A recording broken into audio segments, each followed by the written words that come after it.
Hey everyone, I sincerely appreciate your support. If you enjoy my audiobooks, I would be truly grateful if you could subscribe to the channel.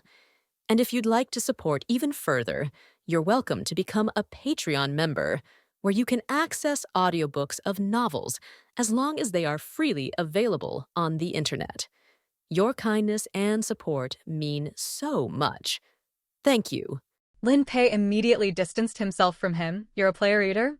Not only were the people on the bus shocked, even Wang Chaoqing and Yan Hong'an, who came in together, were terrified.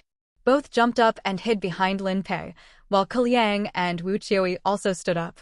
Su Hua observed everyone's reactions, pulled down his collar to reveal a corner of the black numbers on his back, and said with a faint smile, "Just a last resort. When there's really nothing to eat, it's better than starving to death. We're human beings. Even if we starved to death, we wouldn't eat people," Lin Pei said gravely. "If that's your intention, please get off the bus." Su Hua sat down nearby and looked at him.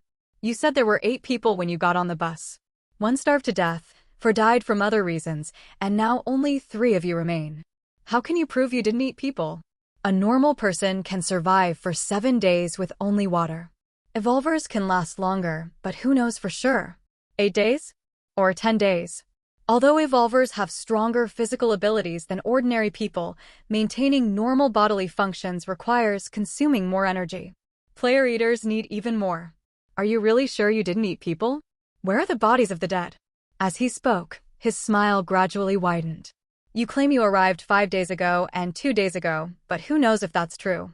Maybe you're just deceiving newcomers to make us let our guard down. You're talking nonsense." Guyu stood up, gripping the seat. "If I had eaten people, would I be starving like this?"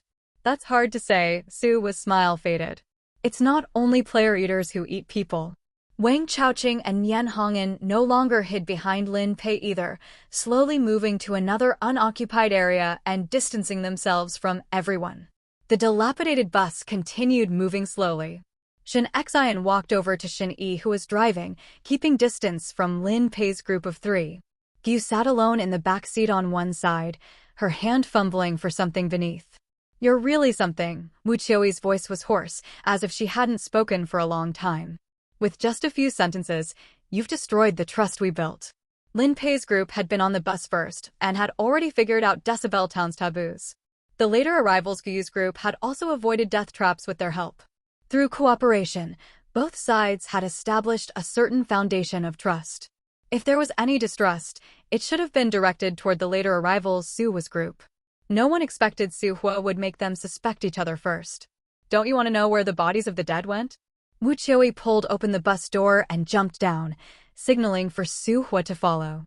Without another word, Su Hua followed her down. "The bus isn't moving fast, we can catch up later." Wu Qiuyi stopped Lin Pei, who was about to follow. "Public areas don't allow 3 people to move together." Lin Pei gave her a worried look. "Be careful then." The bus slowly drove away while Su Hua and Wu Qiuyi entered a clock shop across the street. She held the bell on the door, signaling him to enter first. Su Hua went inside and watched as she gripped the door handle and slowly closed the door. When the door latched shut, neither the lock nor the bell made the slightest sound. Not only that, but this clock shop's display cases and walls were completely covered with clocks. All the clocks were moving, but there was no sound of mechanical movement. Su Hua avoided the small dolls on the floor and walked to a separately displayed exhibition case. The front glass of this exhibition case had been broken. Dark bloodstains marked the fragments on the ground. 2 steps forward, the bloodstains suddenly became extensive, with drag marks on the floor that continued all the way to the back restroom. Through the door crack, a section of male remains and some organ fragments could be seen. Su Hua pushed the door open a bit wider. Besides these, there were several palm prints and footprints in the blood that didn't seem to belong to normal humans. He walked over, carefully examined the footprints and palm prints on the ground, and asked Wu Qiuyi in a low voice, "Have you seen mutants before?" "I have. They're the same as the mutants on the preliminary trial train, human appearance, but each one is a cannibalistic maniac." Wu Qiuyi's eyes turned red from the dried blood on the ground. She said through gritted teeth, "You see? This was left by mutants. If we had eaten people to fill our stomachs, this hand wouldn't be left here." Su Hua ignored the anger in her tone and instead hovered his own palm over the palm print on the ground. Do you see? This isn't an ordinary palm print. The mutants on the preliminary trial train looked quite deformed, but their body size was similar to humans. Their limbs, fingers, and toes appeared longer than normal people's because they were too thin. The footprints and palm prints here are larger than an adult male's at least. At least what? Wu Qiuyi instinctively pressed. Su Hua patted his clothes and stood up. At least it means the mutants in Decibel Town are more ferocious than those on the preliminary trial train. Under any circumstances, players shouldn't be attacked and killed without any ability to fight back. That mutant was extremely fast, Wu Qiuyi said.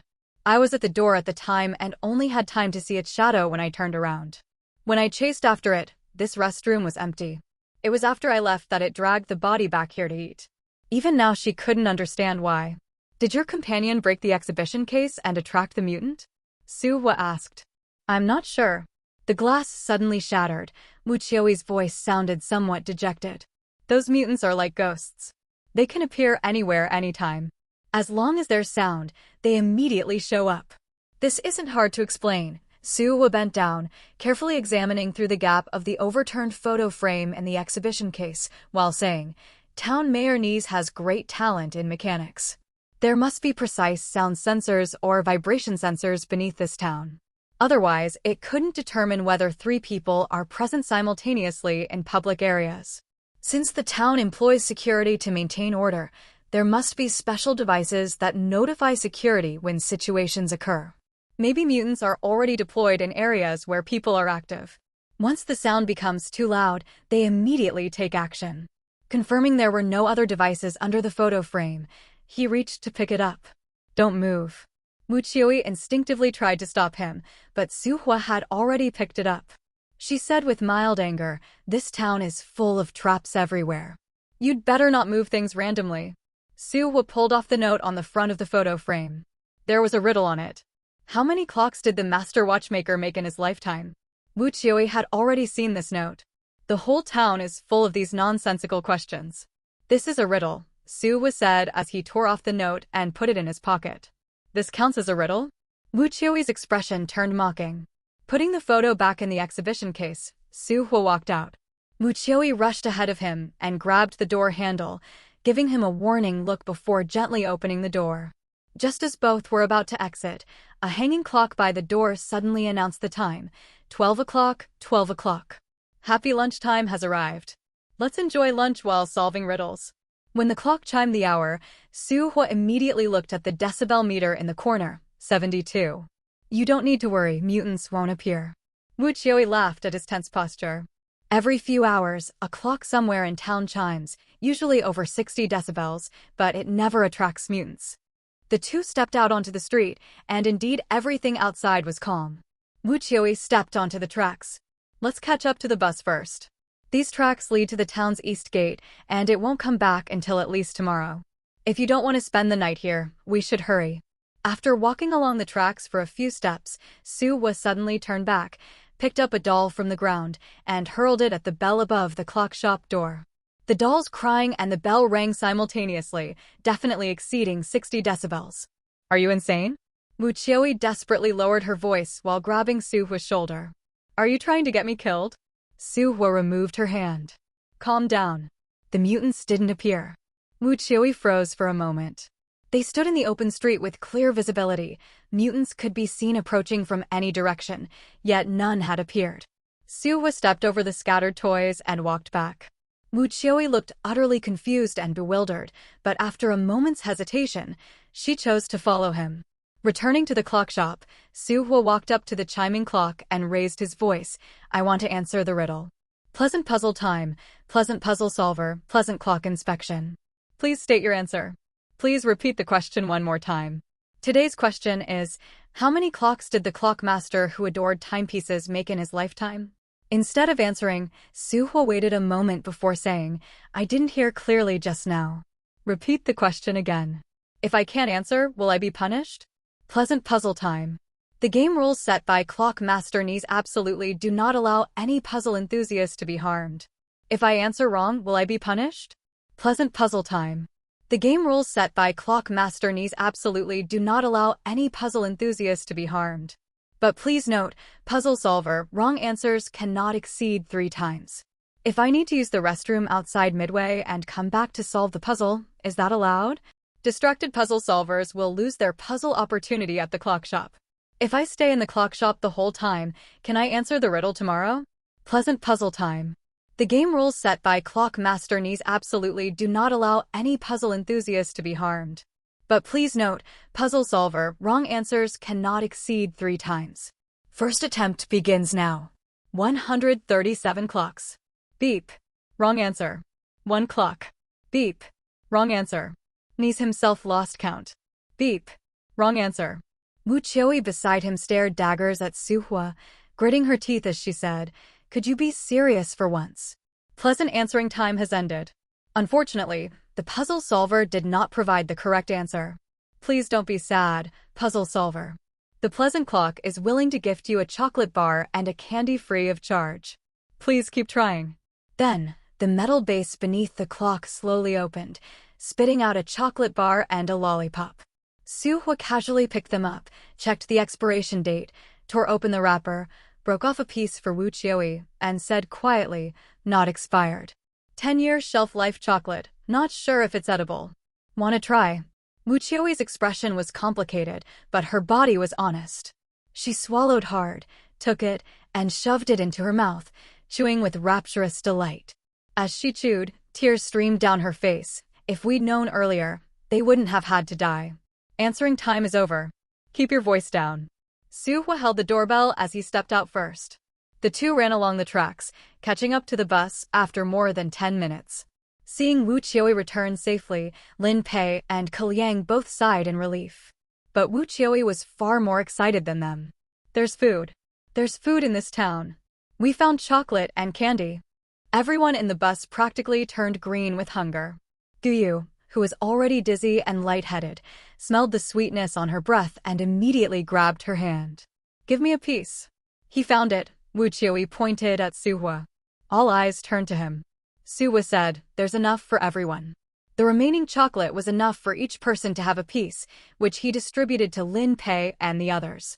At this point, Wang Chaoqing and Yan Hongyan looked at the lollipop still in his hand. "Big brother, could you share a little with us?" Suhua smiled and patted both their shoulders. "You just got here. Going hungry for 2 days won't hurt. If we can find more food later, you'll be safe. If not, you'll remain reserve rations." Their knees went weak as tears streamed down their faces. "Brother, we were really wrong. Please don't say such terrifying things. As payment for tricking me into this dungeon." "What did you say?" Guyu turned her head, staring at Suhua. "Where did you enter the dungeon from?" "A villa. Was it a haunted house where people died?" When he nodded, Guyu walked over and kicked Wang Chaoqing. Well, so you're the peeping toms. We siblings were tricked too," Shen Xian said angrily. "That post was made by you." The chocolate suddenly tasted less sweet in Lin Pei and Ke Liang's mouths. They too had been lured by that post and stepped into a trap. But at this point, regret was useless. The worst off was Wu Qiuyi, who had entered the dungeon searching for someone. She found them, only to watch them get eaten by mutants right before her eyes. Wu Qiuyi's eyes bloodshot. She shoved Guyu aside and pinned Nian and Wang to the ground, beating them. "If it weren't for you, my boyfriend wouldn't have been so distracted by hunger that he accidentally hit a bell. If it weren't for you, Xiaoheng wouldn't have starved to death. If it weren't for you, Brother Lu wouldn't have tried to create an escape opportunity for us by rushing the town gate and getting torn apart by mutants. If it weren't for you. If it weren't for you." Even in her rage, she had to keep her voice low, her hoarse voice seeming to seep blood. Suhua glanced at the two kneeling figures with tear-streaked, bloody faces and pulled her back. "The people you knew might not have been tricked by them. They probably haven't known about this dungeon for long."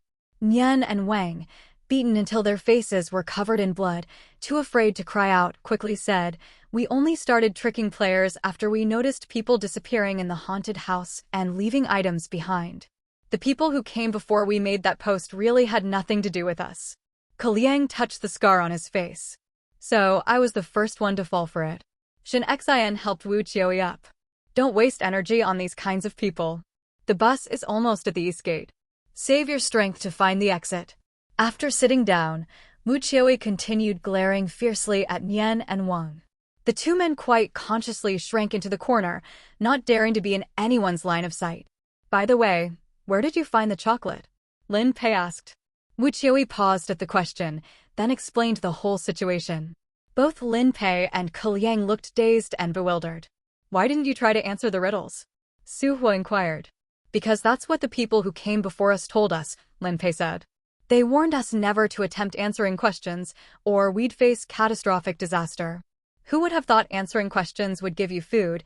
Ke Liang said with a regretful expression. If we'd known earlier, we should have risked everything to try. Then Xiaoheng wouldn't have starved to death. That doesn't make sense, Gu said. When people are starving to death, why would they be afraid to gamble? Why would your companion choose to starve rather than try? Wu Qiuyi and the other two weren't actually clear about this either. Since Xiaoheng had entered the dungeon earliest, when they arrived there were 8 people total, but the rule about not answering riddles had come from Xiaoheng's mouth to the other 7. According to him, everyone who entered at the same time as him had been killed when they tried to solve the riddles. He himself wasn't too clear about what happened, having survived through sheer dumb luck. Just because of that, you didn't even dare to try? Guyu said incredulously. I'd been dieting for a week before I came in. If I had to starve for a few more days, forget about taking risks to try, I'd be willing to eat people. Nian and Wang shrank into an even tighter ball.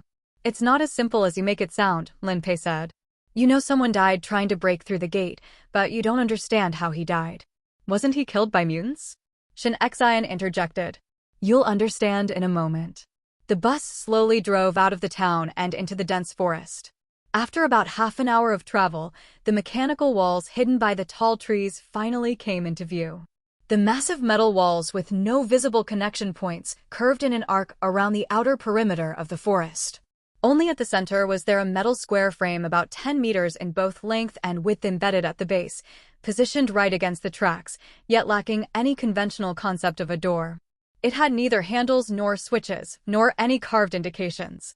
It looked like someone had simply drawn a few lines on the wall. Was this supposed to be a gate? That's the east gate, Lin Pei said. Do you see the scratch marks on the door? There were several small, inconspicuous marks near the gate's edge. These don't look like marks left by a vehicle. Su Hua examined them carefully. Correct, Lin Pei nodded. Back then, Brother Lu found an old car to ram the gate, but the car didn't leave any marks when it hit. Instead, the noise attracted mutants. When we came later to inspect, we confirmed those were claw marks made by fingernails. His expression showed some fear. After the bus continued along the wall for some distance, gradually revealing piles of debris in the grass, he continued, That's the car Brother Lu used. Su Hua's expression changed slightly as he slowly stood up. The pile of junk in the grass bore no resemblance to what had once been a vehicle. All the parts were broken and ragged, not shattered as if cut, but twisted and bent by tremendous force. The broken edges had irregular curls, and some fragments had holes that appeared to have been punched by fingers, with palm prints visible nearby. This isn't the same mutant as the one from the clock shop, he said immediately. The palm and footprints left by the clock shop mutant were larger than normal humans, but its strength shouldn't reach this level. I've actually seen the clock shop mutant, Wu Qiuyi said. I think it must be a completely different type of mutant. Calling it a mutant, but its hands aren't much different from normal humans, Gu shuddered. Tearing apart a car with bare hands? That's a human-shaped monster. No wonder some people would rather starve to death than take the risk. The atmosphere in the bus grew heavy. Such overwhelming disparity in strength inevitably made people feel despair. But why were you able to answer the clock shop's riddle and come out unharmed? Shen-Yi looked back at Su Hua. This might be a breakthrough point. Lin Pei and the others perked up, looking at Su Hua and Wu Qiuyi with intense, burning eyes. Wu Qiuyi looked confused. From the moment she failed to stop Su Hua from throwing the doll toy, she had basically been dragged along without much say. Maybe it was just luck. There are many such puzzle mechanisms in this town. Perhaps not everyone is a death trap. How can we tell which ones are safe? Shen Xian said disappointedly. We can't just test them one by one. Explain in detail what happened. Let's pool our ideas, we might find some clues, Lin Pei said.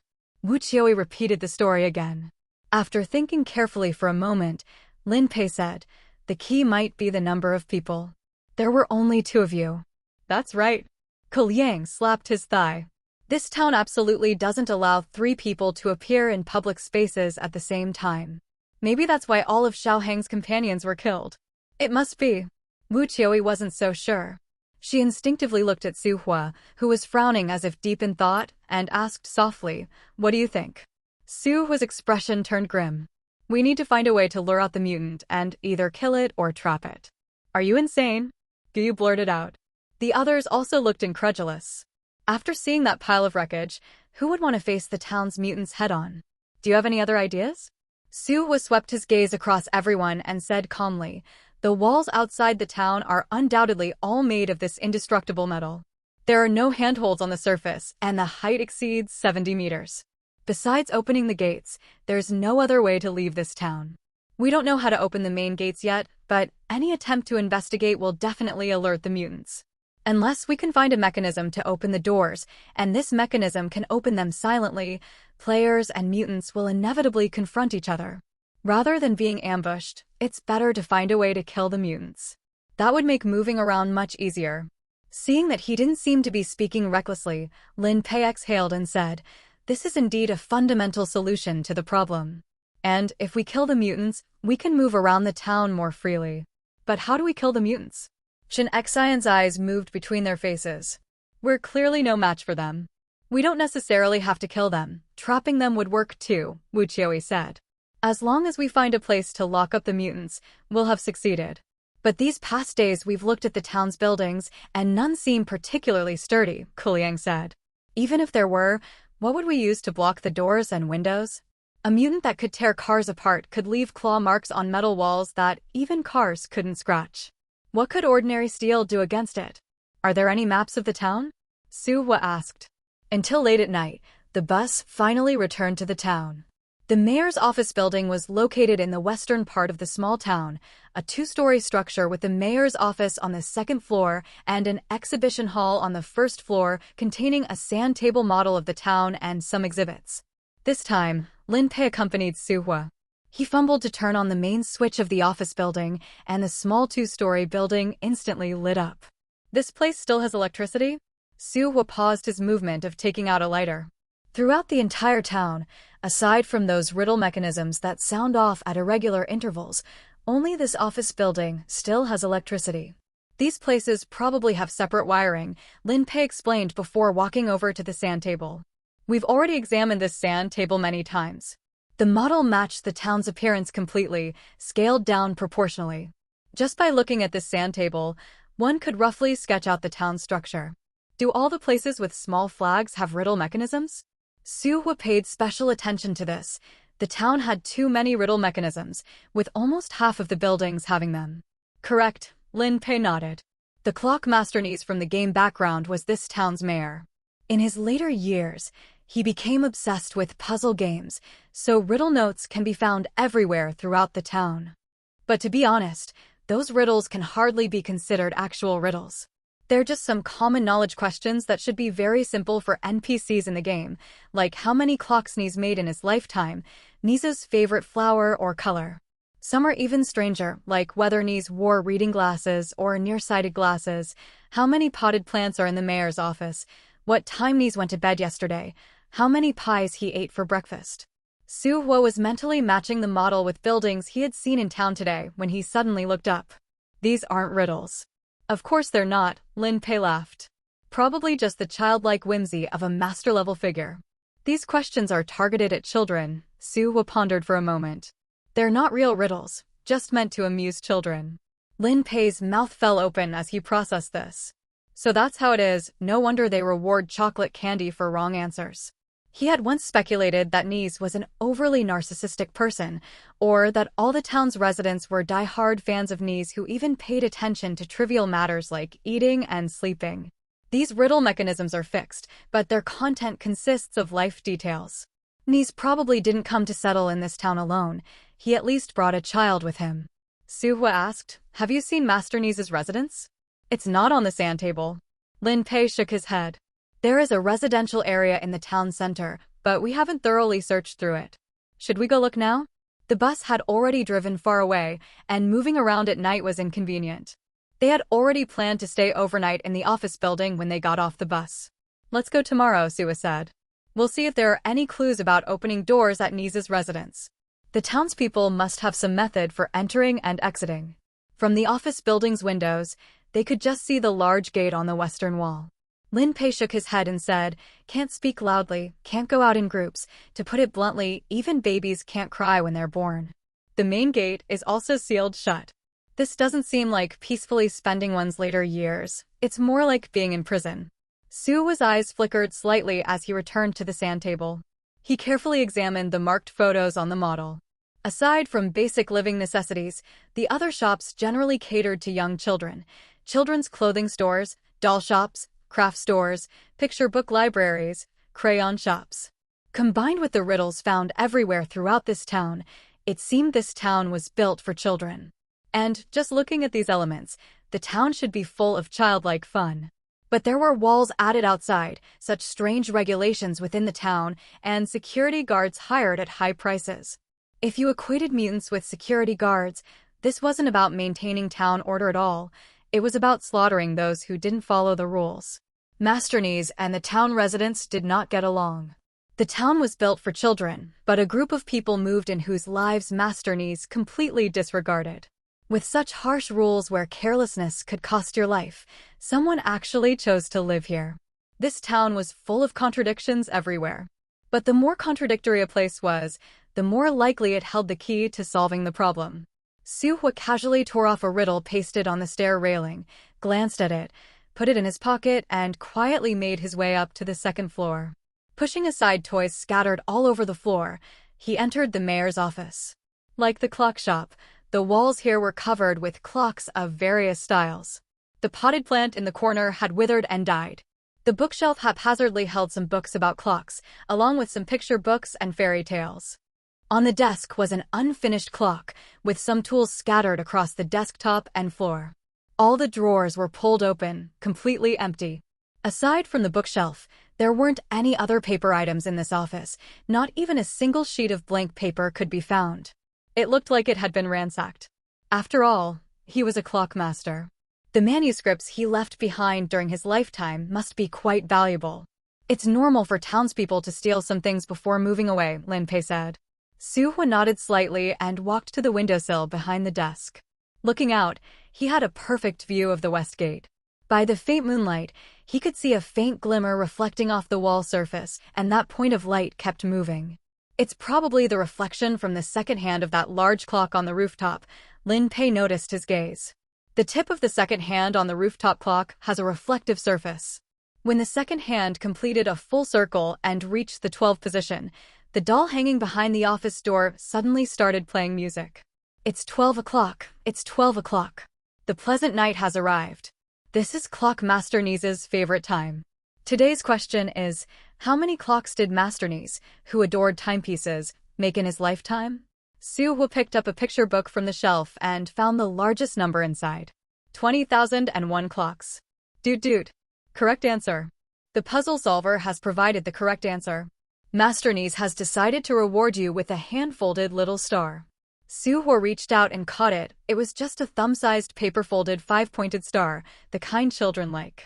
Seems this is also for amusing children. Lin Pei couldn't help but feel disappointed. But the doll didn't announce the end of the questioning session and continued. "Clever puzzle solver, the second question is, what flavor of pie did Master Nise like most?" "Strawberry flavor," Sue said, glancing at the strawberry doodle next to the picture book. Doot. Correct answer. The puzzle solver has provided the correct answer. Master Nise has decided to reward you with a little strawberry mirror. The mirror that landed in his hand was a strawberry-shaped makeup mirror with strawberry patterns, about half the size of a palm. Then came the third question. What was Master Nise's favorite game? "Solving puzzles." Beep. Wrong answer. Puzzle solvers who answer incorrectly will be punished. The doll's voice suddenly sharpened. The two people standing behind the door changed expressions at the same time and bolted for the windowsill. Almost the instant they jumped down from the second floor, the office door was smashed open, and a shadow immediately fell over the two backs. At that critical moment, Lin Pei performed a difficult twist to catch the underside of the windowsill, and Su Hua, exposed midair, still holding the piano wire, became the mutant's first target. Time was tight. Su Hua didn't even have time to swing his sword. He had only managed to bring out the ox shield when the pale, frog-limbed shadow slammed into him and rolled across the street into a clothing shop. The mutant pressed itself flat against the shield, clutching the shield's rim with both hands, its huge mouth snapping downward and biting wildly. While dodging, Su Hua got a good look at it, its face vaguely human, but its eyes seemed degenerated, eyelids fused shut, and its teeth and tongue dripping with mucus. A spray hit Su Hua in the face. He used his knee to flip the shield over and, taking advantage of the gap as the mutant flew past above his head, dashed out of the clothing store toward the truck in the middle of the street. He covered a fair distance and inevitably stepped on a doll on the ground. The shriek sounded and the mutant burst through the window, chasing the noise. From the doll's sound to the mutant's leap, not even a second passed, but their speed difference was huge.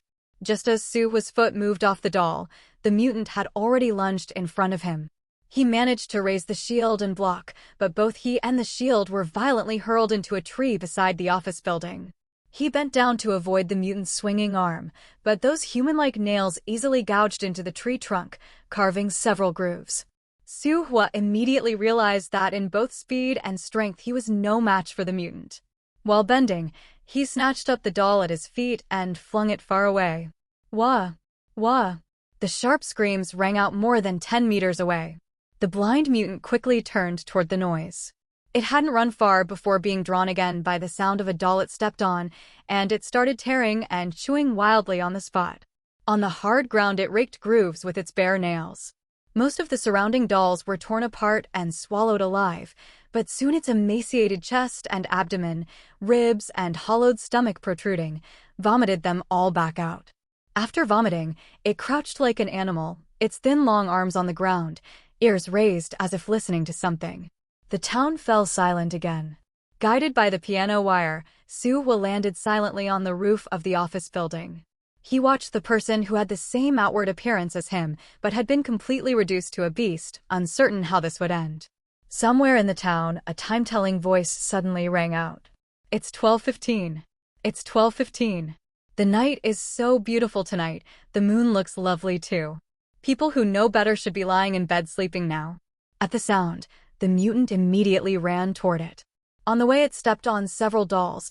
After picking one up it seemed to realize it wasn't edible and tossed it aside, then climbed the wall and leapt across rooftops toward the little house where the sound came from. Soon after entering, the alarm clock that was announcing the time stopped.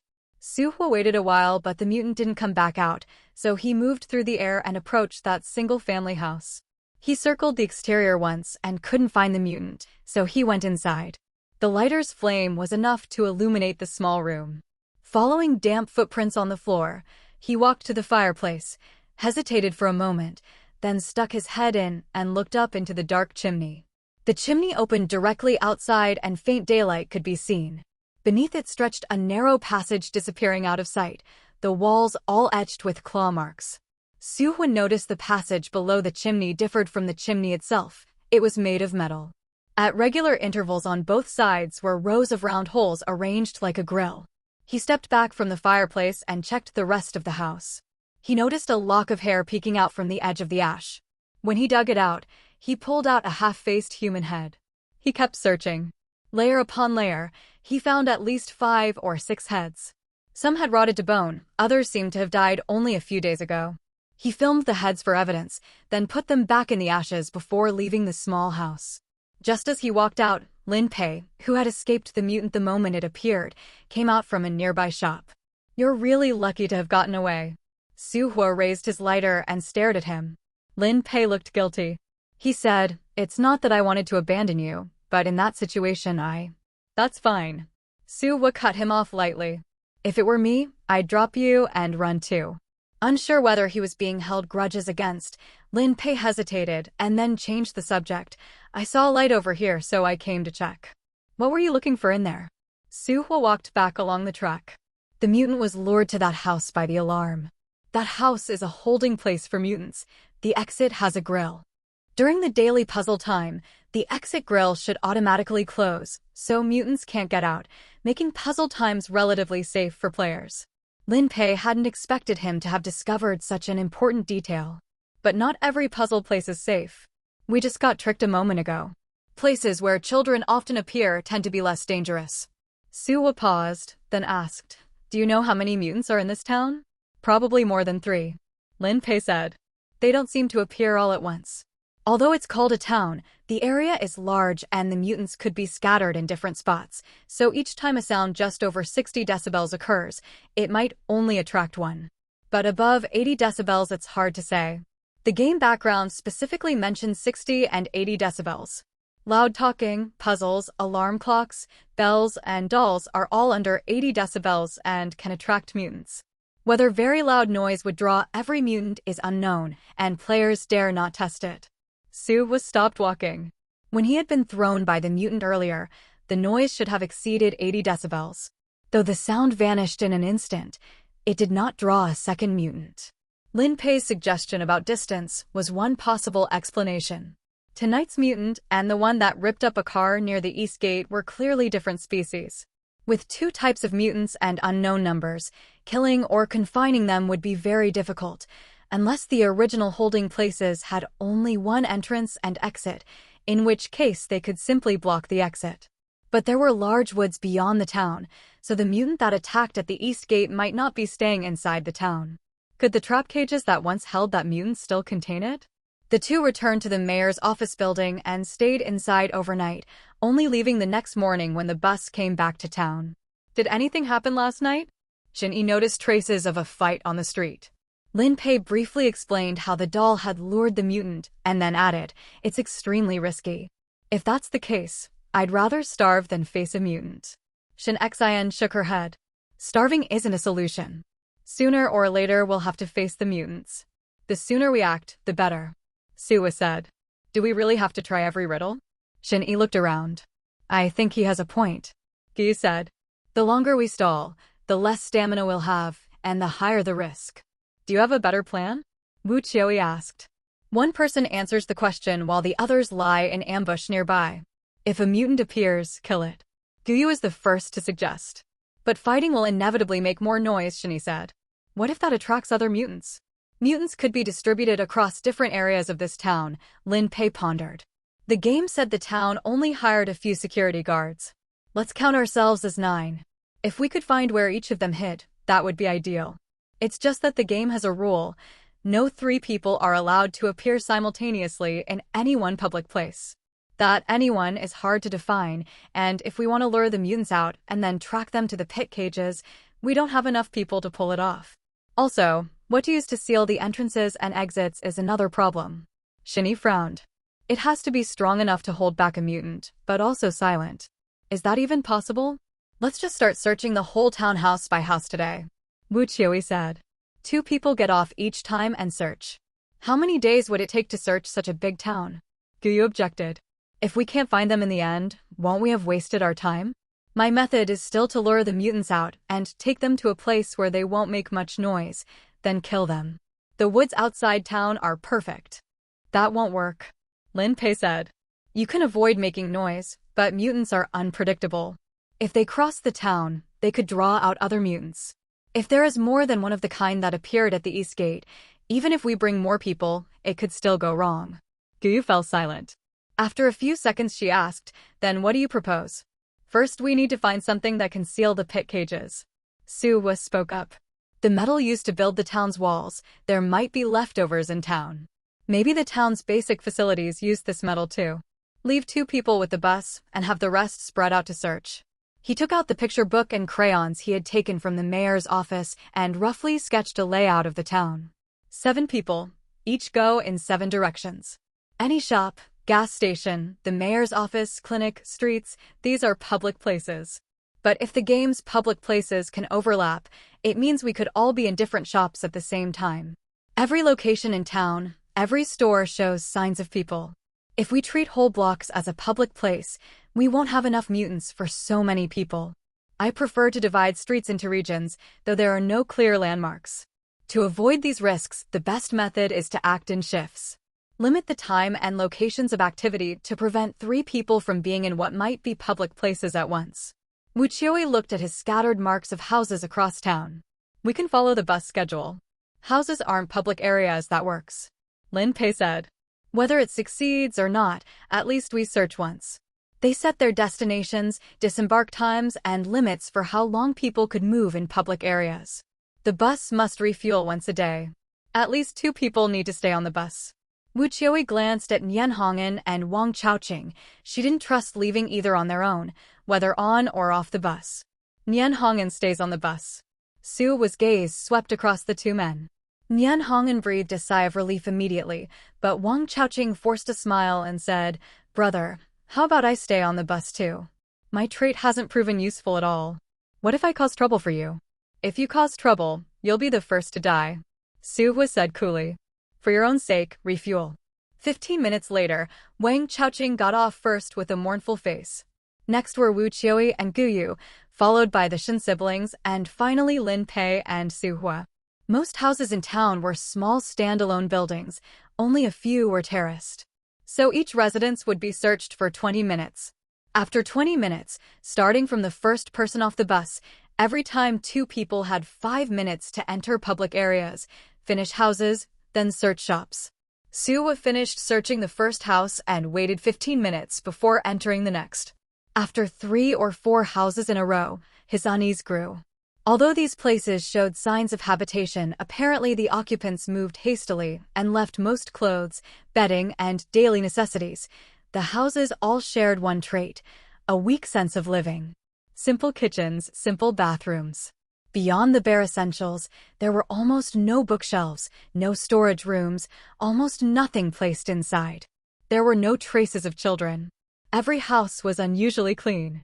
He couldn't understand why, but the plainly furnished homes obviously offered nothing useful.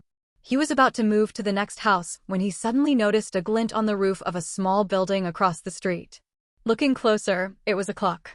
On the clock's second hand there was a reflective crystal, the same as the clock on the mayor's office building. His mind sharpened, and he went straight to that building. Crossing the street, he pushed open the heavy door and walked in. The walls were lined with clocks, but these were broken, their hands stopped at different positions. There was a photo in the middle of the wall, an elderly man and a little girl bundled up tight. The old man held the half-closed-eyed child with a serious expression, neither looking at the camera but staring to the side. Both seemed out of sorts. The old man in the photograph was the same elder he'd seen in the clock shop picture the day before. Treading on thick carpet, Su Hua walked up to the second floor with almost no sound. He opened the first room. This should be Master Ni's bedroom. Most belongings had also been moved, except for some photos on the wall and children's doodles. Unlike the downstairs photo, the people in these pictures smiled brightly. Besides Ni's and the little girl, there was a young couple. The man bore a strong resemblance to Ni's. Death certificate, verified by Stellar Authority 5-star Medical Research Group, confirming that Logan Ni and Marjorie Yi, husband and wife, died in a car accident. Hereby certified. The death certificate plastered to the wall had been handled many times. It was creased all over and the corners were torn, yet someone had smoothed it out and stuck it back up. Stellar Corporation. Su Hua opened the game interface and clicked on the white bills where the note read, "There is no doubt that the chairman of Stellar Corporation is the most popular man." The portrait on the white bill was of that company's chairman. At first, he had assumed Stellar Corporation was just a game developer or a fictional company within the game, but now it was clear the game existed within the real world. If Stellar Corporation could print a person's face onto currency, then it was very likely the developer or at least a participant in the Dimensional Rift. And its affiliated pharmaceutical research group was obviously involved in human medical work. He rummaged through a cabinet and found academic certificates and medals for Logan Ni and Marjorie Yi. Both held doctoral degrees and had been employed by Stellar Pharmaceutical Research Group. They had won several medical contribution awards and published prize-winning papers that mentioned the harms of genetic improvement drugs. He read those papers carefully. They listed at least a dozen drugs he had never heard of before, but they were all aimed at congenital genetic defects. Medicines used during gestation to reduce the likelihood of hereditary diseases or prevent certain physiological defects in fetuses. However, the couple had been skeptical of genetic improvement drugs. Their paper cataloged over 60 suspected new sequelae linked to the drugs, and their findings had received authoritative recognition. There was no information about evolution agents. Suhwa put the documents back and took a couple steps back to survey the room's layout. After Master Ni's death, many of his personal possessions had been taken. If it had been done merely for money, the clocks Master Ni's made in life would have been far more valuable, yet even the clocks in his residence had been left untouched. Clearly something else was involved. If something was left out in the open, it was almost certainly unimportant. Finding no clues in this room, he moved on to the adjacent children's room. He frowned the instant he stepped inside. This was not a room made for ordinary living. Every window had been fitted with grills identical to those on the pit cage. The roomy space contained toy train tracks, a cart piled with plush toys, a little art hut for painting, picture books scattered on the bed and floor, and graffiti stuck on the walls, ceiling, and even the mirror. In short, wherever there was space, it was jam-packed and cluttered. Staring at the chaotic graffiti covering the wall, Suhwa automatically peeled one piece off, and a scrap of paper fell from behind it. He picked it up. It was a bulletin. Stellar Pharmaceutical Research Group had frequent accidents, and higher-ups had made public clarifications. He tore off a second doodle. Behind it was another bulletin, also an accident report about Stellar Pharmaceutical Research Group. Then a third and a fourth. Each doodle hit a paper. Some were clippings, some were scraps of notes. Most recorded addresses of suspected victims of the pharmaceutical incidents. Others described post-drug symptoms, including but not limited to pustules all over the body, muscle atrophy, and organ failure. Pustules, atrophy, failure, Suhwa knew those words all too well. They had shown up in the leftover player he'd encountered in the Headhunter Demon Dungeon, and in Professor Han, who was still undergoing treatment. The difference was that the leftover player had developed symptoms after stopping the drug, while Professor Han had been scratched by a mutant outside the train. Mutants had once been evolvers. Ordinarily, without taking evolution agent, they should have shown organ failure too, but instead they carried a toxin that could push ordinary evolvers into the state of missing their agent prematurely. Mutants might be specially mutated, but the symptoms seen in ordinary evolvers appeared common. From these clippings and notes, despite the drugs varying, the sequelae shared overlapping characteristics. This isn't that the drugs are defective, it's that evolvers themselves have flaws. Evolution itself is a scam. Is there really no drug that can halt evolution? I will kill those people at Stellar Corporation. The notes grew increasingly vehement, but then Suhwa unexpectedly found a single paper tucked among them that read, "I was wrong. Real evolution does exist, but it's too late." He snapped to his feet, hardly able to hide his excitement, pacing back and forth a few times before forcing himself to calm down. From the room's arrangement and the town's facilities, it was not hard to deduce that Master Ni's granddaughter had been affected. His son and daughter-in-law had once worked for Stellar Pharmaceutical Research Group and died in an accident, perhaps not an accident. Master Ni's investigation had progressed from believing evolution itself was flawed to concluding that true evolution did, in fact, exist. That meant he had to have discovered a method of perfect evolution. The town residents were neither Ni's personal friends nor Precise Noise hobbyists. They had come to watch over Master Ni's, and after his death they had removed his personal belongings. That explained why mutants prowled the town and why strict travel conditions had been imposed. The question now was whether the town still held the answers Master Ni sought. Glancing down at the intact papers on the floor, Suhwa slipped the final sheet into his pocket and went downstairs.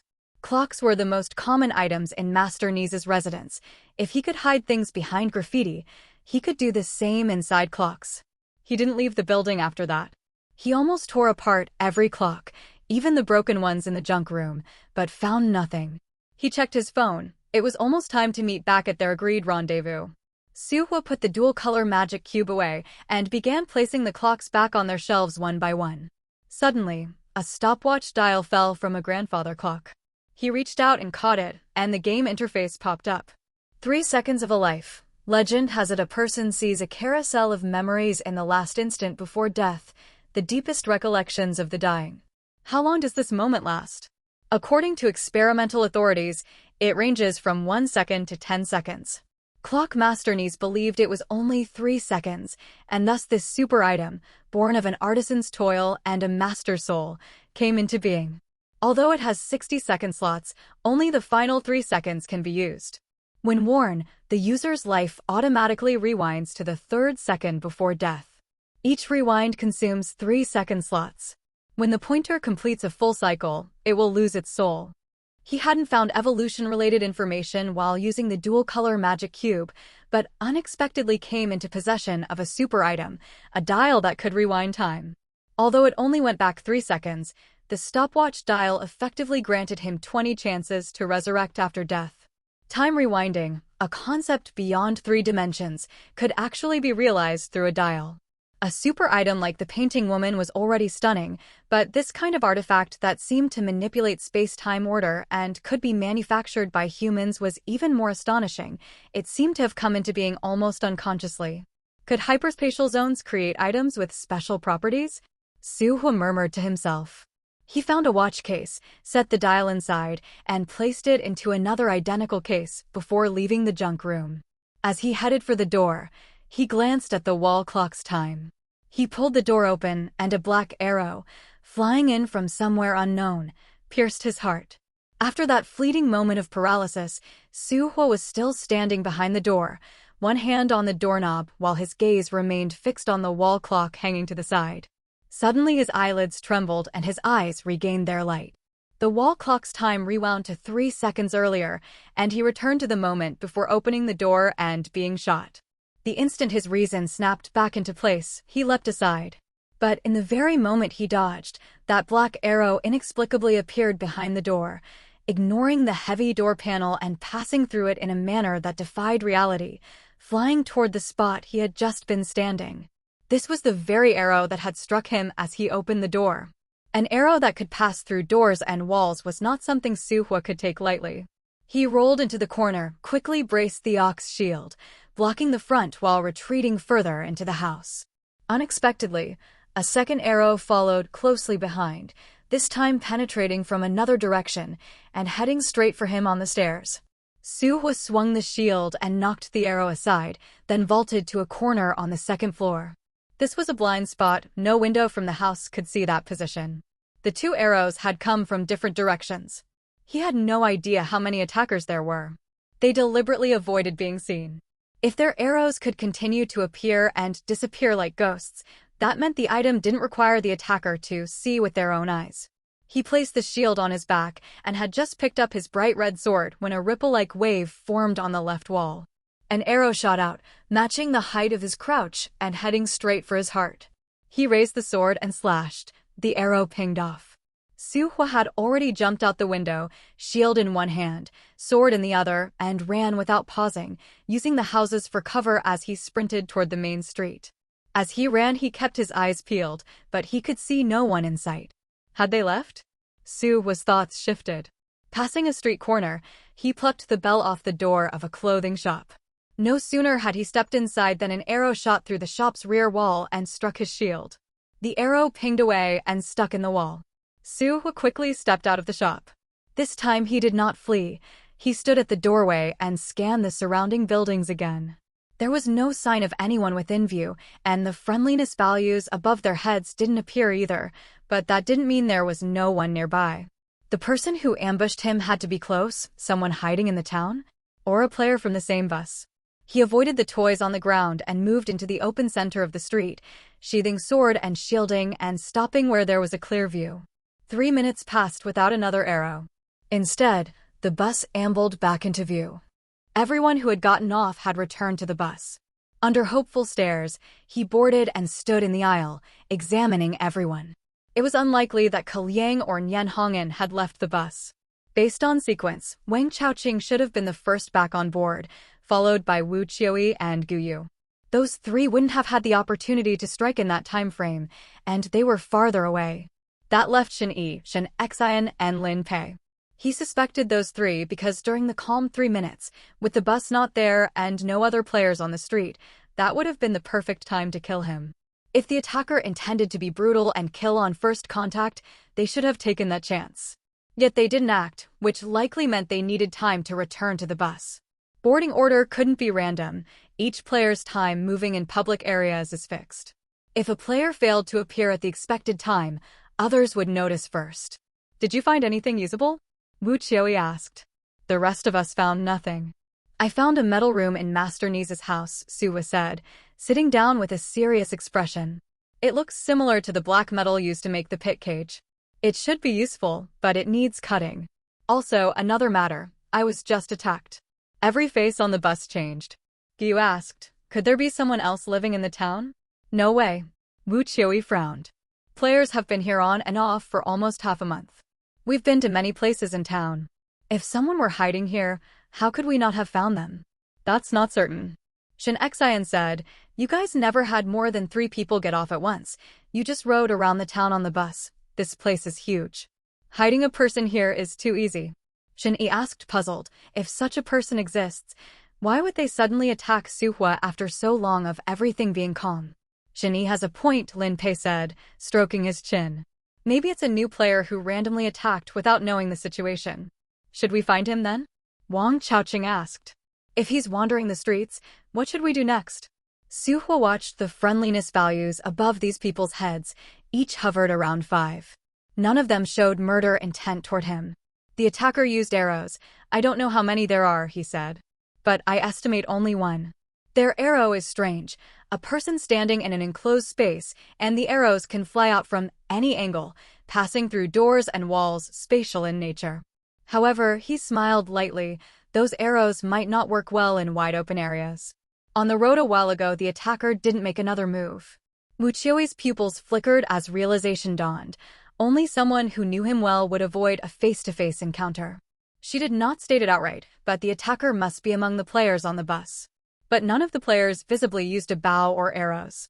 She subtly sized up everyone on the bus and suddenly met Guyu's glance. They locked eyes for a second, then both looked away.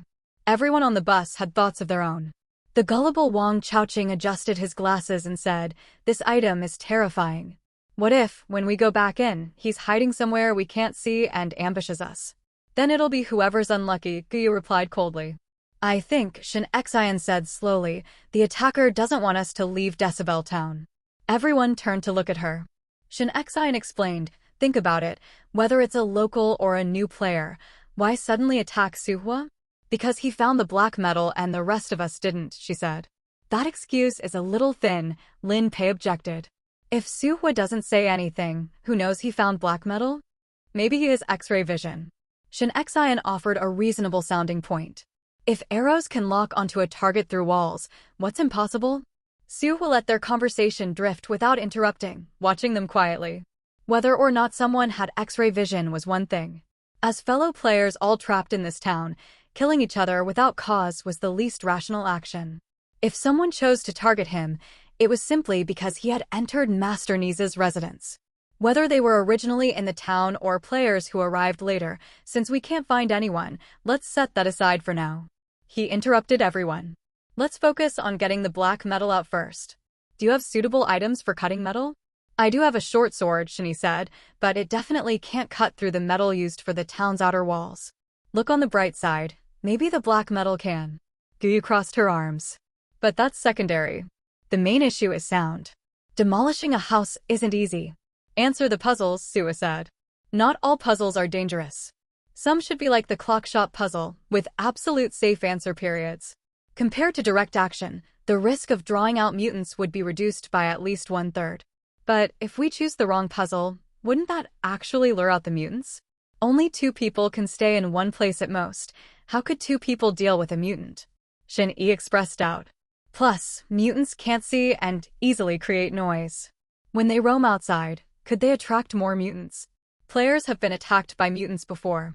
Have any of you seen mutants roaming around town? Suwa asked. Actually, no. Wu Qiui carefully recalled. Mutants appear and disappear mysteriously. I've never actually encountered them face to face.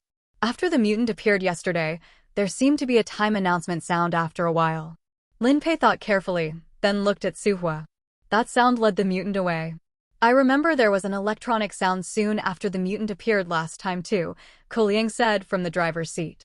So that means mutants get led back to the pit cage after a certain time. Gu lightly clapped her hands. Great. As long as we endure that period, we can avoid both the danger of attracting other mutants and direct confrontation with them. Then next is to go find puzzles. Wu Qiuyi turned to Suhua. Do you have any clues? Best places would be toy stores, clothing stores, stationery shops, those kinds of places. Suhua said. As for the reason, Master Ni's original purpose in creating the puzzles was to amuse children. Places children frequently visit are more reliable than personal residences or office spaces. How do you know that? Guyu looked skeptical, not doubting the truthfulness, but rather the accuracy. There were some children's books in the mayor's office building that you all saw. Lin Pei explained. Those might have belonged to Master Ni's children. No wonder. I always felt this Decibel town was like a fairy tale town, Shen Xian said with sudden realization. Wu Qiuyi seemed to still have doubts, but Suhua cut in before she could speak. There are many uncertain factors. We'll only know after trying. Wu Qiuyi hesitated, wanting to speak, but ultimately swallowing her words. The bus couldn't turn back. To save time, they decided to first identify the mutants' locations along their route. I'll get off first this time, Wu Qiuyi said. I'll go with you, Lin Pei volunteered. The best approach is to have someone nearby to help. If the situation turns bad, they can divert the mutant. You two get off first, I'll follow, Kuliang said. Who will drive next? I'll do it. Nian Hongyan quickly said. I'm very skilled at driving, absolutely no problems. I can drive too, Wang Chaoqing quickly offered. There was no way the others would trust them to drive. Shen Yi and Shen Xian immediately stated they could stay on the bus. Guyu pulled out a pistol. If anything happens, I'll kill them first. I want to rest for a while, Suhua said. Thus they agreed. Wu Qiuyi and Lin Pei would get off first, followed by Kuliang. I'll guard the roof of the bus, Shen Yi said. If any mutants approach, I'll immediately sound the alarm. Brother, be careful, Shen Xian cautioned before positioning herself near the bus door for quick response. Now only people Suhua had seen before remained on the bus. He sat in the passenger seat and carefully asked about everyone's return times and locations earlier. Nothing special, just as planned, Nian Hongyan answered. You suspect the person who ambushed you is one of us, right? Guyu said bluntly. You can speak your thoughts, we'll confront it directly. Everyone on the bus turned their attention to Suhua. Definitely not us, Shen Xian said. We have no reason to attack you. We're complete strangers, what good would killing you do us? Besides, you seem like a smart person. We're still counting on your help. During your 3 days in town, have any of you gotten off the bus? Suhua asked. Of course we have, to look for food. Guyu raised an eyebrow. But if you're asking whether we understand the town's layout, I can tell you I don't know. Although I've been to the mayor's office building, I didn't pay attention to the sand table at all, and I don't know where Master Ni lived. I can vouch for that, Shen Xian said. My brother, Guyu, and I only went to the back kitchens of some stores. Since residences are a bit far from the main street, we were afraid of encountering mutants and never entered any homes. Brother, do you suspect there's a mole on the bus? Wang Chaoqing asked mysteriously. A mole? Suhua shook his head. Players can hardly be considered allies. How could there be a mole? Asterisk. In a residence some distance from the main street, Wu Qiuyi and Lin Pei quietly waited for Kuliang to get into position. Suddenly, Lin Pei said softly, Qiuyi, do you believe what Suhua said? Wu Qiuyi looked at him in surprise. What are you referring to? Lin Pei's expression turned cold and serious. When he said someone attacked him, he was actually implying that it was other players on the bus who ambushed him. Wu Qiuyi's face darkened. Could there really be other people hiding? That possibility is very small. Lin Pei shook his head. We've been in town for several days and haven't encountered any accidents besides mutants. He gets attacked as soon as he arrives. Do you think that's likely? Do the others have any reason to do that? What's the use of turning on each other? Lin Pei said. We've been getting along peacefully until now. And don't you think he knows too much about this town? The key to the puzzles, the pit cage where mutants hide, the black metal at Master Ni's residence. We've been to Master Ni's residence too. Just that alone doesn't mean he's deliberately stirring up conflict. It doesn't benefit him either. Wu Qiuyi frowned thoughtfully for a few seconds. We were the ones who assumed the puzzles were unsafe and didn't dare touch anything in town.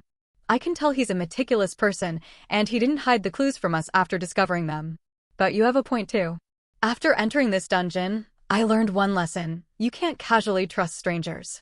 Let's coordinate with Kaliang later and pay attention tomorrow at Master Ni's residence to see if what he says is true. Lin Pei nodded and didn't say anything more. At that moment, Kaliang gestured to them from not far away. Wu Qiui grabbed the pre-prepared stones and threw them at a toy at the street intersection. A sharp shriek echoed through the empty streets. Wu Qiui and her two companions stood ready for battle. In less than 10 seconds, a white silhouette shot out from an intersection, moving so fast it nearly left an afterimage.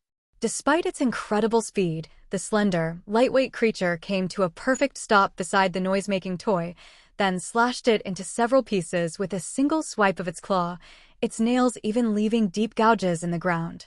This was Wu Qiui's first direct encounter with a mutant. A strange expression crossed her face, something between grief and fury. The things that eat people, they were once human too. Shoo.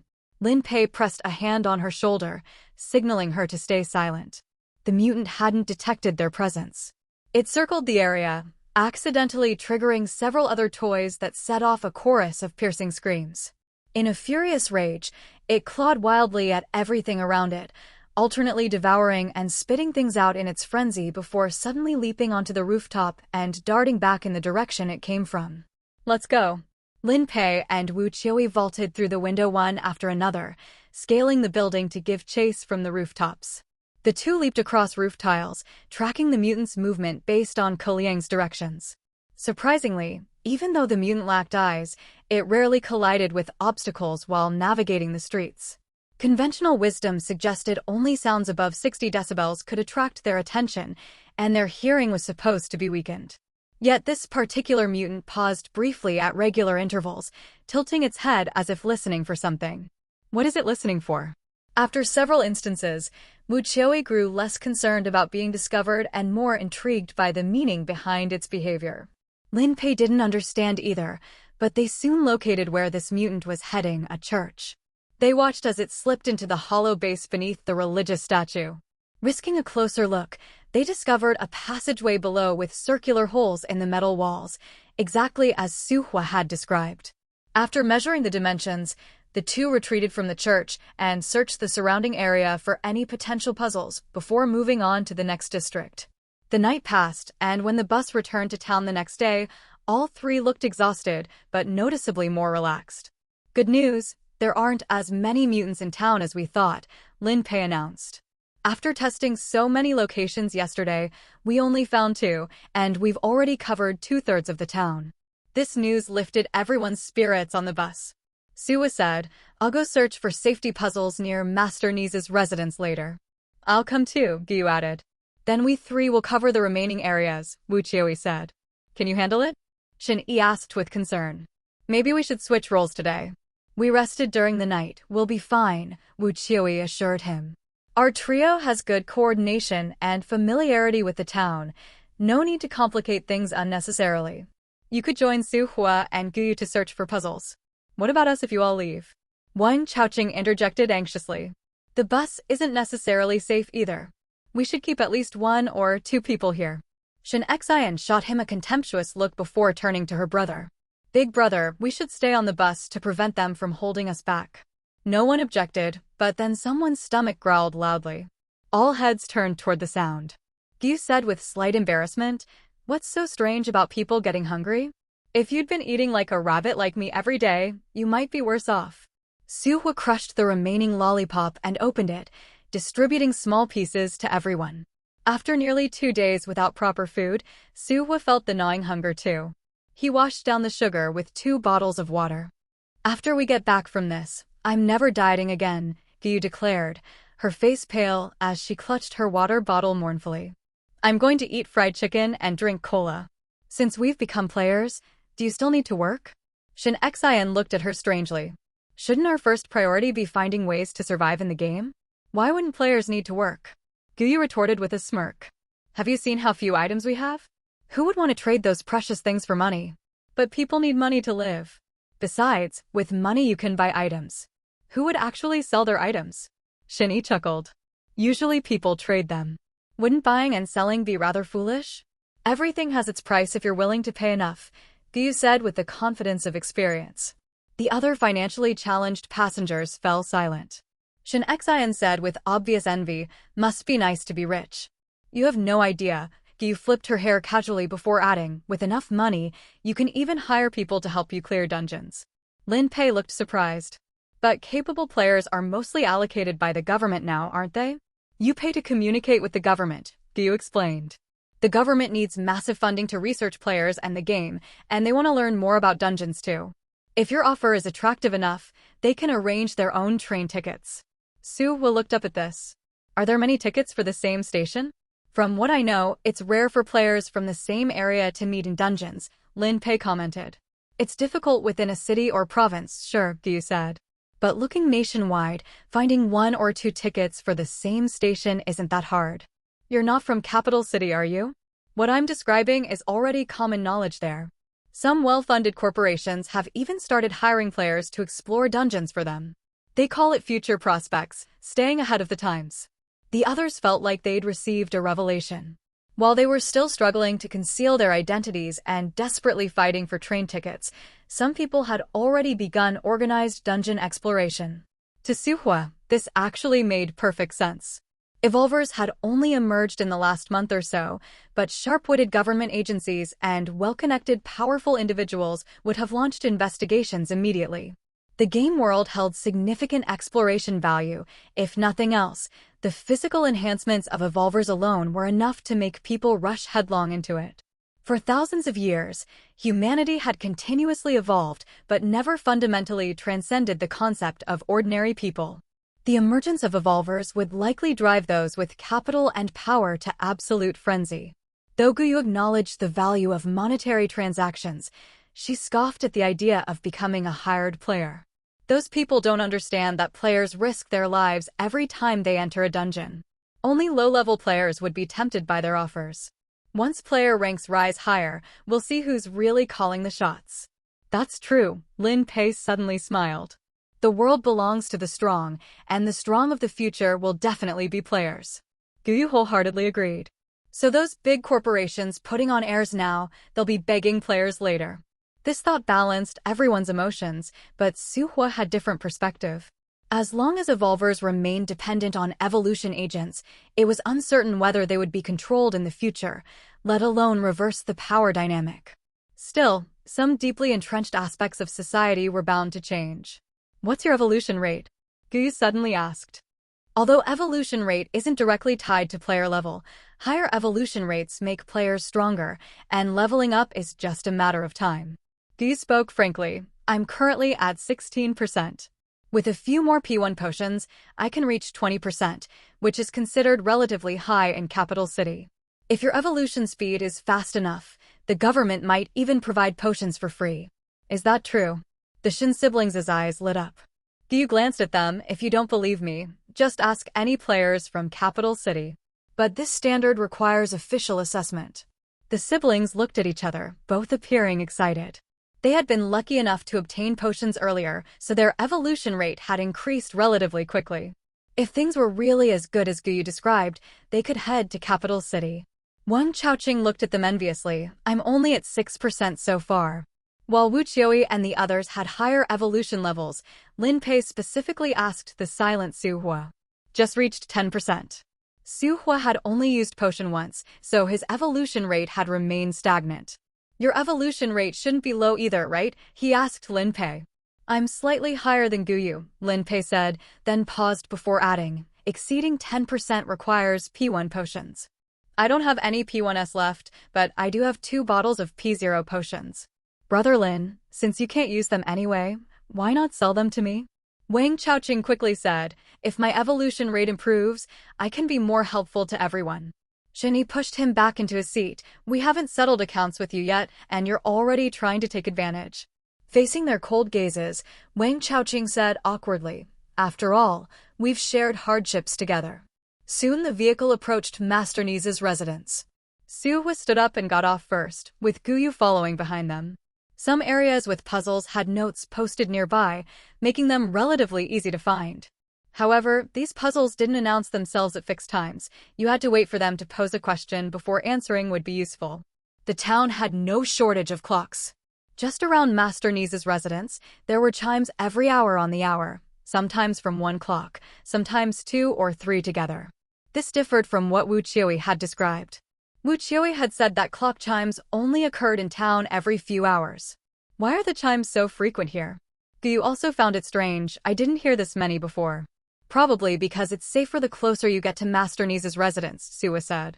If Master Ni's granddaughter came out regularly, it made sense for there to be more puzzles concentrated in this area. Over 5 to 6 hours, they heard over 10 clock chimes. Sometimes they had to split up to search. Seeing that Suhua only took out his pocket watch to check against the clock time each time, Guyu proactively found paper and pen to record the locations, times, and questions. Can you really remember all these random questions? It's easier to write them down. Suhua acknowledged but didn't follow her suggestion. After each puzzle, he would wander around the shop. With long intervals between chimes, a bored Guyu followed him around the shop, rummaging through things. Suddenly she stared at his profile and said, "Wait a moment." Suhua turned back. "What is it?" "Stop moving." Guyu shifted sideways a couple of steps, cupping her chin in thought. "Your profile looks very familiar. I'm sure I've seen you somewhere before. Probably in a TV drama." Suhua continued fiddling with objects in the drawer without looking up. "I'm an actor too, but just an extra." "You? An extra?" Guyu looked at him incredulously. "With your looks and presence, even if you can't get lead roles, you should at least get supporting roles." Suhua gave her a steady look. Guyu coughed dryly. "Don't misunderstand. I think those directors must be blind to only cast you as an extra. How about this? Come with me to Capital City. I can introduce you to work. You need money to afford potions." "I don't lack potions." Suhua held up a glass tube, shaking the pale blue liquid inside. "What's so interesting about that?" "Just a toy." Guyu fiddled with the small shells and fish in the nearby adhesive tape, leaning against the counter while tilting her head to look at him. "I'm serious." "So am I." Suhua ignored her and focused on his task.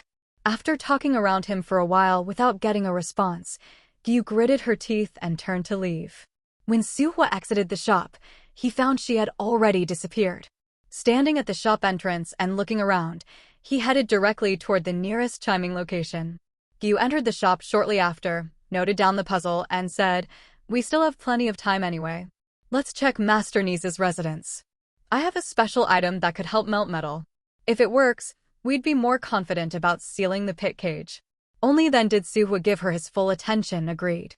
Guyu rolled her eyes. The two entered Master Ni's room. Guyu looked at the clocks with appreciation. These are all master-level works. Things that absolutely don't exist in our world. They'd fetch quite a price if we could take them out. As she spoke, she noticed the holes in the floor, frowning as she moved closer, then crouched down to sniff along the ground surface. "What are you doing?" Suhua stood on the stairs, looking down at her from above. "Seeing if I can smell any familiar scents." Guyu twitched her nose. "Too bad my olfactory evolution isn't very pronounced, otherwise I could find people immediately. But I know a player who can identify scents from 3 days ago on an object. He can remember smells and won't forget them even after a long time. Even more sensitive than a dog's nose." Suhua expressionlessly said, "Are you going to keep talking nonsense or go look at the black metal?" Guyu restrained his smile and looked at him seriously. "Going solo doesn't work in this game. Smart players form teams. Look at Wu Qiui and those 3. They seem friendly enough, but keep clear boundaries with us. They won't reveal anything about their strength, special traits, or items. Can you really trust companions like that? Not to mention complete strangers. Even people you know beforehand can't be trusted once you enter a dungeon." Rather than refuting her words, Suhua said, "Players don't need to trust each other. As long as our goals align, we won't have conflicts before leaving Decibel Town." "Oh." Guyu smiled sarcastically. "Then who is it that ambushed you? You probably have some idea too, don't you? I have a proposal. Why don't we team up? That way, no matter who tries to target either of us, they won't have an opportunity." She paused, then brought up another matter. "There's a player mutual aid society in Capital City. I'm a core member. I think highly of you. As long as you agree to team up with me, you can join after we get out. Players need train tickets most. The Mutual Aid Society specifically helps members find tickets. Members are like brothers and sisters. Betrayal isn't allowed and doesn't happen. We can enter dungeons together, which gives much better survival odds than struggling alone in the game." Guyu's face radiated intense confidence as she believed no player would refuse such an advantageous offer. The Mutual Aid Society required minimal commitment beyond helping members find train ticket items or teaming up for dungeons, unlike government-affiliated players who had to obey official orders, even venturing into extremely dangerous dungeons when commanded.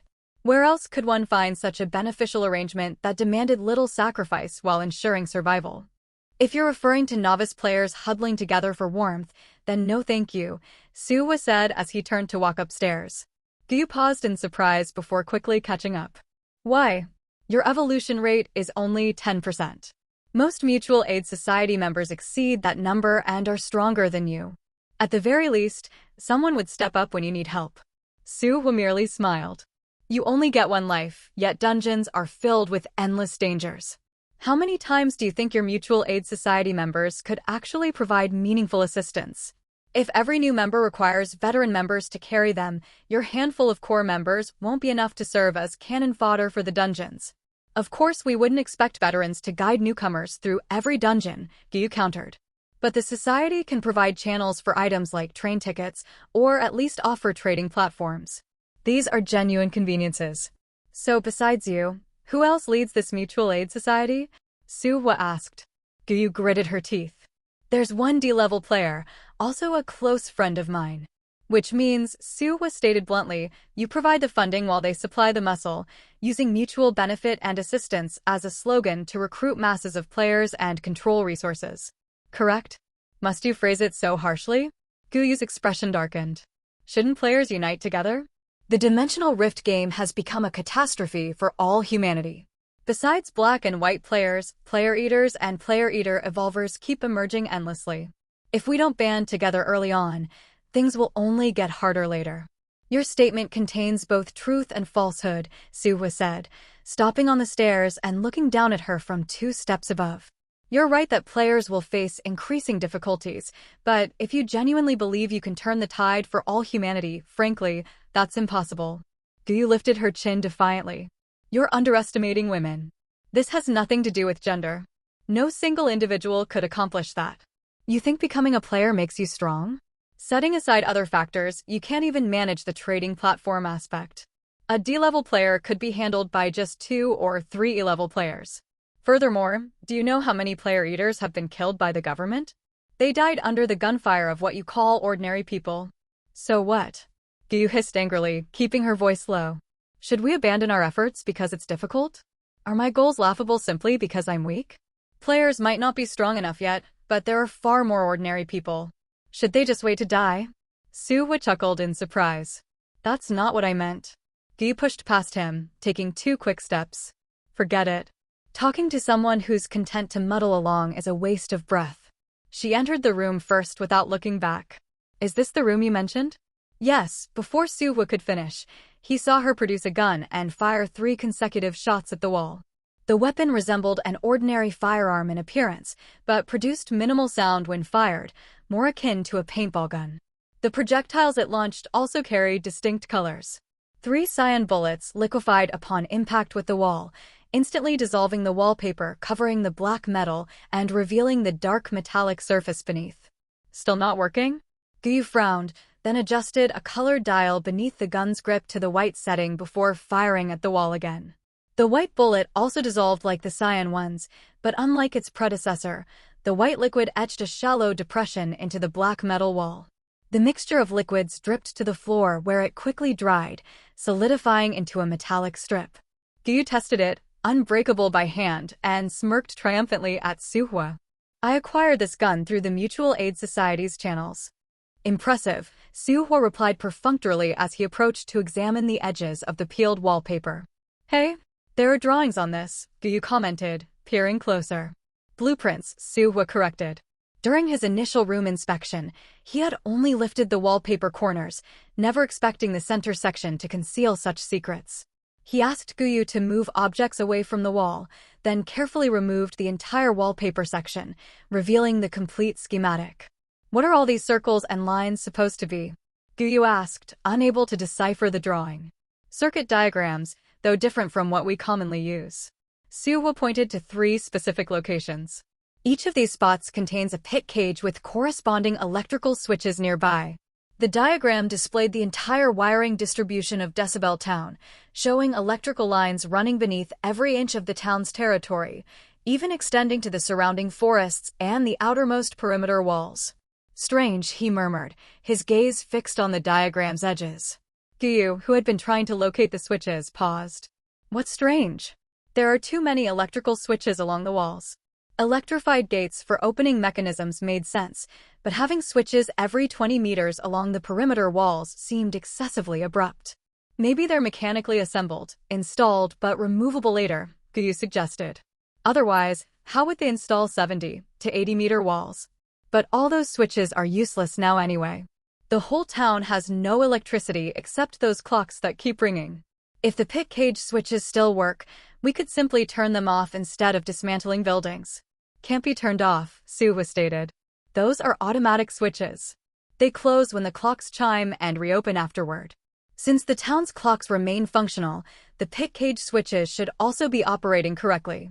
Forcibly closing them would be pointless. They'd just reactivate at the designated time. Gyu opened her mouth to respond, but he continued, damaging them isn't an option either. These wires connect to both gates. This dungeon's objective is to leave town, and the two gates currently appear to be the only exits.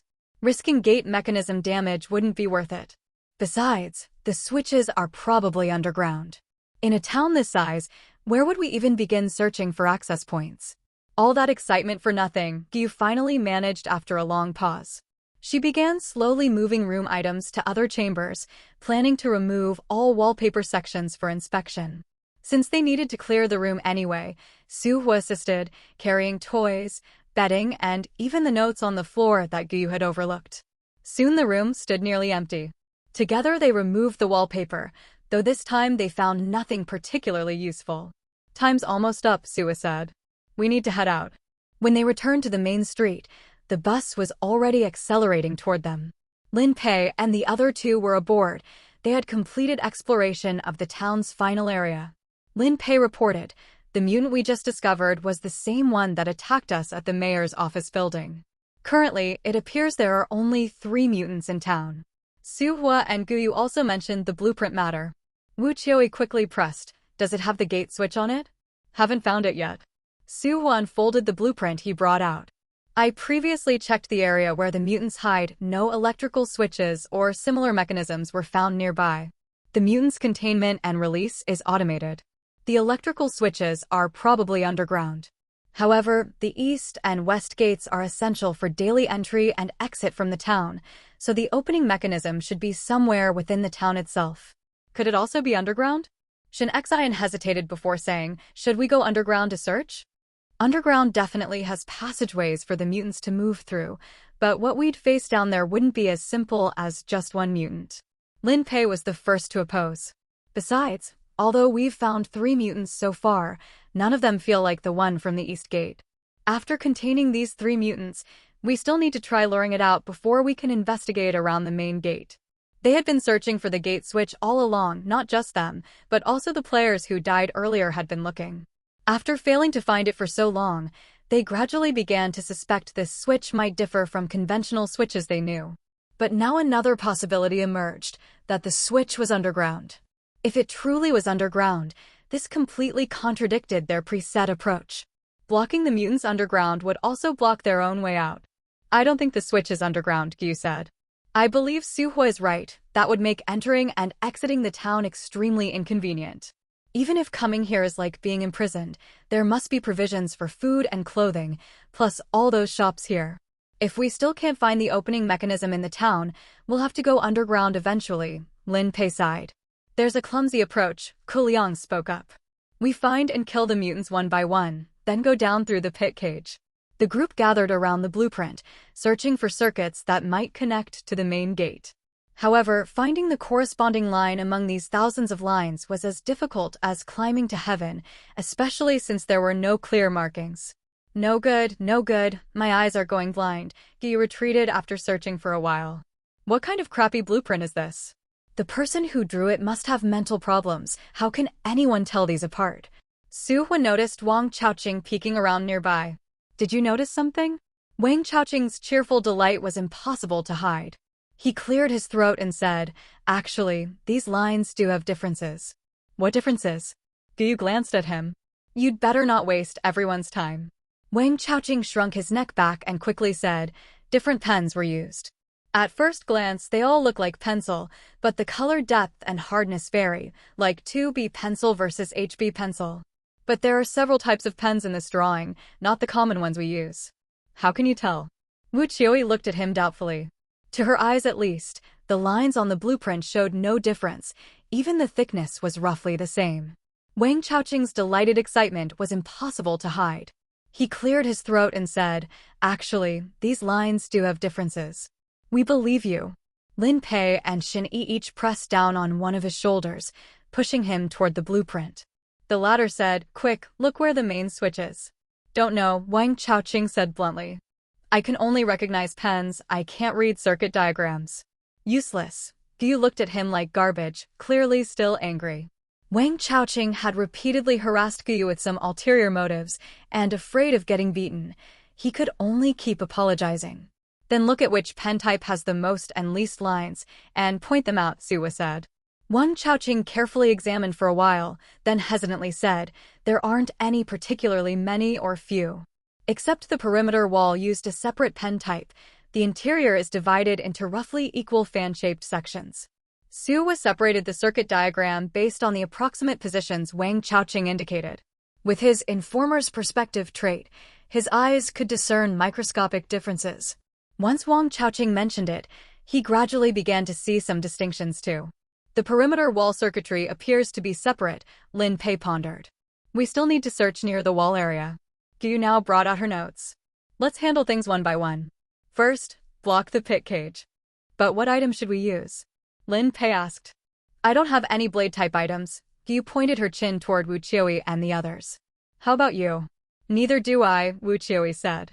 Lin Pei and Ke Liang similarly shook their heads.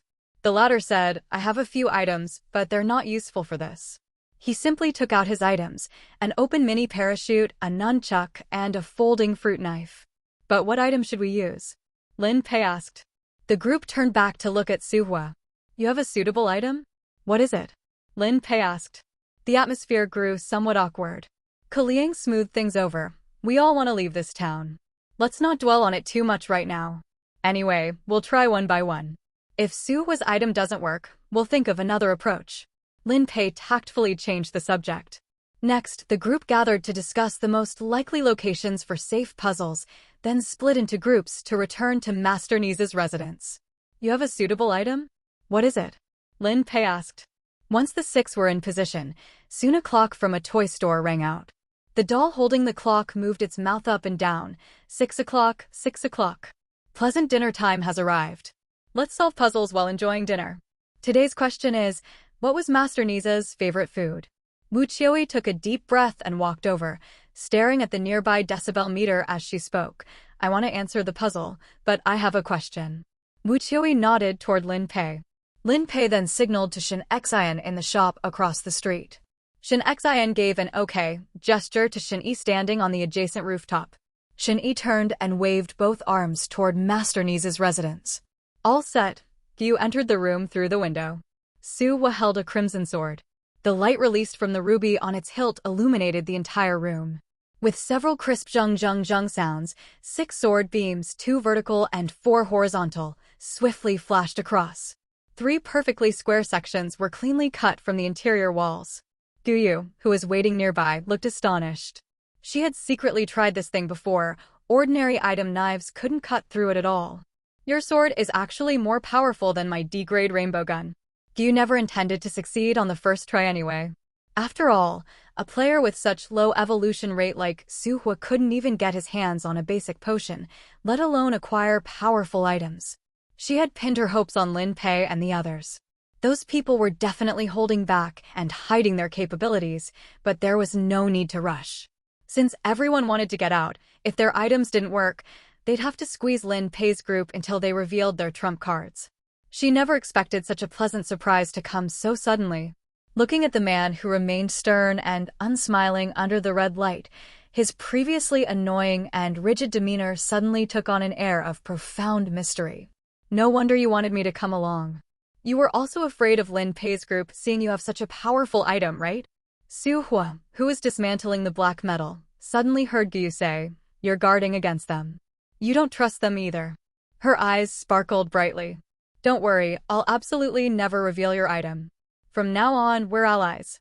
The passively acquired ally Su Hua lifted a piece of black metal and handed it to her. "It's quite heavy. Hold it properly." The two each carried a piece of black metal out, with one piece given to Shin Xian. Then they crossed the street again toward the nearest pit cage. No wonder he wasn't concerned about the gate mechanism at all. Lin Pei murmured while staring at the metal block that was a full 3 inches thick yet had perfectly clean-cut surfaces. As long as they could lure the mutants away, maybe they didn't need to bother finding any mechanism or power switch. They could just use items to get out. Wu Qiui, seeing the signal feedback from Shin Xian, stepped past him out of the toy store. "Let's go find the next puzzle." They waited another 2 hours before the next opportunity arrived. As Wu Qiui's side began solving puzzles, the cellar passage that Su Hua and Gyu were guarding suddenly had grills popping out consecutively.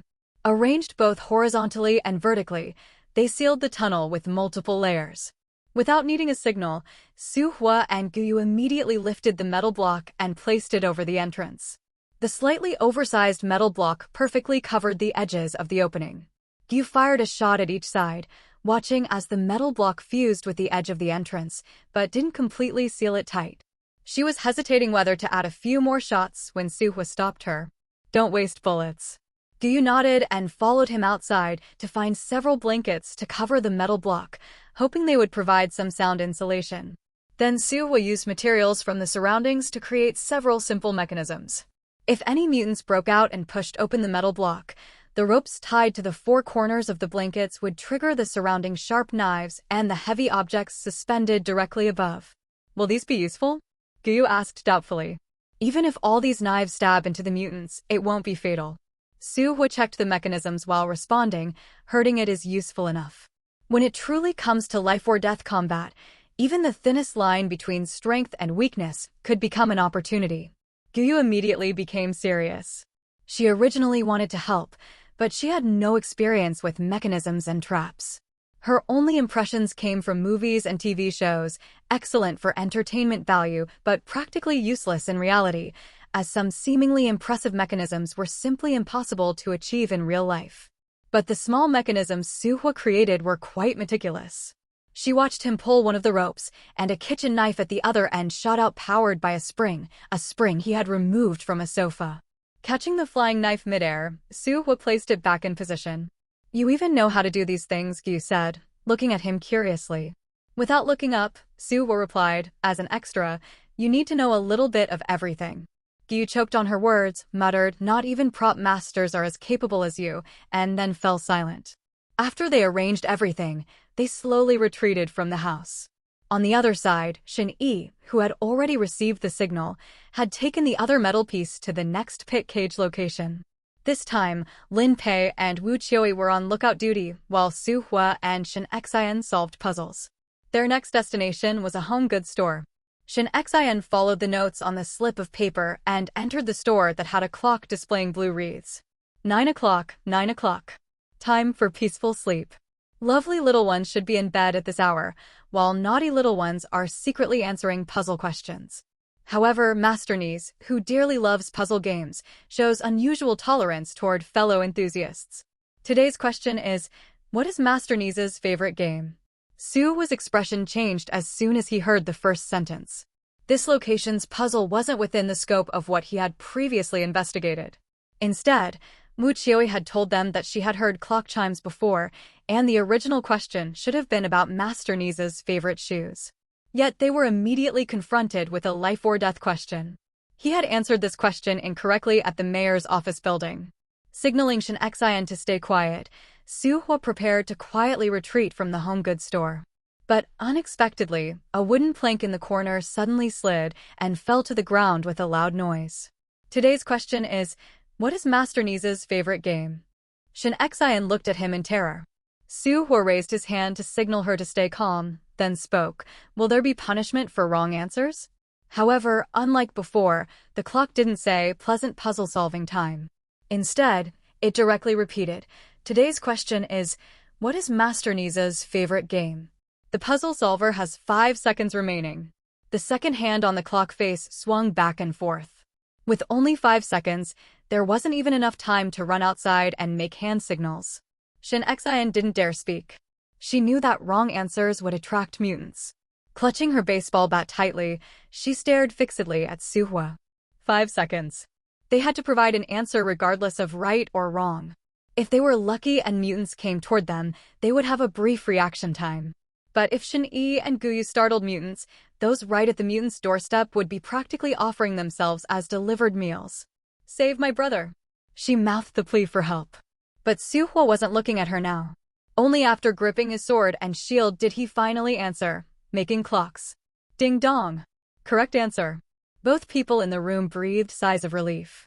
Suhua nodded to Shin Xian, who immediately went to the window and made covert signals to Wu Qiuyi, urging her to tell Shin-Yi and Guyu to hurry up. The puzzle solver has provided the correct answer. Master Nise has decided to reward you with a gem-embedded watch. This watch possesses a unique timekeeping method. A small drawer slowly extended from beneath the clock, surprisingly containing a watch made entirely from a square piece of black gemstone.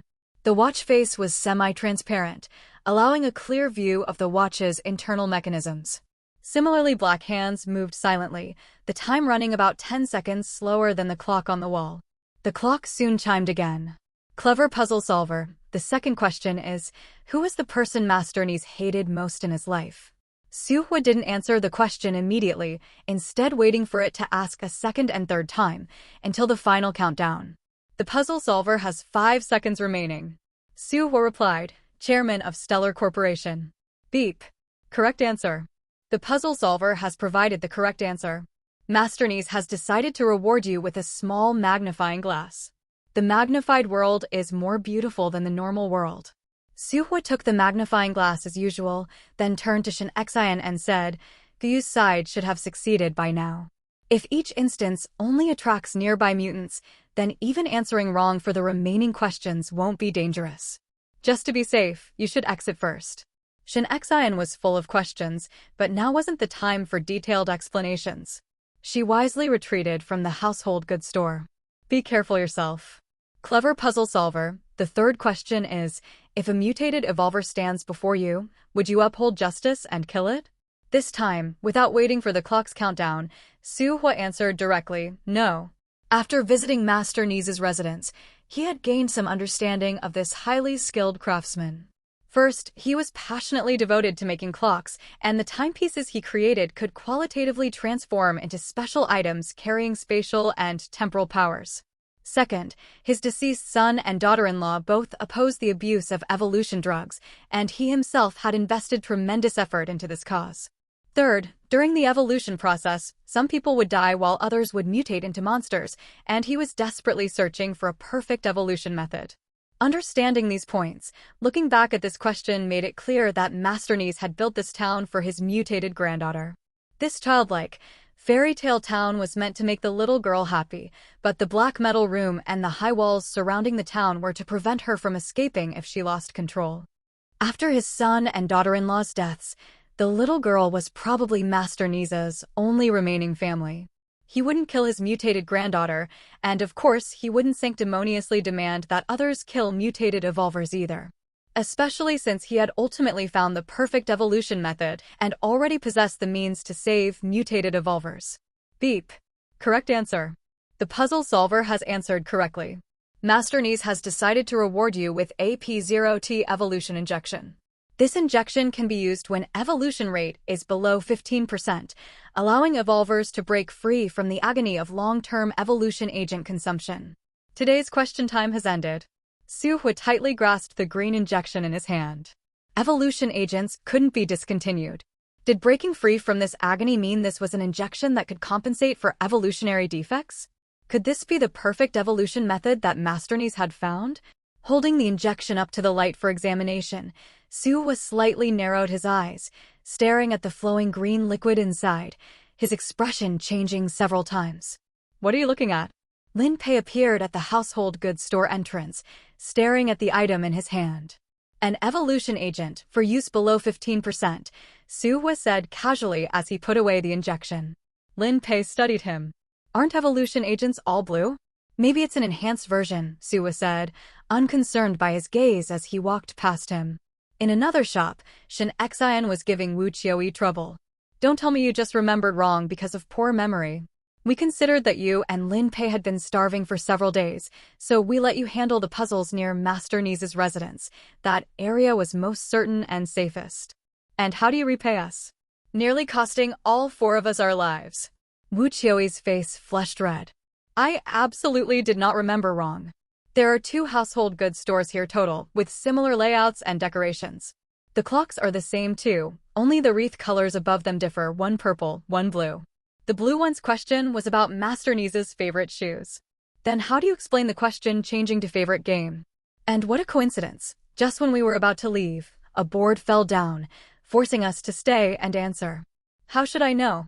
Wu Qiuyi instinctively lowered her voice. If you don't believe me, go check the other store. I've already checked, the other one has a purple wreath, Su Hua responded from outside. You might have genuinely remembered wrong. I did not. Wu Qiuyi said through gritted teeth. I would never remember wrong. I wouldn't cause any companion's death.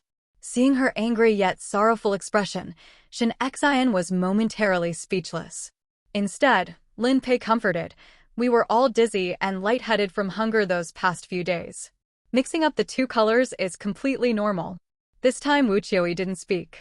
She abruptly pulled the door open, went out, and climbed onto the rooftop before leaving. Don't mind them, she's just overwhelmed with grief, Lin Pei sighed, quickly chasing after her. To be safe, Su Hua and Shen Xian didn't immediately go out. Watching the 2 retreating figures, Shen Xian whispered, Do you believe what they said? Su Hua shook his head. Absolutely despicable. Shen Xian said angrily. Everyone's desperately trying to find ways to escape, yet some people deliberately cause trouble for no reason. What could they possibly gain? What benefit do they get from others dying? It's almost dark, let's return to the bus first, Su Hua said without offering his opinion. The group gradually returned to the vehicle. Shen Xian's attitude caught Shen Yi's attention, and after a couple questions, she explained everything that had happened. When Shen Yi and Gu Yu learned they had unknowingly walked through Death's Door, anger immediately surged within them. Misunderstanding, it's all a misunderstanding. Before Lin Pei could finish speaking, Shen Yi shoved him. We almost died, and you think a light misunderstanding settles it? What do you want then? Lin Pei also grew angry. Nobody wants mistakes to happen, and it's not like you're the only ones taking risks. Gu Yu sneered coldly. You stab us in the back and you take risks? More like waiting for us to die so you can take our items. What kind of talk is that? Wu Qiuyi raised her voice. Taking your items won't get us out anyway. What's the point? Other items might not work, but Su Hua's item can cut black metal. Maybe it can cut through the main gate. Murder and robbery. This kind of person is common in dungeons. Gu Yu retorted sharply. You can know a person's face, but not their heart. To be blunt, if not for us, you might have starved to death in the end. Quite skilled at repaying kindness with betrayal. Everyone contributed effort. Do you think without us, your few people could have so quickly determined the mutant range? Ku Liang said with a dark expression. Everyone's just trying to survive, don't talk about favors or betrayal. Fine then, we're cooperative partners. Since it's cooperation, what's with the sabotage from within? Gu Yu said aggressively. First a sneak attack, then messing up the puzzle questions. How did someone so careless not die in previous dungeons? What do you mean, you're putting Su Hua's incident on us too? Ku Liang's cheek muscles twitched, clearly also angered. Gu Yu looked at him coldly. Haven't you been wandering all over town these past 2 days? Seen anyone else? Ku Liang paused, but Lin Pei laughed at this point. Only Su Hua himself knows about being attacked, who knows if it's true or false? Gu Yu looked at these people incredulously. You still want to blame the victim? Bullshit. Shen Yi said. What purpose would Su Hua have for fabricating an attacker?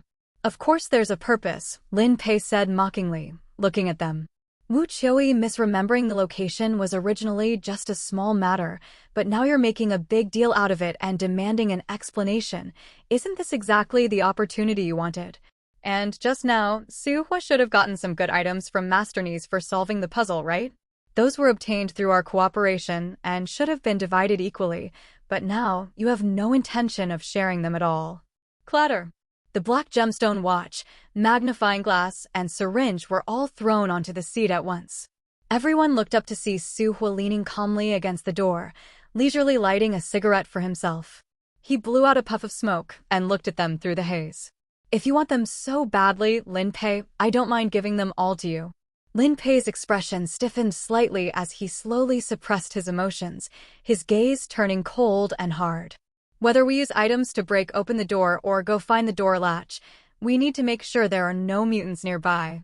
We've captured 2 so far, so dealing with the remaining one shouldn't be a problem. But the mutant that should have been at the east gate didn't appear. We haven't found any other pit cages, so the most convenient method is to lure it out. At least there's still one mutant waiting for us to kill. Your arguing is pointless anyway. None of them could do without the others. But this matter must be clarified. Guyu said. I agree with luring and killing the mutant, but what if someone tries to ambush us from behind during the fight? We're not afraid of dying to mutants, but we are afraid of dying at the hands of our own kind. That would be truly unjust, Shinny added. Right? Wang Chaoqing and Yan Hongyan quickly voiced their agreement. Though they were timid and less capable, their will to survive was strong. So, what do you want to do? Wu Qiuyi asked, her eyes red.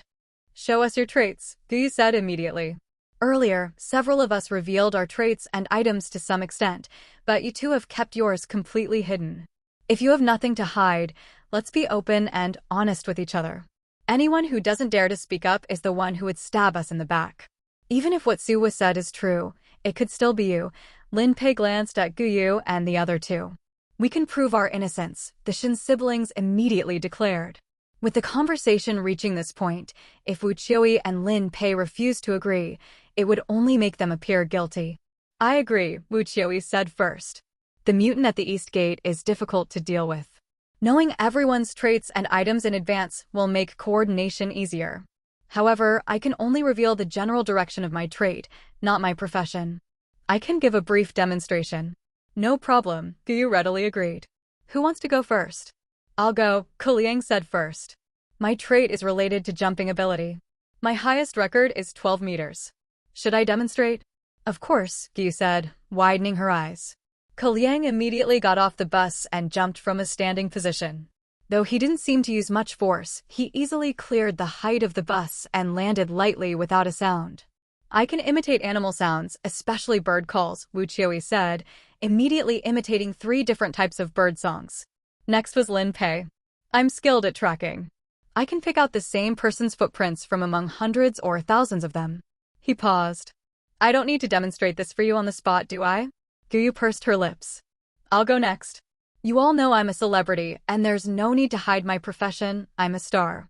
As for my trait, of course it's related to youth and beauty. Everyone on the bus turned to stare at her. Guyu's face fell. What? Is that not allowed? You're very strong in combat, Shin Xian said quietly. Before entering the dungeon, she had overpowered both of the siblings by herself. Elite education, Guyu said with a smile. Horsemanship, marksmanship, and self-defense. I've been learning them since childhood. Is that so? Lin Pei said abruptly. Did you learn archery too? Guyu first glanced at Su Hua, and seeing that he remained unmoved, she said, Don't waste your breath trying to sow discord. I was too far away when Su Hua was attacked, and I returned to the bus earlier than you.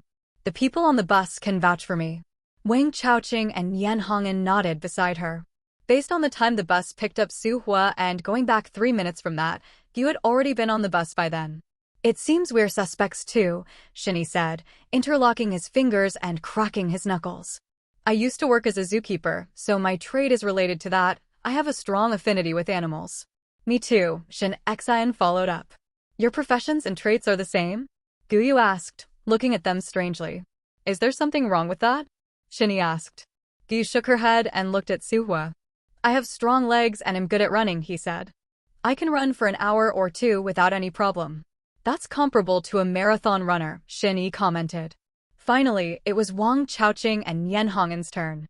Wang Chaoqing's trait was his shadow, which had no combat capability beyond peeping through internet connections. Yan Hongyan was a security guard, and his trait was related to his professional scope. He could remember the appearance of anyone he had seen once. After this round, it seemed like no one's trait could be connected to using a bow and arrow. But traits were one thing, and items were another. However, having reached this point, pushing further would only escalate tensions. Both sides could only temporarily set aside their prejudices. Several flashlights served as headlights as the bus slowed down, carrying a vehicle full of players with their own hidden agendas through the darkness. One person drove while the others took turns resting. Who do you think it is? Gyu typed out a line of text on her phone from the back seat. Suhwa shook his head slightly. It was hard to say. Without explicitly stating professions, the scope covered by traits was too broad. Take his tireless legs, for example. Who would connect that to an extra? Do you think Shin Yi and Shin Xian are suspicious? Gyu asked again. Suhwa gave her a questioning look. As far as I know, no two players currently have overlapping traits, Gyu typed quickly. Professions might overlap, but people are different. You should be able to tell that traits are connected to a person's habits and personality. Since no two people are identical, there naturally wouldn't be identical traits. Authorities in Capital City have confirmed this. Are they lying because they have a guilty conscience? Suhwa didn't think so. If they truly had a guilty conscience, they could have easily made up any trait. Like Guyu, she was skilled in marksmanship and could have easily passed that off as her trait. There was no need to go to extra lengths. One advantage of traits was that certain aspects and ability boundaries were vague. As an ordinary person, Suhwa couldn't run a marathon in one go, but professional athletes could. Imitating bird calls, identifying footprints, these were things specially talented people could do. Naturally, the number of people with exceptional abilities was small, but the possibilities still existed. So these traits could be real, or they could be fake. But their authenticity wasn't particularly important. There could be many reasons for hiding things. What are you doing? Gyu slapped Wang Chaoqing's hand away as he reached for the syringe. Everyone who had been sleeping on the bus opened their eyes. Let me see. Why is this potion green? Does it have particularly good effects? Wang Chaoqing said with envy and longing. Dare you randomly use a potion of unknown origin? Suhwa took the item back. I'll keep it for now. Wang Chaoqing looked embarrassed and didn't speak, his eyes glancing toward the others, but this time even Lin Pei didn't voice an opinion. Prepare for the worst, Suhwa said. Maybe my item won't work on the wall. Whether the item would be effective was still unknown, and killing each other before confirming would be meaningless. After resting through the night, early the next morning, everyone except Shin Yi and Yen Hong'an, who stayed to drive, got off the vehicle. This time it's your turn to block the pit cages, Shin Xian said to Wu Qiuyi and the others. We can go, but we'll need Gyu's help to seal the black metal, Lin Pei said. Gyu cursed under her breath, then turned to Suhwa and said, Anyway, we have plenty of time today. You must choose carefully before answering questions. I don't want to blindly throw my life away.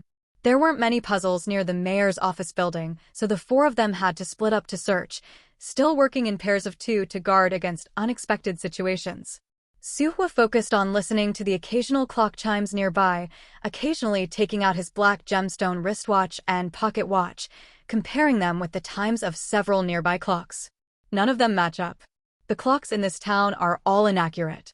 Although some clocks chime simultaneously, there's still a slight difference before and after, Shin Xian said as she walked over to him, glanced at the watches, then turned toward the outside. Wang Chaoqing and the others seemed to have found something. Just then, a clock not far from them also began to chime. 12 o'clock, pleasant lunchtime has arrived. Let's solve puzzles while enjoying lunch. Today's question is, how many clocks did Master Nice, who adored timepieces, make in his lifetime? The same question again. This made Suhwa, who was about to leave, turn back. He stood firmly before the clock. If I answer wrong, will there be punishment? Pleasant puzzle-solving time. The game rules set by Master Nice absolutely do not allow any puzzle enthusiast to be harmed. Without Suhwa having to say anything, Shin Xian went out to notify Gyu's group. As usual, Suhwa asked several irrelevant questions and had the clock repeat the question twice before giving his answer. 20,001. Ding dong. Correct answer. The puzzle solver has given the correct answer. Master Nice has decided to reward you with a little red flower. After Suhwa received his prize, the clock didn't announce the end of the puzzle, but continued. Now begins clock learning time. Master Knees made countless clocks in his lifetime, but he only acknowledged 20,001 of them. The 20,001st clock was the 1,001st timepiece he completed after coming to this town, and also his final one. It possesses an exquisite and grand appearance, records the passage of time in this town, and matches the minutes and seconds of Clock Tower in C9 Wormhole .01 district, which claims to have the most accurate time. It is a perfect masterpiece to conclude his career. They're done over there, Shin Xian said excitedly as she pushed the door open and entered. Su Hua nodded, pocketed the note, and walked out onto the street. After the group gathered, Gu spoke first. Following what you did yesterday, I also set up 2 mechanisms in the house. Even if they're useless, trying doesn't hurt. Su Hua smiled, and the group began discussing how to deal with the mutant at the East Gate. Luring out that mutant might have 3 conditions. First, making noise exceeding 80 decibels. Second, having 3 people moving simultaneously in public spaces. Third, attacking the gate, Lin Pei analyzed. Attacking the gate would naturally create noise over 80 decibels too, but we need to test to know which one specifically triggers it. Regardless of the method, luring it out shouldn't be difficult. The key is how to kill it. Ko Liang asked. With that kind of formidable combat power, it's probably very difficult.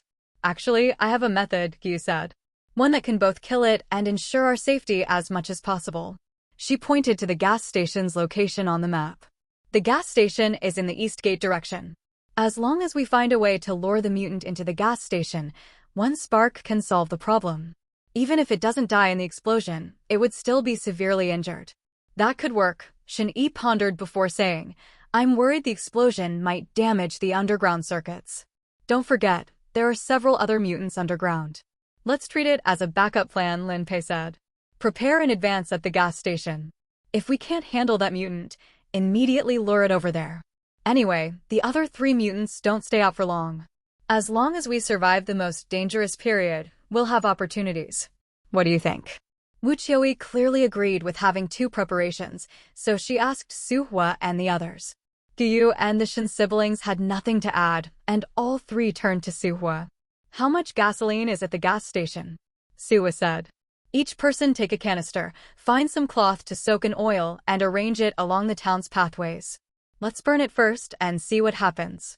Great idea. Guyu clapped her hands. Let's get to work and try to finish before dark. The others had no objections. After leaving one person to drive, they split up again to work. Lin Pei and Ko Liang went to the gas station. Wu Qiuyi, Shin Xian, and Guyu collected curtains, carpets, and other materials. Wang Chaoqing and Shin Yi were responsible for transporting gasoline. Su Hua selected the streets and alley entrances to serve as traps. Working together, they tied curtains and carpets with cut holes to doors and windows, then attached strings of bells and piles of dolls, clearing a path wide enough for one person to pass through at both ends. Beyond this block was the gas station. Su Hua also cleared the dolls from the main street, leaving a wide avenue. Let's find something to eat, Guyu said, bending over and supporting her stomach. Even evolvers can't withstand hunger. Do you think there are evolvers who evolve the trait of one meal lasting 3 days? Shin Xian wondered aloud. What a wonderful trait that would be, Guyu said with feeling. Wu Qiuyi pressed her lips together.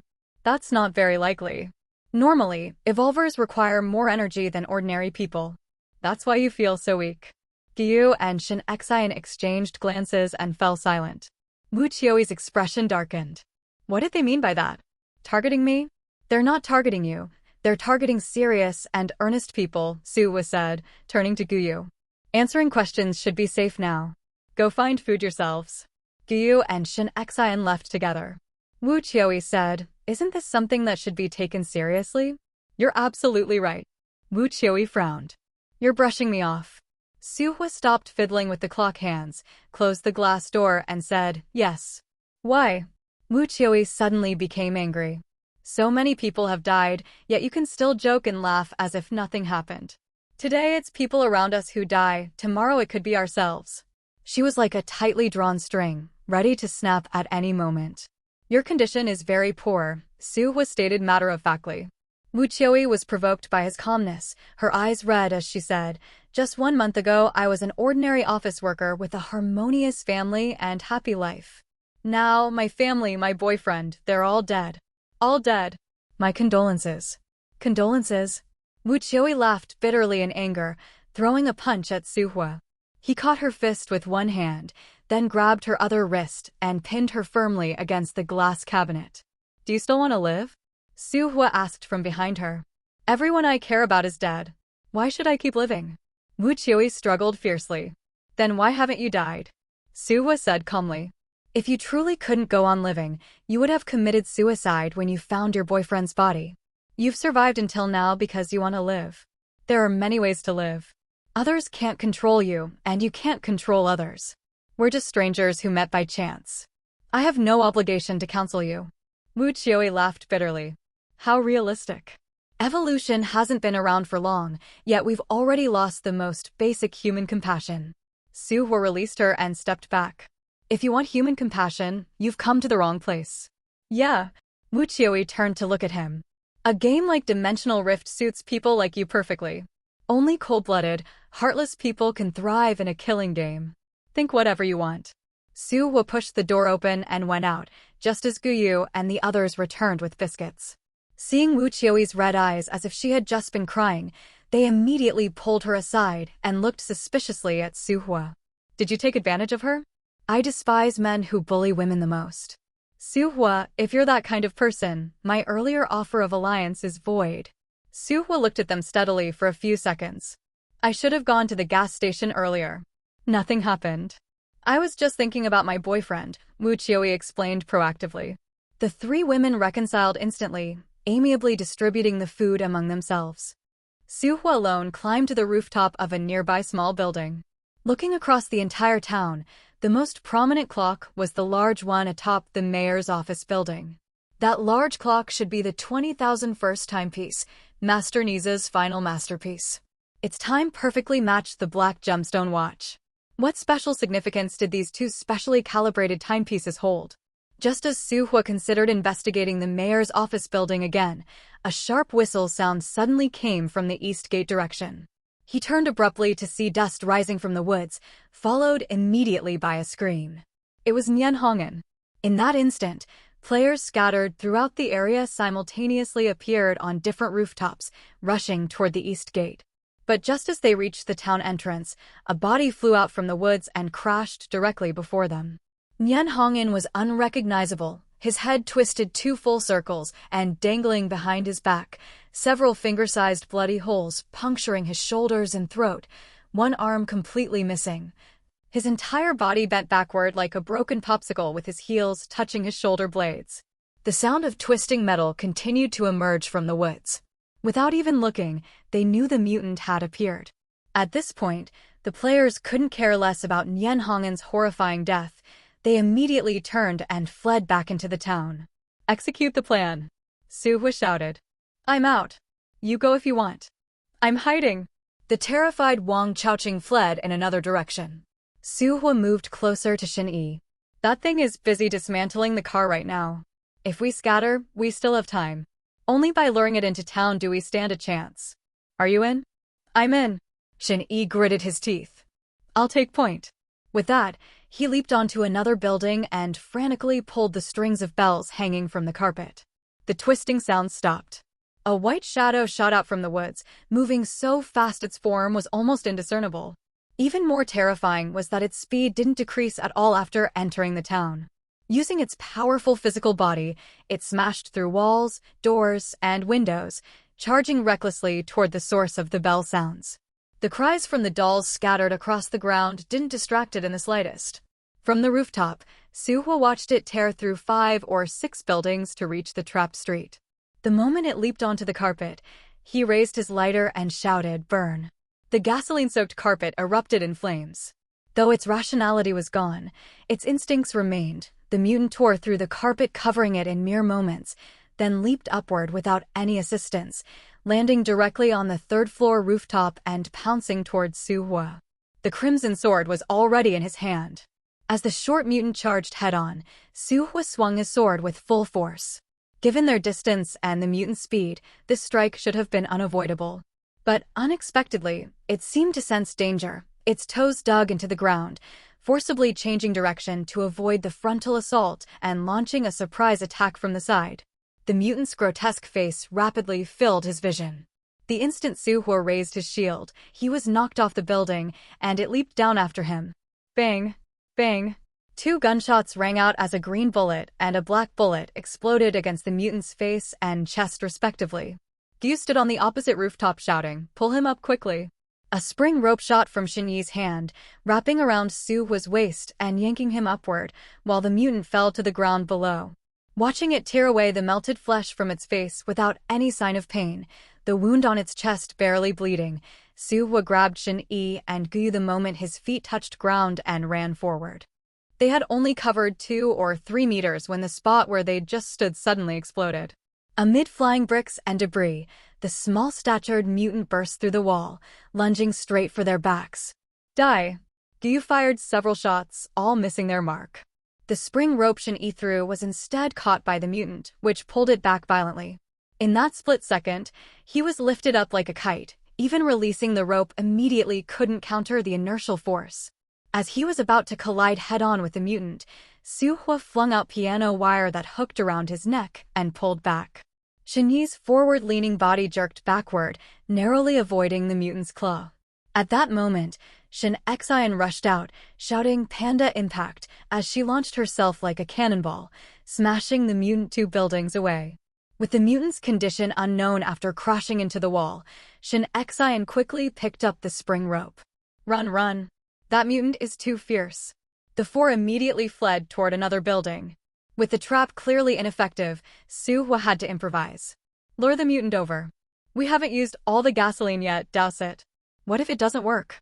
Gyu said urgently. "We only escaped unscathed just now thanks to luck." "I'll distract it."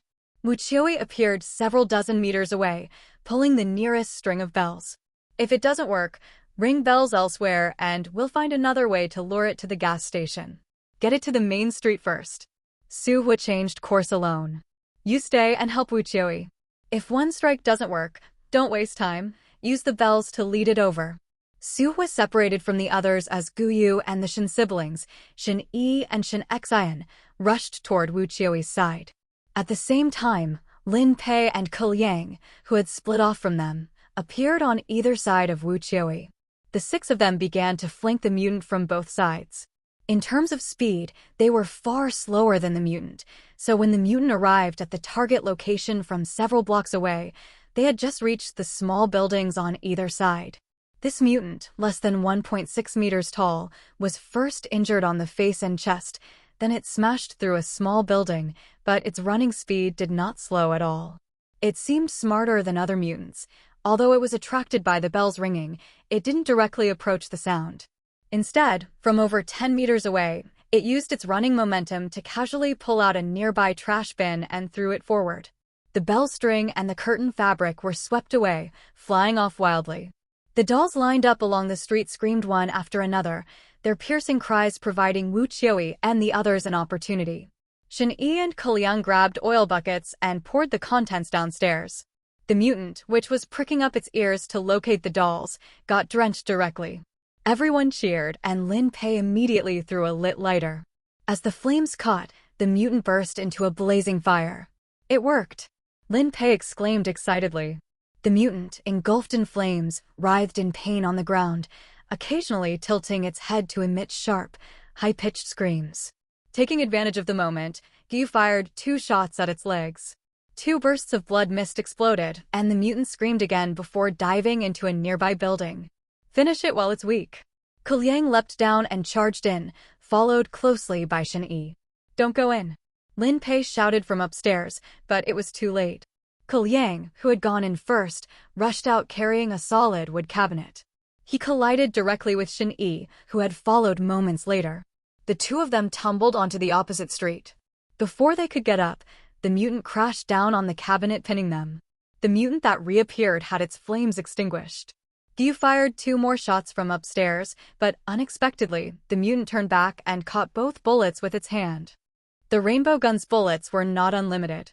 Gyu had used the most powerful white bullet to seal the pit cage, so the 2 shots just fired were green bullets. These could corrode softer materials like paper and cloth and were harmful to humans as well, but the mutant caught the bullets and let them melt away without any reaction to the corrosive pain in its palm. Not only that, it seemed to have pinpointed Guyu's position. It grabbed the wood cabinet and hurled both Kuliang and Shen-Yi away, then spun on the spot and threw the cabinet toward Guyu. The wood cabinet exploded with force comparable to a cannonball at Guyu's hiding spot. Flying wood splinters were like a second wave of attack. Even though Guyu and Shen Xian retreated in time, both were scratched and bleeding, especially Guyu, who had wood splinters embedded in her face and arms. I earn my living with my face. Guyu roared furiously, rushing back to the rooftop edge and unleashing a relentless barrage on the mutant. This was exactly the scenario she wanted, using the height advantage to pin the mutant on the ground. In reality, she only fired 2 shots before the mutant leapt out from the rooftop edge, its 5 fingers slashing toward her wrist. Crack! The prop gun broke on impact. Guyu held the broken half of the gun in shock. If she hadn't pulled back quickly enough, that blow would have severed her arm. Whoosh! A large net was thrown down from the opposite building, catching the mutant and dragging it down. "What are you standing there for?" Lin Pei shouted angrily. "Get moving!" Guyu turned and fled immediately, but from the corner of her eye, she saw the mutant tearing open the net while suspended in midair. Before she left the building, the mutant had already escaped and grabbed the net rope, rapidly climbing upward.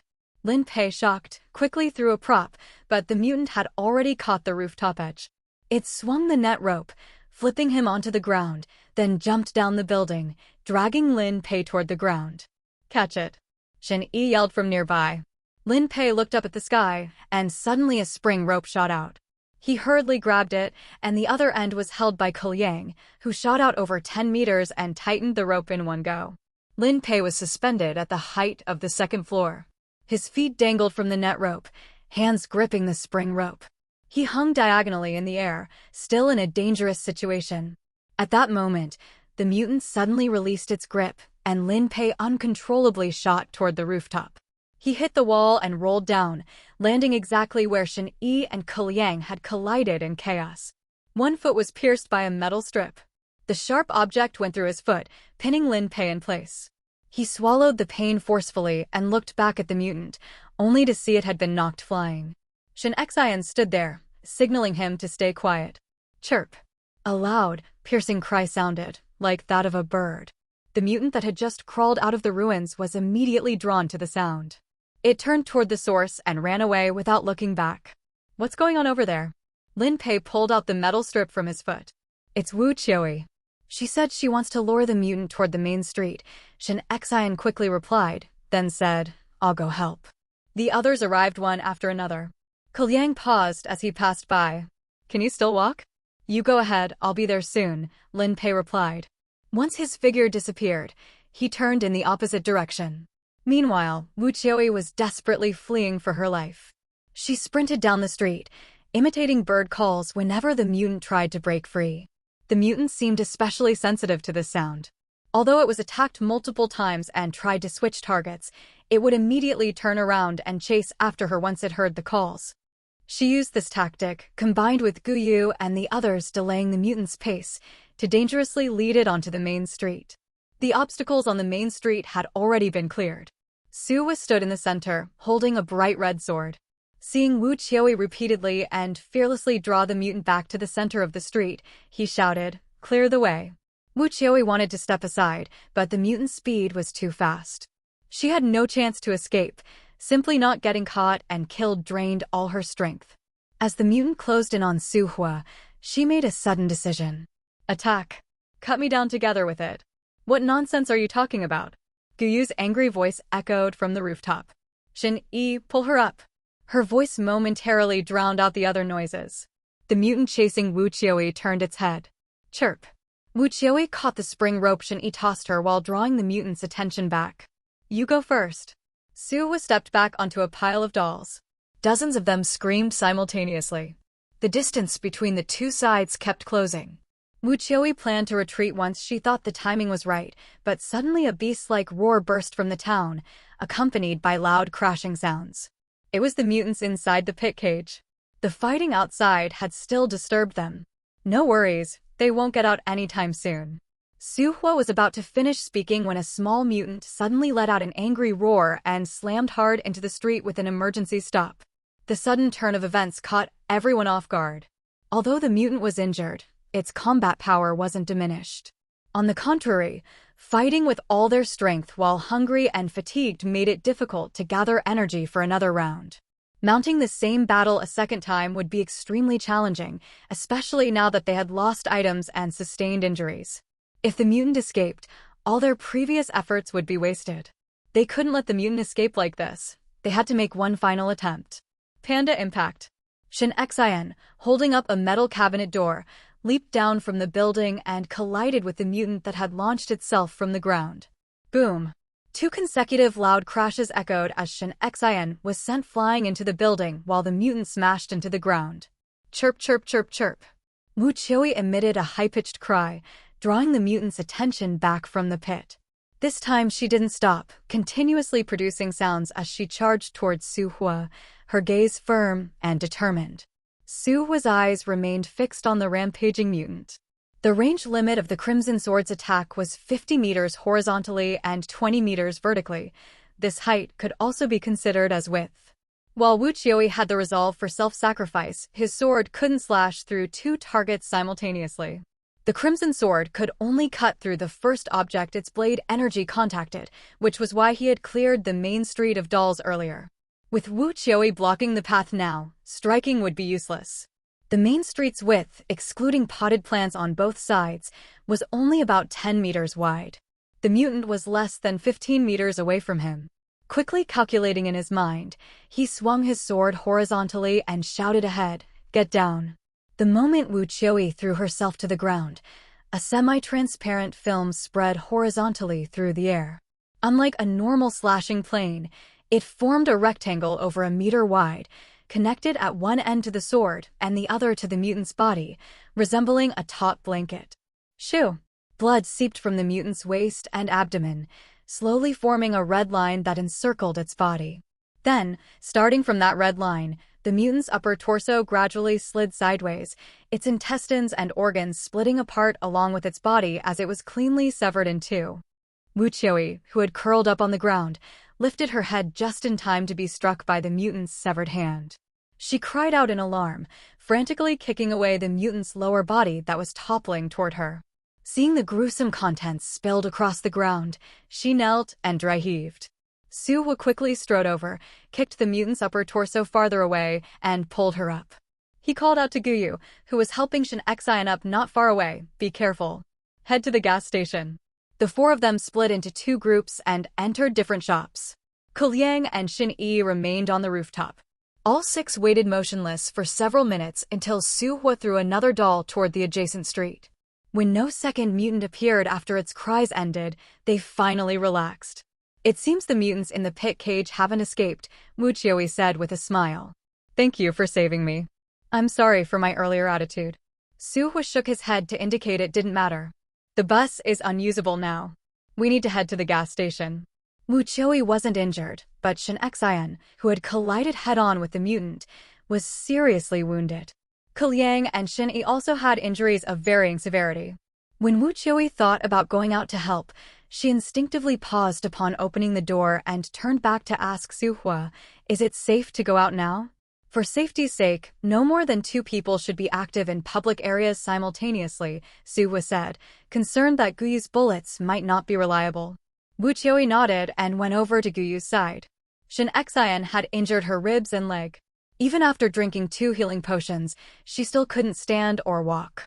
Guyu had to cushion her back with some clothes and lean her against the wall. "I still have some healing potions here," Wu Qiuyi said, taking out her only bottle. "Thank you, but it's not necessary," Shin Xian said while hissing in pain. "Drinking more won't help anyway." "Stop talking," Guyu pressed on her shoulder and reached for the healing potion herself. "If she doesn't need it, I'll take it. My face got scratched up, and I don't know if it'll leave scars." Watching her unceremoniously gulp down half the bottle, Wu Qiuyi smiled and said, "Even in a life-and-death struggle, you still care about your appearance. What others do is their business, but as long as I have breath in me, I must maintain my beauty," Guyu declared, raising her chin. "I want to die looking pretty too." A hint of envy appeared in Wu Qiui's eyes. Cheer up, Shin Xian looked at her. We just killed a mutant. A mutant that can tear cars apart with its bare hands. This is definitely something worth bragging about in new player circles. Absolutely, Guyu said cheerfully. When I get back, I'm going to spread the word everywhere. This lady has fought mutants directly. Not only did I take one down, but I came out unscathed too. Let's see who dares look down on female players now. Wu Qiui couldn't help but laugh. Speaking of which, Shin Xian is really amazing. That panda impact move of yours is truly impressive. Yeah, Guyu said curiously. Are you a panda keeper? Having gone through a life-and-death battle together, Shin Xian was less guarded than before. My brother and I both are. He takes care of monkeys, and I care for pandas. Guyu gave a thumbs up. You're much more impressive than your brother. Shin Xian felt both shy and a little proud at the praise. Please don't let my brother hear that. Already heard it, Shin Yi's voice came from the rooftop. The three women looked at each other and laughed. Just as they were enjoying the moment, the clock inside the shop suddenly chimed. The mechanical electronic voice made them tense up reflexively, but they quickly relaxed again. Why so nervous? There's no danger. Up on the rooftop, Su Hua, who had been asking about Lin Pei and Wang Chaoqing's whereabouts, also stopped to listen to the riddle announcement. Seeing his tense expression, Shin Yi said, the mutants are all contained, and riddle time is safe. You don't need to worry. Before he could finish speaking, an abnormal impact sound came from extremely close range. The three men's expressions changed instantly, and Su Hua immediately jumped down from the building. Guyu and Wu Qiui had just reached the doorway supporting Shin Xian between them when they saw him. Guyu asked first, why did you come down? There was a sound downstairs just now. Probably something fell over, Wu Qiui said uncertainly. The previous fight had wrecked many areas, so objects tipping over was normal. Don't be so paranoid, Guyu said. If we're this jumpy, how are we going to find the gate switch later? Mr. Su, you're too serious, Shin Xian said with a playful smile. Wang Chaoqing had run off first, and Lin Pei, who should have been with them, had also disappeared midway. With these two not showing themselves, the town couldn't be considered safe. Are you hungry? Have a biscuit. Wu Qiui reached for her food supplies, but realized her small bag was still in the shop. Just as she turned to retrieve it, in that split second, a hand pierced through her abdomen. The fingers twisted and dragged her toward the shop interior. Mutant. Shin Xian, who had been looking at her, screamed in alarm. Su Hua, still several meters away, instantly launched himself into the shop. He grabbed Wu Qiui's shoulder and kicked forward at the mutant that had appeared. A kick infused with the power of the stampeding buffalo slammed into the mutant's bloodied face, shattering its facial bones and twisting its features beyond recognition. Yet, even like this, it still clutched onto Wu Qiui's entrails, refusing to let go. As it staggered backward, the bright red organ dragged along the ground, causing Wu Qiui to cough up a mouthful of blood. Su Hua raised his sword and sliced off its arm, then kicked it hard, sending it flying away. The disfigured, armless mutant rolled 2 meters before suddenly flipping over and lunging ferociously at him without a shred of fear for death. Concerned for Wu Qiui's safety and unwilling to let the mutant escape directly, Su Hua grabbed a handful of his own clothes and threw them at the mutant. He sidestepped its charge and, as it lunged past, pulled out a lighter and set it ablaze. Liang and Shin Yi had already arrived outside the door. The two of them used spring ropes to entangle the mutant, which was thrashing wildly while engulfed in flames. They dragged it to nearby rubble and pinned it under the collapsed building. Guyu took advantage of the moment to grab a large stone and frantically smashed it onto the mutant's head. The cracking sounds were indistinguishable, whether it was the stone or the mutant's skull breaking. Only when its struggling weakened did she stop. By then, the mutant's head was drenched in blood. Half its body was buried under the rubble, with the exposed parts of its clothing almost burned away. Only some fibers stuck to its skin still smoldered, scorching the flesh into a curled, charred blackness. The mutant didn't move. Dead, right? Guyu panted heavily, worried enough to want to strike it a couple more times. Unexpectedly, the bloodied mutant suddenly raised its upper body and lunged at her. Startled, Guyu plopped down on the ground and instinctively kicked out, jamming her toe right into its mouth. She couldn't help but shout out. All mutants carry toxins. If bitten, she could suffer full-body necrosis and weaken to death. She kicked the mutant's head away with her other foot, took off her shoe, and hopped to the side to carefully check her foot. Please, no wounds, no bite. Assured she wasn't hurt, she looked back at the ground. The mutant lay face down with the shoe in its mouth, no longer moving, as if biting off the shoe had been its last bit of strength. Kalyang rummaged through the rubble and pulled out a kitchen knife, then chopped off the mutant's head directly. Now it's truly dead. Watching the deformed head roll far away, everyone was still shaken to the core. The mutant's vitality was so strong that until the body was severed from the head, one couldn't afford to let their guard down. The one that made the noise just now must be this mutant, right? How did it get out? Shin-Yi packed up the spring ropes and asked. One escaped. Could the others have gotten out too? Kalyang asked. Probably not. Gyu twitched her eyelids. If the other two escaped, they should have shown up by now. The group exchanged uneasy glances. At that moment, Shin Xian suddenly remembered Wu Qiuyi. Go check on Wu Qiuyi. She's injured. Gyu and Kalyang hurried into the shop, while Shin-Yi supported Shin Xian inside. But as soon as they entered, everyone froze. Wu Qiuyi was leaning against Su Hua's arm, coughing up blood nonstop. She was practically soaked in her own blood. Despite having pressure applied to her abdominal wound, blood still trickled steadily out. Her clothes and the floor were drenched in blood, the entire visible area a thick, bloody red. It was unimaginable how so much blood could pour out of one person. How could this? Kalyang's lips trembled. He had been upstairs and hadn't seen the attack on Wu Qiuyi. He had thought her injuries were light, never expecting such a tragic scene. Not just him, all their pupils quivered violently at the sight. Especially since Wu Qiuyi was still coughing up blood, the Evolver's tenacious vitality hadn't allowed her to die immediately after severe injury. Instead, she was enduring excruciating pain, struggling on the verge of death. I have a healing potion. Gyu trembled as she pulled out the remaining half bottle, but suddenly noticed several empty bottles lying by Su Hua's feet.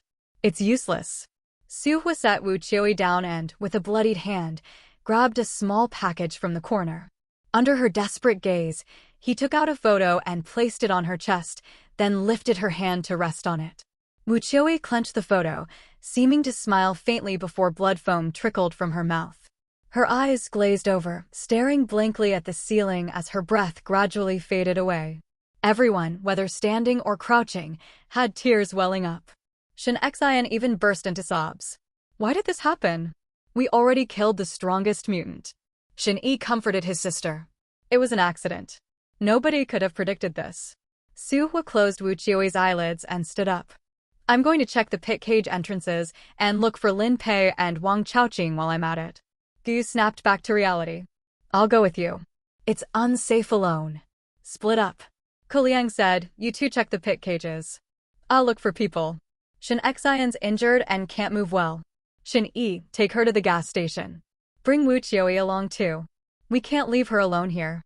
Be careful. Su Hua said with a meaningful glance, the mutants may not have escaped on their own. Gyu and the others tensed, immediately thinking of the person who had ambushed Su Hua earlier. Wang Chaoqing and Lin Pei were missing and, coincidentally, another mutant had escaped. Kalyang's face darkened with terrifying gloom. If this was deliberate, I'll make sure Wu Qiuyi's death is avenged. Su Hua said nothing, glanced at the fallen woman, and turned to leave. Gyu followed closely behind him.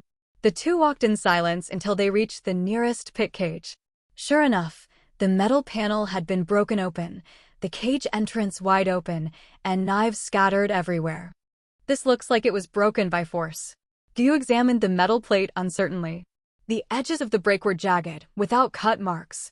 This black metal was extremely tough. Without tools, players rarely managed to break it.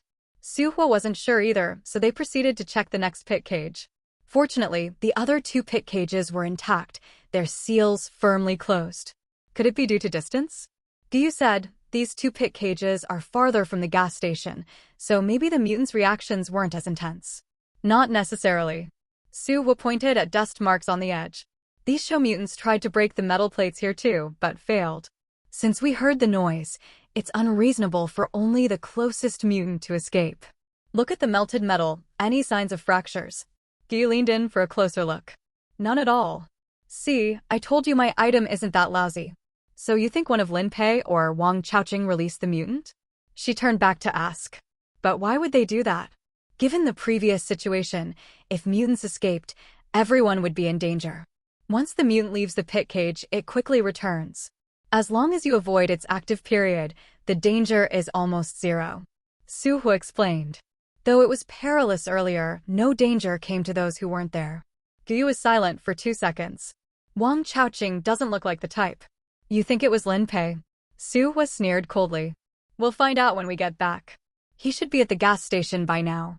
The gas station in Decibel Town wasn't very large, and it didn't store much fuel either.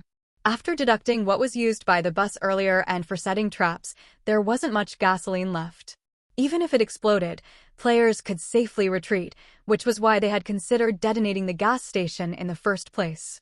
To increase lethality, Lin Pei and Ke Liang had previously gathered plenty of broken glass, furniture, iron frames, and other materials, piling them into a small mountain inside the gas station. The string of bells used to attract mutants was placed on top, with one end connected to a rope that led 30 meters outside the gas station. The fuel valve had already been closed now, and Ke Liang's group were all in the rest area next to the gas station. Wu Qiui lay on the only bed, covered with a white cloth. Shen Yi and Shen Xian, the sibling pair, stood somewhat farther away. Lin Pei sat by the bedside while Ke Liang stood behind him, both looking at the person on the bed with grief-stricken expressions.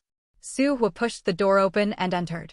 Shen Yi immediately stood up and asked, "What about the pit cages?" "Only the pit cage closest to us opened. The other two are fine." Gu spoke first, then turned to look at Lin Pei. "Where were you just now?" Lin Pei turned to look at them, momentarily silent, as if enveloped in immense sorrow. "He was injured and unconscious. When I found him, he was still lying on the ground," Ke Liang explained on his behalf. "As for Wang Chaoqing, we couldn't find him." Su Hu tilted his head to glance into the gas station and said, "You mentioned earlier that he was conscious when you left. Right after you left, the building collapsed. Not only was I knocked unconscious, but my leg was broken too." Lin Pei pulled up his pant leg, revealing his severely swollen and red right calf that had received basic treatment. "What a coincidence." Gu walked over to examine it. "I'm the one who bandaged his leg." "Wouldn't I know?" Ke Liang reached out to stop her. Gu pushed his hand away. "Who knows if you're accomplices?" Ke Liang's expression turned grim, but Lin Pei, who had already been informed about this matter, said, "It's reasonable for them to suspect me. After all, I wasn't present at the time, and only one mutant escaped from the 3 pit cages." Gu snorted coldly, actually examined his leg before stepping back, frowning as she nodded to Su Hu. Su Hu remained silent for a moment. Lin Pei looked displeased. "I wouldn't break my own leg, would I? In this town that uses mutants as security guards, what would I gain? And we still can't leave now." "I think it's probably just an accident," Shen Yi tried to smooth things over. "We're all companions who've been through life and death situations together. Let's not be suspicious of each other." "But only one of the 3 pit cages had problems, and someone ambushed us earlier." "It's hard to say for sure." Shen Xian looked around and said, "Didn't that Wang Chaoqing disappear without a trace?" "Probably guilty conscience." "He's right here." Su Hu suddenly spoke, turned around and went out, quickly walking to a standing cabinet in the gas station. He pulled the cabinet door open and dragged out the person hiding inside. The others who followed out looked in surprise at the person he dragged out. "Wang Chaoqing. How's he here?" "So you were hiding in the gas station." Ke Liang strode forward, grabbed the person and was about to hit him. "Was it you who released the mutant?" Wang Chaoqing was scared out of his wits, shielding his face while shouting, "It wasn't me, it wasn't me. I don't know anything. I just found a place to hide. I don't know what happened." "You."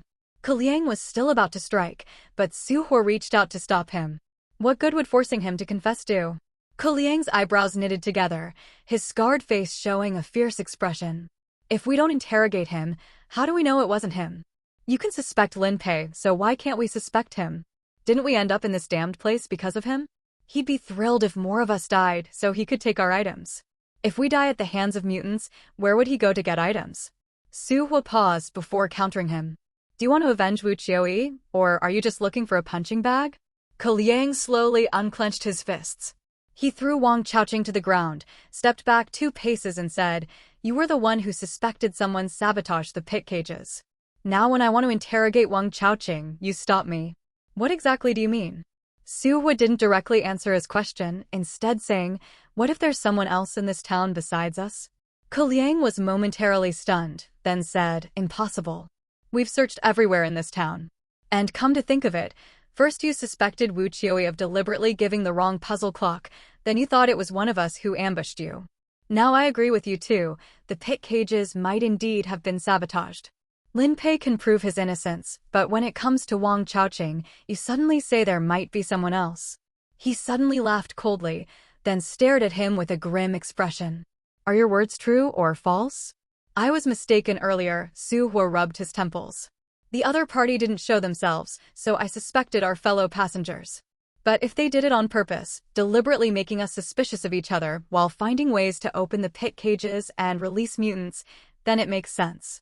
That does seem plausible too, Guy walked over, thoughtful. To be honest, it was quite strange that Wu Qiuyi remembered the flower wreath colors backwards. Memory blur is normal, but she was quite certain at the time that she hadn't remembered wrong. Maybe someone secretly swapped the flower wreaths. Wait, Shin Yi interrupted them. You've confused me now. Wu Qiuyi only mentioned the flower wreath matter to us. Assuming there really is an outsider, how would they know about it? And why would they only release one mutant? If they wanted players dead, they should have released all three. Their gazes focused, and Shin Xian's face turned pale. What if the other two mutants were released too? No way.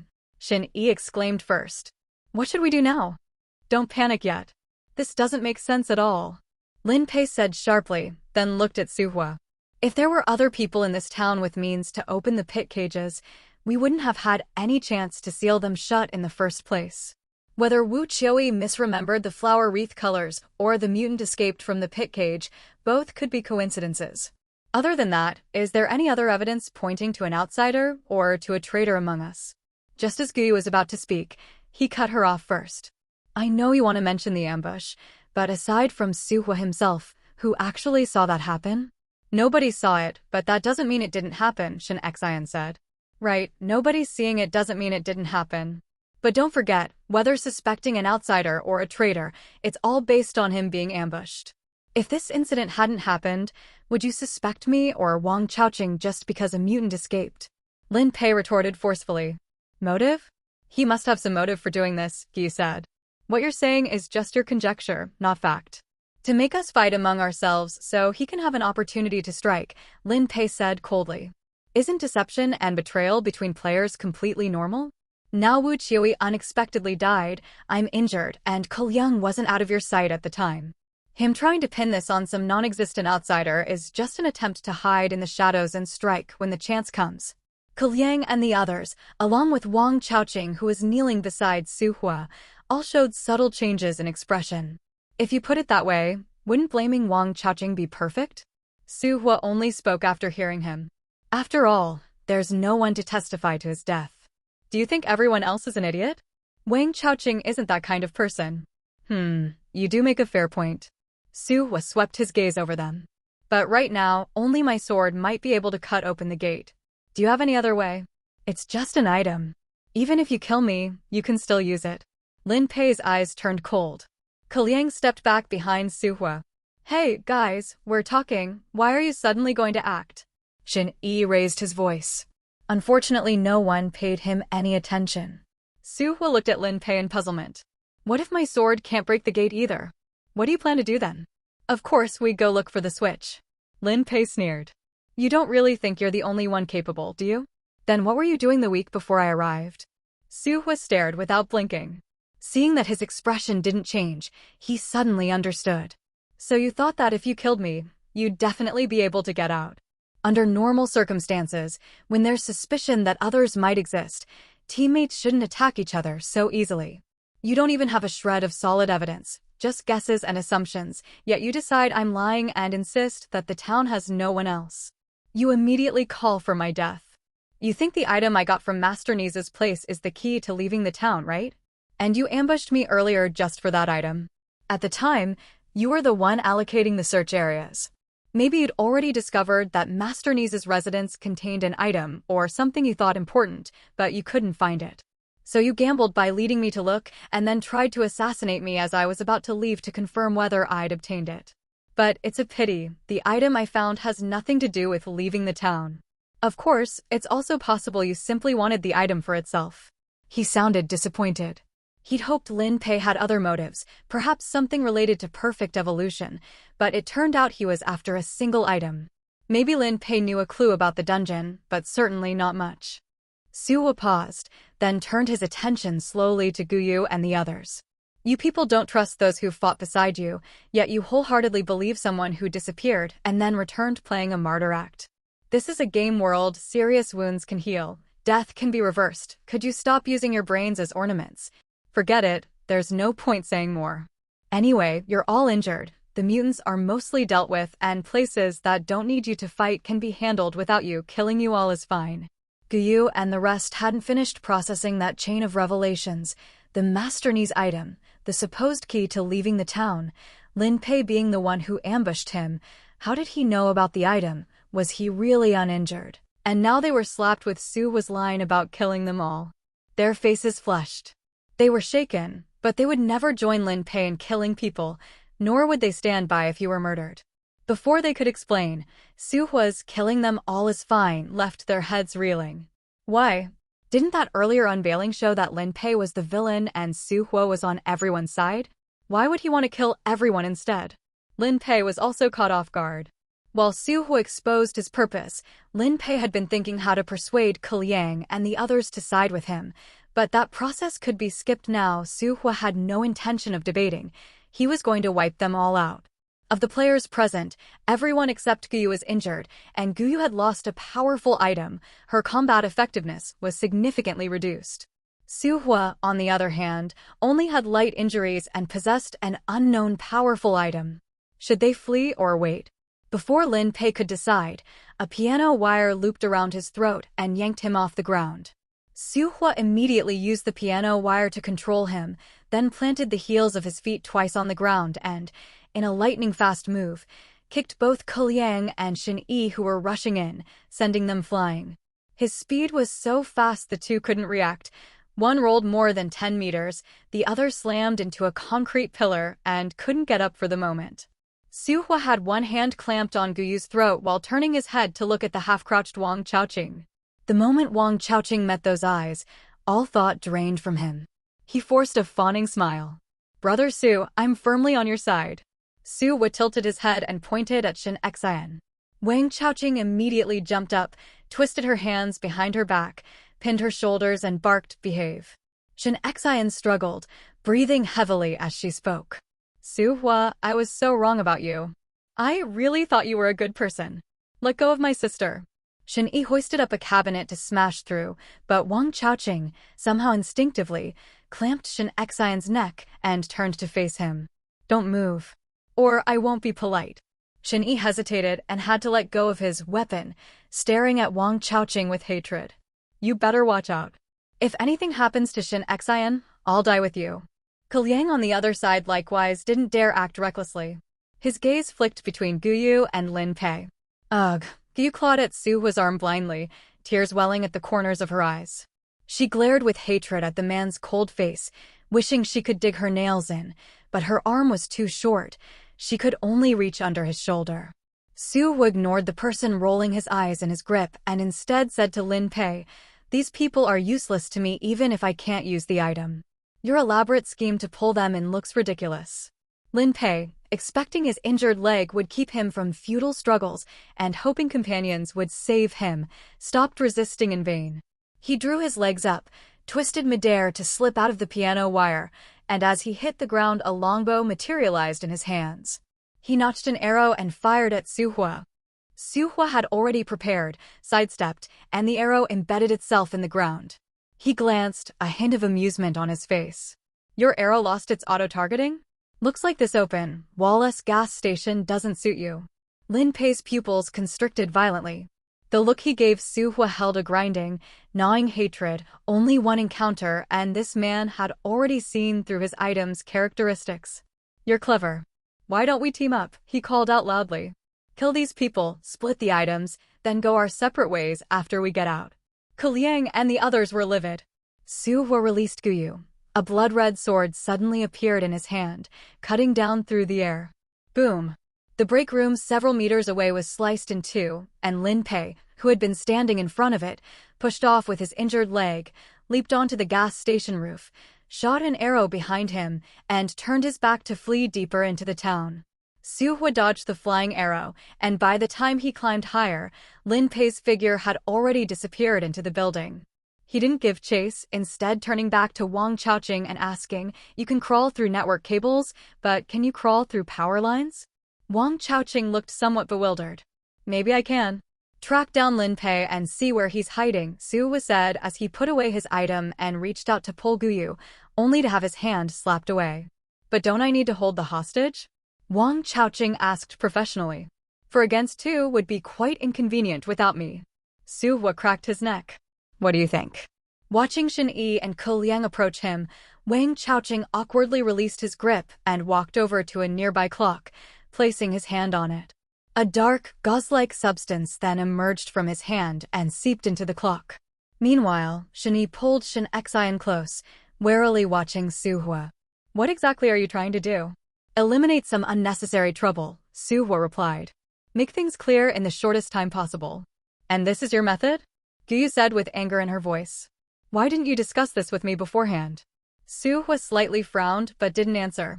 Ko Liang said, "You don't trust us." "You don't trust anyone." "Let's be understanding, I almost lost my life at Master Ni's residence," he said, taking the pocket watch from his pocket and dangling it in the air, gently swaying it. Guyu snorted coldly. "What kind of person do you take me for?" "Someone who would kill based solely on Lin Pei's words. We've been through life and death together, yet you make a move against us without even saying a word. What would you have done if we had actually fought back against you?" "If Lin Pei's words couldn't convince you, do you think mine would?" Su Hua said without any emotional fluctuation, his tone calm. "I just wanted to deal with the trouble that is Lin Pei. Rather than spending time and energy arguing and proving points, it's better to think about what comes next." "You." Guyu grew furious at his unflappable demeanor, as if everything was under his control and he couldn't be bothered to explain himself to people like them. But having Lin Pei in the team was indeed problematic. Regardless of whether his attempt against Su Hua succeeded today, there was no guarantee he wouldn't target others later. Thinking it over carefully, cutting the Gordian knot might not be such a bad approach. Suppressing her anger, she instead said, "In games, not trusting your team won't get you far. If you treat everyone as enemies, eventually everyone will become your enemy." "You're right," Su Hua said sincerely. Guyu angrily stomped on the doll on the ground, making it repeatedly emit sounds like a screaming chicken. "Calm down. Calm down," Shen Xian hurriedly said. "What if Lin Pei releases other mutants?" Guyu's throat hurt and her fists itched as she gritted her teeth. "This lady wants to hit someone." What could the others say?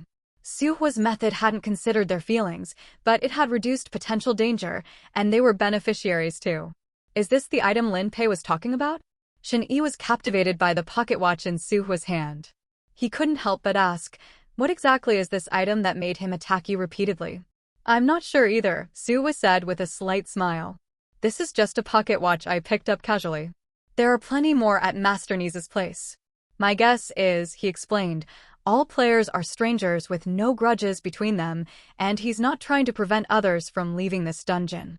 Killing other players to inherit their belongings means first obtaining their items and potions. Whether it's an item or a potion, either this thing is extremely valuable, so much so that Lin Pei would risk not escaping the dungeon to get it. Or he's found a way out but is missing a crucial item," Shen Xian immediately said. "Maybe the mechanism to open the main gate is hidden behind a lock, and he needs this key." "That's a good analogy," Su Hua said. "Releasing mutants and causing internal strife among us could both prevent us from escaping the dungeon. That he dares to do this suggests the worst possibility, that he already knows how to leave the dungeon, hence his recklessness." Shen Yi's expression changed slightly. "If he knows how to get out and runs off himself while closing the gate behind him, what do we do? Can your sword cut through the gate?" "Don't place too much hope in my item," Su Hua said. "We don't know how thick the walls are. Items have their limitations." He gestured with his chin toward Wang Chaoqing. "Didn't I have him track Lin Pei? Finding the person might lead us to clues." Guyu and the others turned to stare at the sleazy, bespectacled young man, their eyes filled with distrust. Wang Chaoqing looked somewhat frightened as he swallowed and said, I'd like to ask, if I don't find him, will I get beaten up? Gu let out a sharp ha and cracked her knuckles loudly, frightening him into quickly turning away. If your sword is useless, then what he knows might be the only way out. I'm worried he'll destroy the gate to cut off our escape route, Kuliang said anxiously. Since we've already torn up all pretense with him, to eliminate future troubles, he'll definitely do this. Does he really know how to get out? Shen Yi said while grabbing his hair. Should we go search Master Ni's place? Maybe there really is something that opens the door. That way we'd at least have some bargaining chips. He spoke with urgency. He might be at Master Ni's place right now.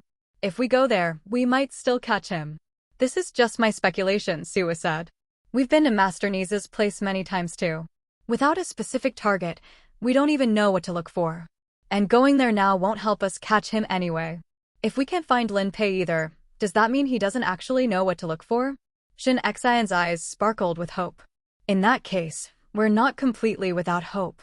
There's another possibility. Maybe Lin Pei is just an idiot who thinks the dungeon NPC's items are extraordinary and is willing to risk everything to get them, Gu said as she ground the doll beneath her foot. If he knew how to get out, would he still be obediently staying here starving? If he didn't go to Master Ni's place tonight, your possibility is more likely, Suhua nodded. Gu snorted and turned her head away from him, then added, everyone, don't be so pessimistic. Even if we consider the worst-case scenario where Lin Pei escapes, there's still another gate. At most, we'll each go our separate ways. The group looked at each other. I guess that's the only way to think about it. Meanwhile, at Master Ni's residence, Lin Pei was frantically rummaging through the house with a flashlight, various objects clattering onto the carpet as he searched while muttering. Special time, special door opening item, hidden only where Master Ni's could possibly find it.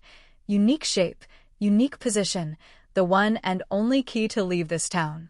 He repeated these seemingly meaningless phrases several times over. Kicking aside the mess on the floor, Lin Pei staggered back, supporting himself on the table with reddened eyes, glaring hatefully at the clock on the wall. It must be Suhua. He must have found the item. He took the key to open the door. The only key. Late at night, 2 flashlights hung in the gas station serving as makeshift lighting. None of the players were resting, either sitting or standing, occasionally glancing at Wang Chaoqing. Suhua patted his pants and headed outside.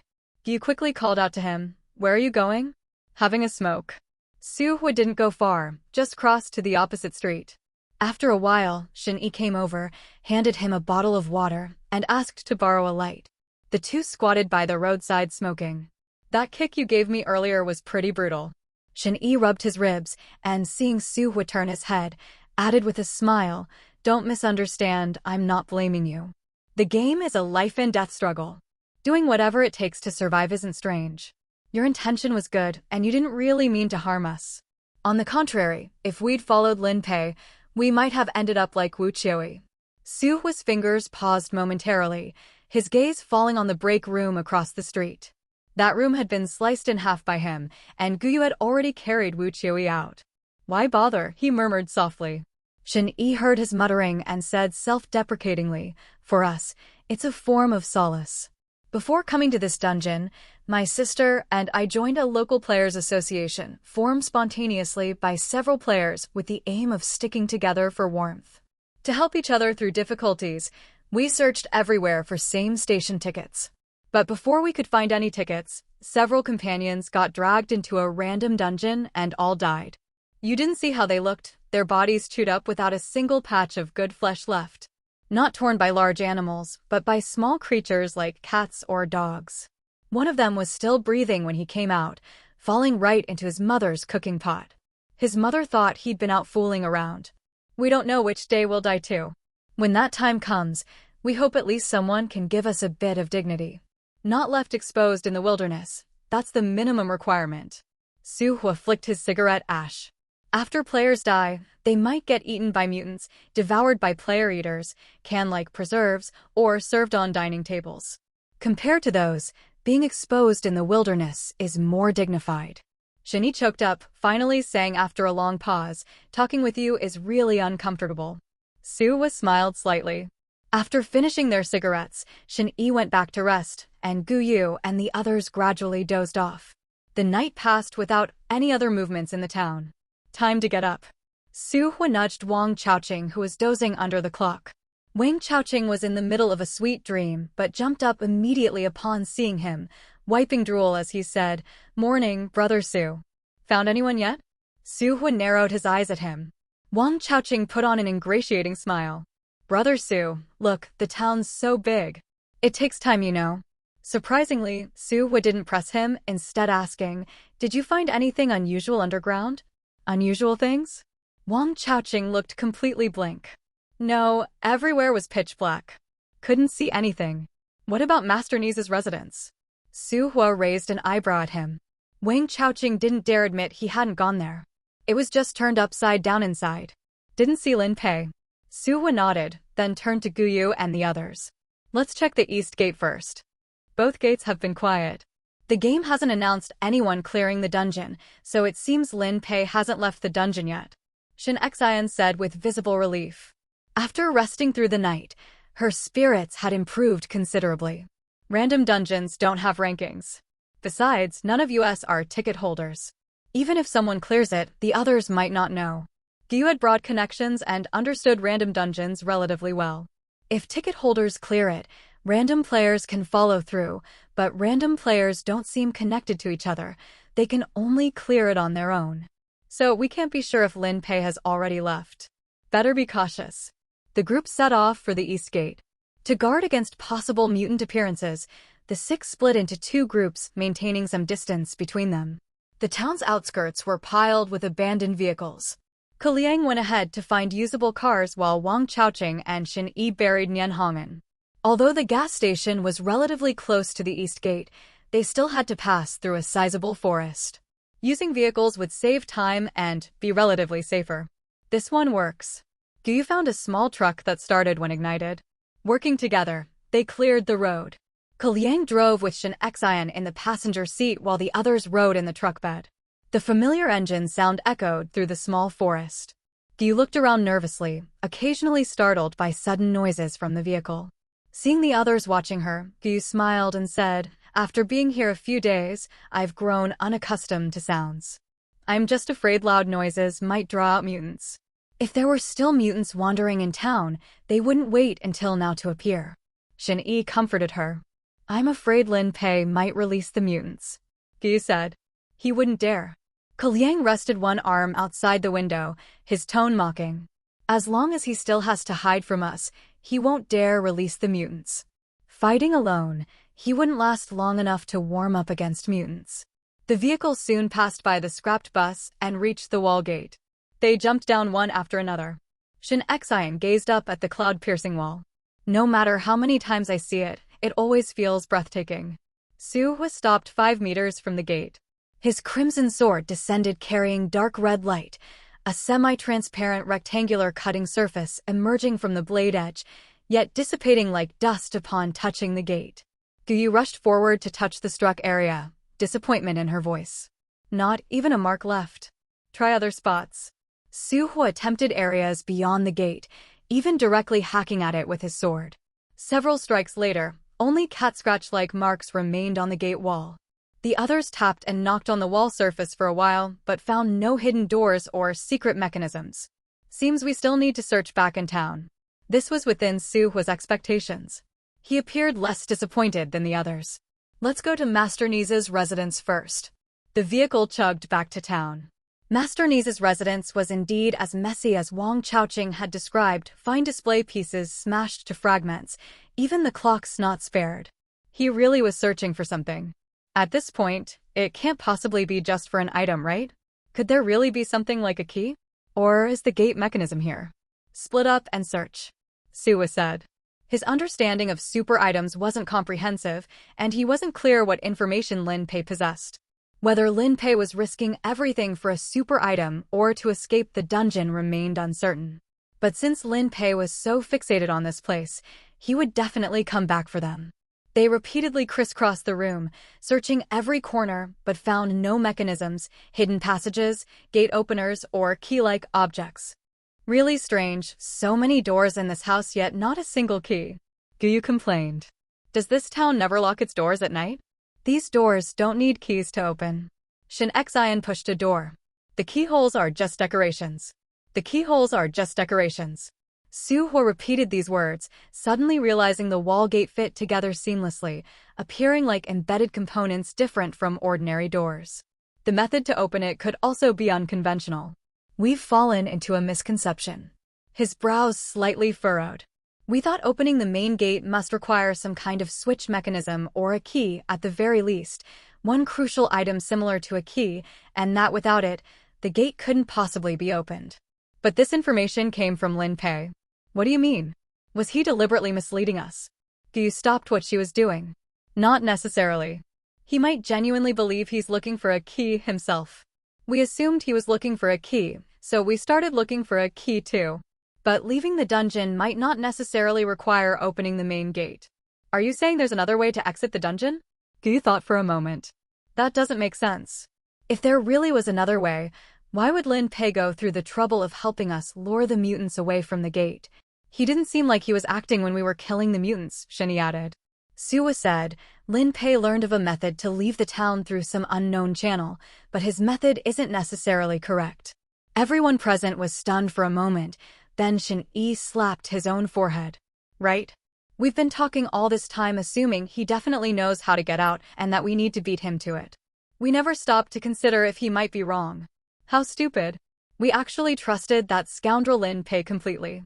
If he had that kind of capability, he wouldn't still be unable to find a way out by now. Guyu laughed along, then added, I think our initial idea was reliable. The gate is connected to electrical wires, so there must be a control mechanism somewhere. That's not necessarily true, Suwa said.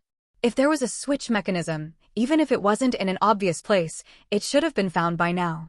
Although the town is sealed, people still come and go.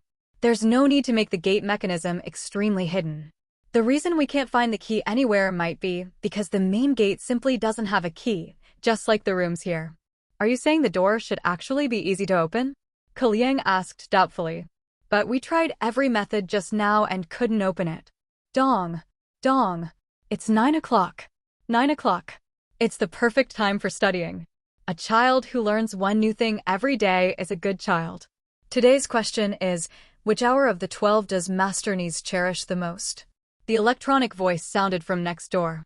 After hearing it, Su Hua immediately left Master Ni's residence and entered the small building beside it. Guyu and the others, not understanding what was happening, followed him. What is he doing? Shin Xian instinctively asked, but Guyu stopped her with a hand gesture. The group arrived before the clock that had just announced the time. Su Hua stepped forward and tapped on the glass door of the wall clock. I didn't hear the question clearly. Say it again.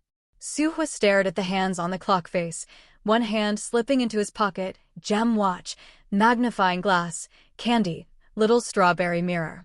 12 o'clock. Master Ni's cherishes midnight 12 o'clock the most. Do.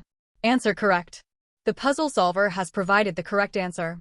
Master Ni's has decided to reward you with one little strawberry hair clip. Su Hua took the hair clip spat out by the clock, turned around, and said to Guyu and the others, the large clock on top of the mayor's office building, its second hand glows every night at 12 o'clock. At that time, light reflects off the main gate. I've noticed it doesn't happen at other times. What does that have to do with anything? Shin Yi didn't understand. If the town's main gate doesn't need a key, then how does it open and close? Su Hua asked. The pit cage. Shin Xian had a sudden inspiration. It opens and closes automatically through a gate mechanism. It doesn't require manual control at all. It automatically closes and opens at set times. The town's main gate must work on the same principle. Exactly right, Su Hua nodded. The main gate isn't manually controlled, so there must be automatic opening and closing times. Midnight 12 o'clock is a special time. The gate might open then. Are you saying we just need to wait in front of the gate until midnight 12 o'clock? You couldn't believe it would be that easy. We can test it at regular intervals. We'll have results within 24 hours. If the inference is wrong, we'll think of another method, Suwa said. His calm certainty acted like a stabilizing pill, giving Guyu, Liang, and the others tremendous confidence. Then which gate should we choose? Wang Chaoqing asked with a happy smile. How about drawing lots? Common sense suggests both gates should be the same, Suwa said. However, we've already tested the East Gate a few times and can eliminate some time periods. Let's go to the East Gate first. All right then, to the East Gate. What about Lin Pei? Shouldn't we do something about him? Shin Xian hesitated before asking. The town is so big, where would we even look for him? Rather than wasting energy searching for someone, it's better to focus on finding a way out sooner, Shinny said. We'll just stay alert and keep an eye out. The small truck got back on the road. This time, however, unlike during the journey there, everyone's faces looked much more relaxed. Gyu even began humming a tune. Aren't you a film and television star? You can sing too, Shin-yi asked with a laugh. Film, television, and music, a triple threat star. I'm not joking, Gyu said, clearing her throat before starting to sing a little tune she wrote herself. Shin-yi and Kalyang clapped along to the beat. Suhua, looking pleased, polished his long sword, seemingly infected by this happiness as well. They couldn't go a day without preparing food, so they found some snacks along the way and brought some water. It was almost 12 o'clock by the time they reached the East Gate. After we get out, I'm going to eat hot pot for 3 days straight, Shin-yi said, chewing on chocolate. Just thinking about the taste makes me drool now. Me too, Shin Xian nodded like a pecking chick. I've never been this hungry in my entire life. I could eat an entire cow. Then you two should come with me to Capital City. I'll treat you to all the authentic local delicacies until you're full, Gyu said with immense generosity. The siblings laughed. Wouldn't a big star like you be busy? No matter how busy I am, I have to make time for friends. Gyu glanced at Suhua. If you come, I'll definitely personally accompany you. I'll arrange everything, including accommodation. Don't worry about money. Her real interest wasn't in the wine idiom. She had an ulterior motive. Shin Xian poked her brother's arm and snickered. Shin-yi and Kalyang envied Suhua's luck with romance. The former asked, Brother Su, we're all planning to go to Capital City to try our luck after we get out. Aren't you coming? Not planning on it for now, Suhua said, finishing his biscuit leisurely. Noticing Gyu had squeezed the chocolate until it melted but wasn't eating it, he reached out his hand. If you can't eat it, give it to me. Gyu sharply flicked his palm with her finger, shifted her footing to turn her back to him, and stuffed the chocolate into her own mouth. Not knowing how lucky you are when fortune smiles upon you, Wang Chaoqing clicked his tongue nearby, then moved closer to Guyu's side. Miss Gu, do you think I have any prospects? Gyu turned to size him up. She actually thought he was promising material. His trait, Shadow, seemed very weak currently, but had huge potential. Just as she was about to speak, Suhua suddenly reached out and pressed his hand on Wang Chaoqing's shoulder, saying with a smile, You're coming with me. Wang Chaoqing's eyebrows and eyes drooped.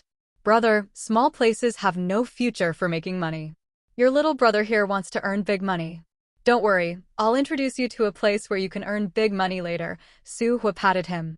Wang Chaoqing was angry but didn't dare show it. He glanced at Guyu, only to find she had already withdrawn that bit of interest. His hope for a complete transformation was instantly cut off, and he moved back to his original spot without another word. Soon, the sky darkened. The group gathered some dry branches, started a fire, and then turned off their flashlights. They waited until a little past 11 at night. It's almost 12 o'clock, Kalyang said nervously, swallowing hard. Suhua's watch was synchronized with the large clock. When the second hand jumped to 12, he nodded to those beside him.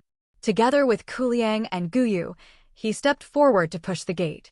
They exerted great force, but unexpectedly, the gate at this time was completely different from before. With just a light press, it dented inward, then slowly began to rise upward. The gate is opening. The few people standing before the door beamed with joy. Once the door had risen to human height, Kalyang was the first to switch on his flashlight and slip inside, then poked his head back out. There's a path in here. Suhua and the others followed him in. Behind the door was a pathway as wide as the door itself, sealed off on both sides by iron grills. In the distance, they could vaguely make out an exit the color of the sky, but it was still far away. Suhua propped up his flashlight to examine behind the door and noticed there was a pulley on each side of the lift door. When the chain was pulled, the door naturally rose upward. Right next to the door was also a steel suspension bridge, running parallel to the ground path and similarly sandwiched between grills on both sides. What's next to this anyway? Shin Xian walked to the edge and strained to see. The light revealed unoccupied grassy areas on both sides, completely overgrown. Why is it barricaded like this? Shin Yi said curiously. I thought once the door opened, we'd be outside the town. Instead, there's such a wide passageway in between. The game didn't notify us about clearing the stage after entering. Do we have to walk out to count? Since the door's already open anyway, let's just go out and take a look, Gyu said carelessly, then paused before adding, though I'm more curious about what Lin Pei is thinking right now. Shin Xian exchanged a glance with her and burst out laughing. If he finds out we left, he'll be absolutely sick with regret. Shoo. Su Hua interrupted them, walking quickly to a corner of the grill. He pushed aside the flowers and grass protruding through the gaps, then suddenly froze. Find something? Gyu moved closer just in time to see a torn hole behind the grass he had parted. The edges of the wire had been violently ripped apart, not like human work but more akin to a wild beast. The two exchanged a look, and Gyu immediately lowered her voice. Go. Hurry. There might be mutants inside the gate. We mustn't lure them over. Shin Xian and the others immediately grew tense, falling silent as they quickened their pace toward the front exit. However, right at that moment, faint whistling sounds suddenly came from behind, followed by a sharp clang. A flying arrow lodged into the suspension bridge above them, its tail trailing a long rope that pulled a person along, who landed on the bridge with a heavy thud.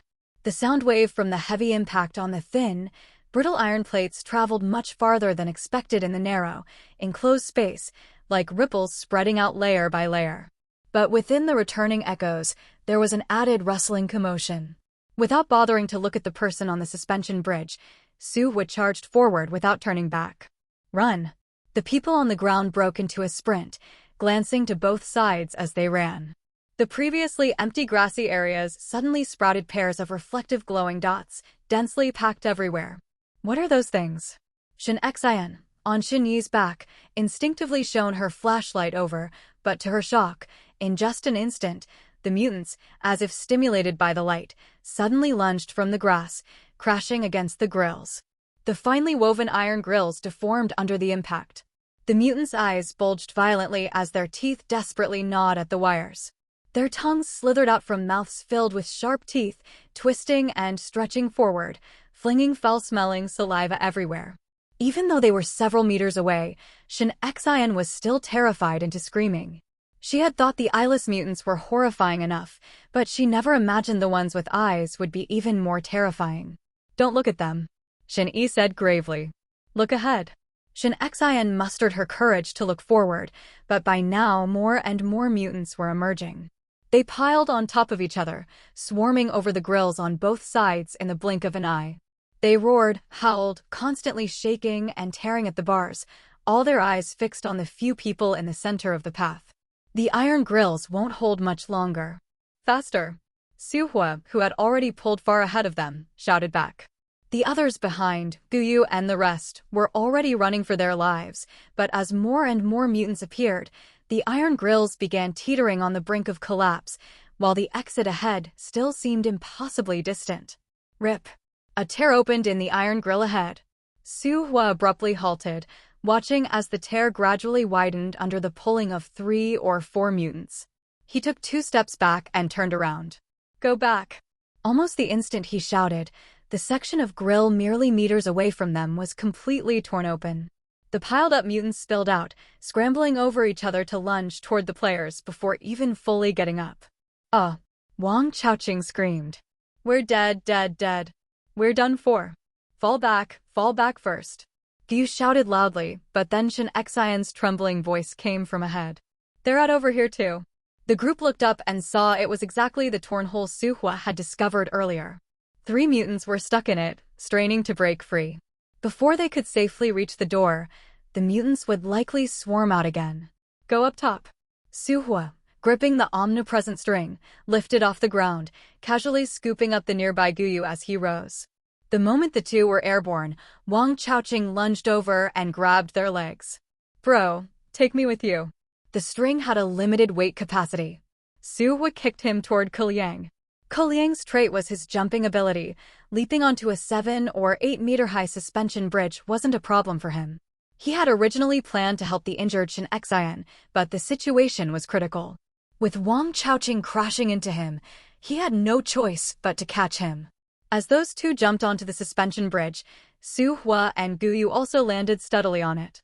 Then Su Hua manipulated the string to fly toward the Shin siblings. "Grab on. I'll pull you up." The instant the Shin siblings left the ground, two mutants lunged and bit Shin Yi's legs from left and right, dragging both of them downward. "Pull them up quickly." Gu Yu couldn't help but shout. It can only handle two people's weight at a time. Su Hua felt the string nearing its limit. He lay flat on the suspension bridge, tossing a leather belt down toward them. Shin Xian clamped her legs tightly around Shin Yi's waist, desperately grabbing the belt, and looked up at the people on the bridge. "Save us. Come help." Gu Yu lay beside Su Hua, grabbing the belt, but the strength of two people wasn't enough to pull both up. She couldn't help but yell at Kuliang and Wang Chaoqing. The two hurried over, one wrapping arms around waists, the other pulling hands, putting all their strength into dragging them backward. Below, Shin Yi also struggled to kick away the mutants lunging at him, but each time he kicked one off, another would take its place. Even mutants below began latching onto others, forming chains like human pyramids on the grills. For a moment, a tug-of-war ensued between above and below. Lin Pei, who had deliberately made a grand entrance, had wanted to flee back to the town the moment the mutants broke through the enclosure. However, from his elevated position, he had a clearer view than the trapped Su Hua and the others. The mutants inside the walls were different from any they'd seen before. They lacked strong jumping ability and couldn't reach the suspension bridge at all, making it safe to stay up there. He coldly watched the life-and-death struggle unfolding before him and spoke. "Why not just abandon Shin Yi? He's been bitten by mutants anyway, he can't possibly survive." "Shut your mouth." Gu Yu snapped angrily. "Huh." Lin Pei sneered, "Am I wrong? What's the point of saving someone who's destined to die? Better to free up your hands to kill a few more mutants. Though I think you're actually pretty lucky. The ones inside the wall are all mutants with mobility issues." Bang! A sudden tremendous impact from the outer wall made Lin Pei cut off mid-sentence and whirl around. The darkness outside the door seemed unchanged from before, but he immediately moved towards Su Hua and the others anyway. At that moment, the mutants swarming Shin Yi began climbing over each other upward. Shin Yi, filled with desperate courage, looked up at Su Hua and shouted, "Cut off my legs." The piano wire had already returned to Su Hua's hand. He signaled to Gu Yu, then released his grip and swiftly flew out over the suspension bridge. Putting some distance between them, he descended slightly and raised his crimson sword. But instead of severing Shin Yi's legs, he killed several mutants in quick succession. Freed from the swarm, Shin Yi was easily pulled up onto the bridge by Gu Yu and the others along with his sister. The siblings embraced, weeping bitterly, while Su Hua returned to the suspension bridge and positioned himself between them and Lin Pei, advancing toward the ladder.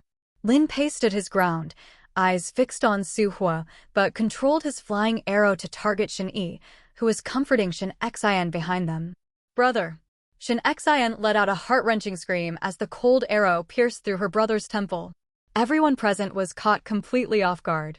Su Hua immediately swung his sword forward, but Lin Pei used Shin Yi's spring rope to leap into the air, evading the strike. Simultaneously, the flying arrow that had taken Shin Yi's life returned to his hand, and when it shot out again, its target had become Su Hua. Su Hua's previous swing had only severed one steel cable. Lin Pei's flying arrow moved faster than the piano wire, so Su Hua returned to the suspension bridge, deflected the incoming arrow with a backhand motion, and charged forward at high speed. But just then, he suddenly felt a cold gust brush past his side. Reacting instinctively, he raised his sword, but was violently slammed off the bridge by tremendous force. He quickly grabbed the piano wire to stay airborne, and in the edge of the flashlight beam, he caught a glimpse of a gaunt, withered figure flashing by. Unlike the mutants below the bridge with poor jumping ability, this one disappeared past the light source, and then heavy impacts and shaking sounds came successively from the iron mesh on both sides. It moved with astonishing speed, changing positions nearly 10 times in mere seconds, sometimes to their left or right, sometimes ahead or behind. Lin Pei, who was further away, and Gu Yu's group warily tracked the sounds. The mutant changed position too rapidly. It wasn't much slower than the previous white mutant. There was no chance for escape, but strangely, the mutant didn't attack them immediately. Instead, chewing sounds soon emerged from the darkness. It's eating its own kind, Kaliang said in disbelief. Can it not tell the difference? Who cares if it can tell? This is our chance. Gyu grabbed Shin Xian, trying to flee, but at that moment, the gaunt mutant suddenly lunged at them. Thud! Kaliang tackled both women to the side. The white mutant punched a hole through the suspension bridge and plummeted into the horde of mutants below. Countless mutants pounced on it, biting and dragging until it was completely submerged. It won't come back out, right? Gyu said uncertainly. Suho returned to the suspension bridge, blocking Lin Pei in the middle. Now, Suho was closer to the town side, Lin Pei in the center, and Guyu's group nearer to the outer wall. Lin Pei glanced at Guyu's group, then turned back to Suho with a sudden laugh. You were scratched by that mutant. Guyu and the others looked up in shock to see a cut on Suho's jaw, the edges already covered in bluish-black fine blood vessels like branching twigs. Lin Pei laughed heartily. I never thought that mutant's toxin would be so potent. Such a small wound can still infect someone. Looking at you, you didn't even have time to cut away the flesh, did you? Suho's expression turned icy. Several seconds had passed after the gaunt mutant brushed by him before he realized his jaw had been cut. The pain, different from an ordinary wound, made him immediately draw his dagger to slice away the flesh near his jawbone. He poured both healing potion and antidote into his mouth, but it still didn't slow the toxin's spread. And the rapid healing of the wound indicated he was undergoing mutant transformation. You thought getting Master Ni's item and opening the gate would win you this dungeon's reward? Lin Pei said with grim satisfaction. Man proposes, heaven disposes. What a pity, Suhua, you have to die here today. Lin Pei, I'll kill you. Shin Xian suddenly scrambled up and charged at him, but before she could take 2 steps, the gaunt mutant broke free from the horde and slammed into the suspension bridge. The bridge swayed violently from the impact. Everyone on it immediately grabbed the nearest steel cables. But in that instant, Suho appeared behind Lin Pei, swinging his sword at the back of his neck. Lin Pei was prepared. He controlled his flying arrow to deflect the attack while simultaneously whipping out the spring rope to lasso the gaunt mutant that had just climbed onto the bridge. He yanked the mutant toward himself, then leaped over the side of the bridge. He didn't jump directly down, of course, but hooked onto the edge of the bridge plating, simultaneously retrieving his item. The mutant, originally attacking Guyu's group, was pulled off course. It attacked any living thing it encountered indiscriminately, so the moment its focus shifted, it locked onto Suhua. At that moment, Suhua's jaw twitched, and his body shuddered involuntarily. He felt the toxin eroding his brain and body, his blood boiling with unprecedented power and violent impulses flooding his entire being. Facing the mutant charging at him, he erupted forward and crashed into it head-on. In the brutal collision, both Suhua and the mutant were thrown back. But before either could steady themselves, they charged at each other simultaneously. Seeing him even discard his sword, Gyu urgently cried out, Suhua, don't give up on yourself. Let's get out of here first. Capital City must have antidote potions. At that moment, countless sounds amplified in Suhua's ears, every sound, previously audible or not, suddenly reverberated against his eardrums. His heart pounded at an ever-increasing rate, his eyes bloodshot. After slamming into the gaunt mutant once more, he turned and sprinted toward the inner wall gate.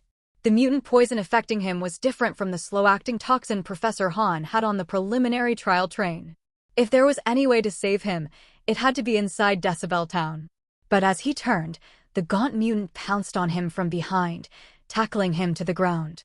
As he fell, he quickly rolled over, bracing against the mutant's jaw, and the two wrestled fiercely together. Seeing this, Gyu moved to help, but was blocked by Lin Pei, who had returned to the bridge. Can't you see? He's turning into a mutant too. In just a few dozen seconds, Suhua's mouth had already twisted into a grimace, his expression wild and frenzied. He fought the mutant with complete abandon, no technique whatsoever, yet his explosive strength actually matched the mutant's. Now it was pure brawling.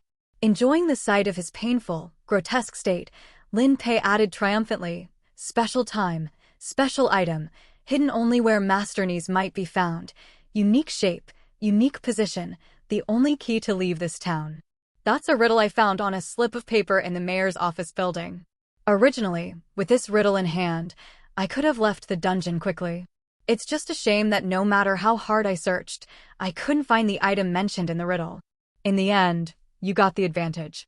But whoever opens the door is fine. Since it's an item, if I kill you, that thing will still belong to me. Living in your current state is worse than death anyway. Let me send you on your way. As the words fell, a flying arrow shot down from above, aiming straight for Su Hua's head. Be careful, Gu exclaimed in alarm. Su Hua, who had been pinning the injured mutant on the suspension bridge, suddenly flipped over, using it as a shield in front of him. When the flying arrow pierced through the mutant's skull and emerged, he raised his hand to catch it, perfectly wedging it between his palm bones. Kicking away the mutant's corpse and jumping up, Su Hua pulled the arrow from his palm, swung his arm for momentum, and directly hurled it toward Lin Pei ahead. As the arrow flew out, he himself rapidly followed up with astonishing speed. Lin Pei frowned and retreated, concentrating his mind to make the flying arrow change direction and attack Su Hua again.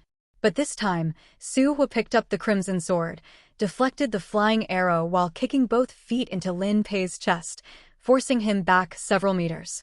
Just as he was about to raise his sword for a thrust, Lin Pei swiftly grabbed Shen Xian nearby and used her as a shield. Su Hua's movement paused, but Shen Xian instead stabbed a knife backward into Lin Pei's abdomen, shouting with hatred, "Die!"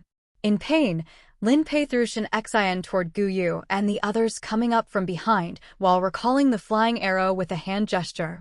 None of the players here were his match, but the mutated Su Hua was clearly much stronger than before. Only by killing him would Lin Pei have a chance to survive. However, Su Hua, facing him directly, seemed to have eyes on the back of his head. He turned and slashed through the air, cleanly cutting the already close flying arrow in two. Clang! Clang! The fragments of the flying arrow fell down, hitting the iron plates of the suspension bridge before dropping into the mutant horde below, provoking the creatures into another frenzy. Several mutants, unable to reach the suspension bridge, began climbing the grill, attempting to leap onto the bridge from higher positions. Go! We need to go now. Ku Liang, seeing this, pulled Gu Yu and Shen Xian forward while saying to Gu Yu, "We're powerless to help anymore. Survival is what matters most." Gu glanced back one more time at Su Hua confronting Lin Pei, gritted her teeth, and increased her speed. Although there were several meters of distance on either side of the suspension bridge, the mutants' actions were still terrifying. Though they acted on instinct with such massive numbers, there was no guarantee some wouldn't retain a certain level of intelligence. Gu Yu and the others were almost out of sight. Realizing he couldn't afford to keep engaging with Su Hua any longer, Lin Pei pulled the dagger from his abdomen, threw out his spring rope to latch onto the steel cable and swing into the air, then grabbed a healing potion and hastily poured it into his mouth. But Su Hua exploded with power from his feet, denting the steel plate as he used the force to leap up and grab Lin Pei's ankle. The sword in his hand fell downward. At this moment, half of Su Hua's face had turned bluish-black, with his lips and teeth showing signs of the same transformation. He opened his mouth and bit toward Lin Pei's calf. "Let go! Let go!" Lin Pei, holding onto the rope with one hand, took out a small knife with the other and bent down to stab at Su Hua's hand. But seeing that Su Hua remained expressionless even as two bloody holes appeared on his arm, Lin Pei realized this person wasn't quite right mentally. Panicking, he roared, "Only mutants eat people. Are you still human?" Su Hua's movements suddenly froze. Seizing the opportunity, Lin Pei kicked him away. Landing back on the suspension bridge, Su Hua's face twitched violently. After teetering on the line between rationality and madness, he abandoned killing Lin Pei and turned back toward Decibel Town. Just as he stepped through the wall gate, the pulley chains suddenly snapped, causing the suspended gate to begin falling. Lin Pei, inside the gate, watched as mutants flooded into Decibel Town from the narrow passage, shouting, "Su Hua! Just die in Decibel Town and keep Wuqiui company." Su Hua didn't pause his steps, quickly jumping into the small truck's driver's seat and starting the vehicle. After kicking away mutants appearing at the windows, he slammed on the accelerator. The truck surged forward violently, but numerous mutants still managed to jump into the truck bed. Turning the steering wheel to shake off mutants clawing at the back of his seat, He heard pounding sounds and looked back toward the wall direction. A flashlight fallen on the ground happened to be shining toward the gate. In the flickering light and shadows, continuous streams of mutants were running out from under the descending gate. Many of them still wore clothing fragments, both men and women among them. Suhua suddenly understood what the game background meant about mourning guests suffering frenzied retaliation from security and residents. In Decibel Town, everyone injured by mutants eventually mutated into half-human, half-monster creatures. But these monsters weren't killed, they were locked behind the wall gates. Maybe for experiments, maybe intentionally done. In any case, the East Gate wasn't an exit from the town, but an openly obvious trap. After Master Neese's death, there was no one left in charge of the town. If the East Gate were opened, it would inevitably lead to a massacre.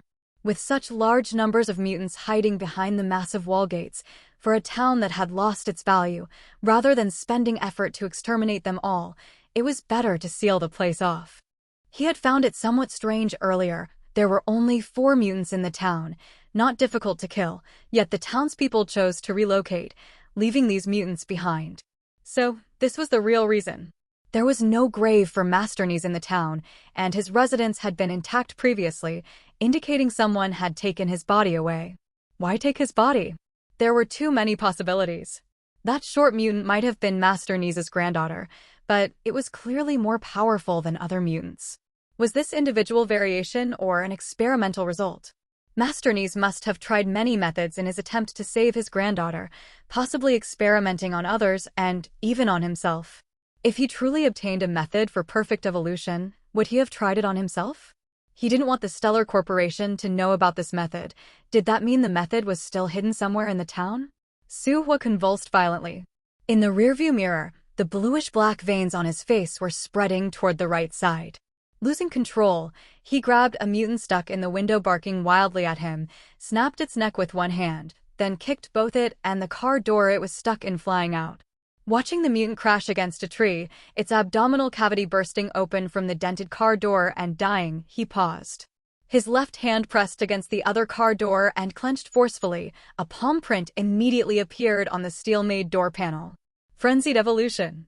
Whether it was hearing, vision, strength, speed, or thinking, everything about Suhua was undergoing frenzied evolution in a short time. The biological hunting instinct made him crave energy even more intensely during this frenzied evolution. This instinct combined with hunting ability would completely turn him into an inhuman monster. Punching himself hard in the face, Suhua suppressed the impulse to go out and tear into mutants with his teeth. He floored the accelerator, charging into the town with continuously climbing mutants piling into the truck bed. The gas station soon appeared in view. He crashed into it with the vehicle, the front end crumpling upon impact.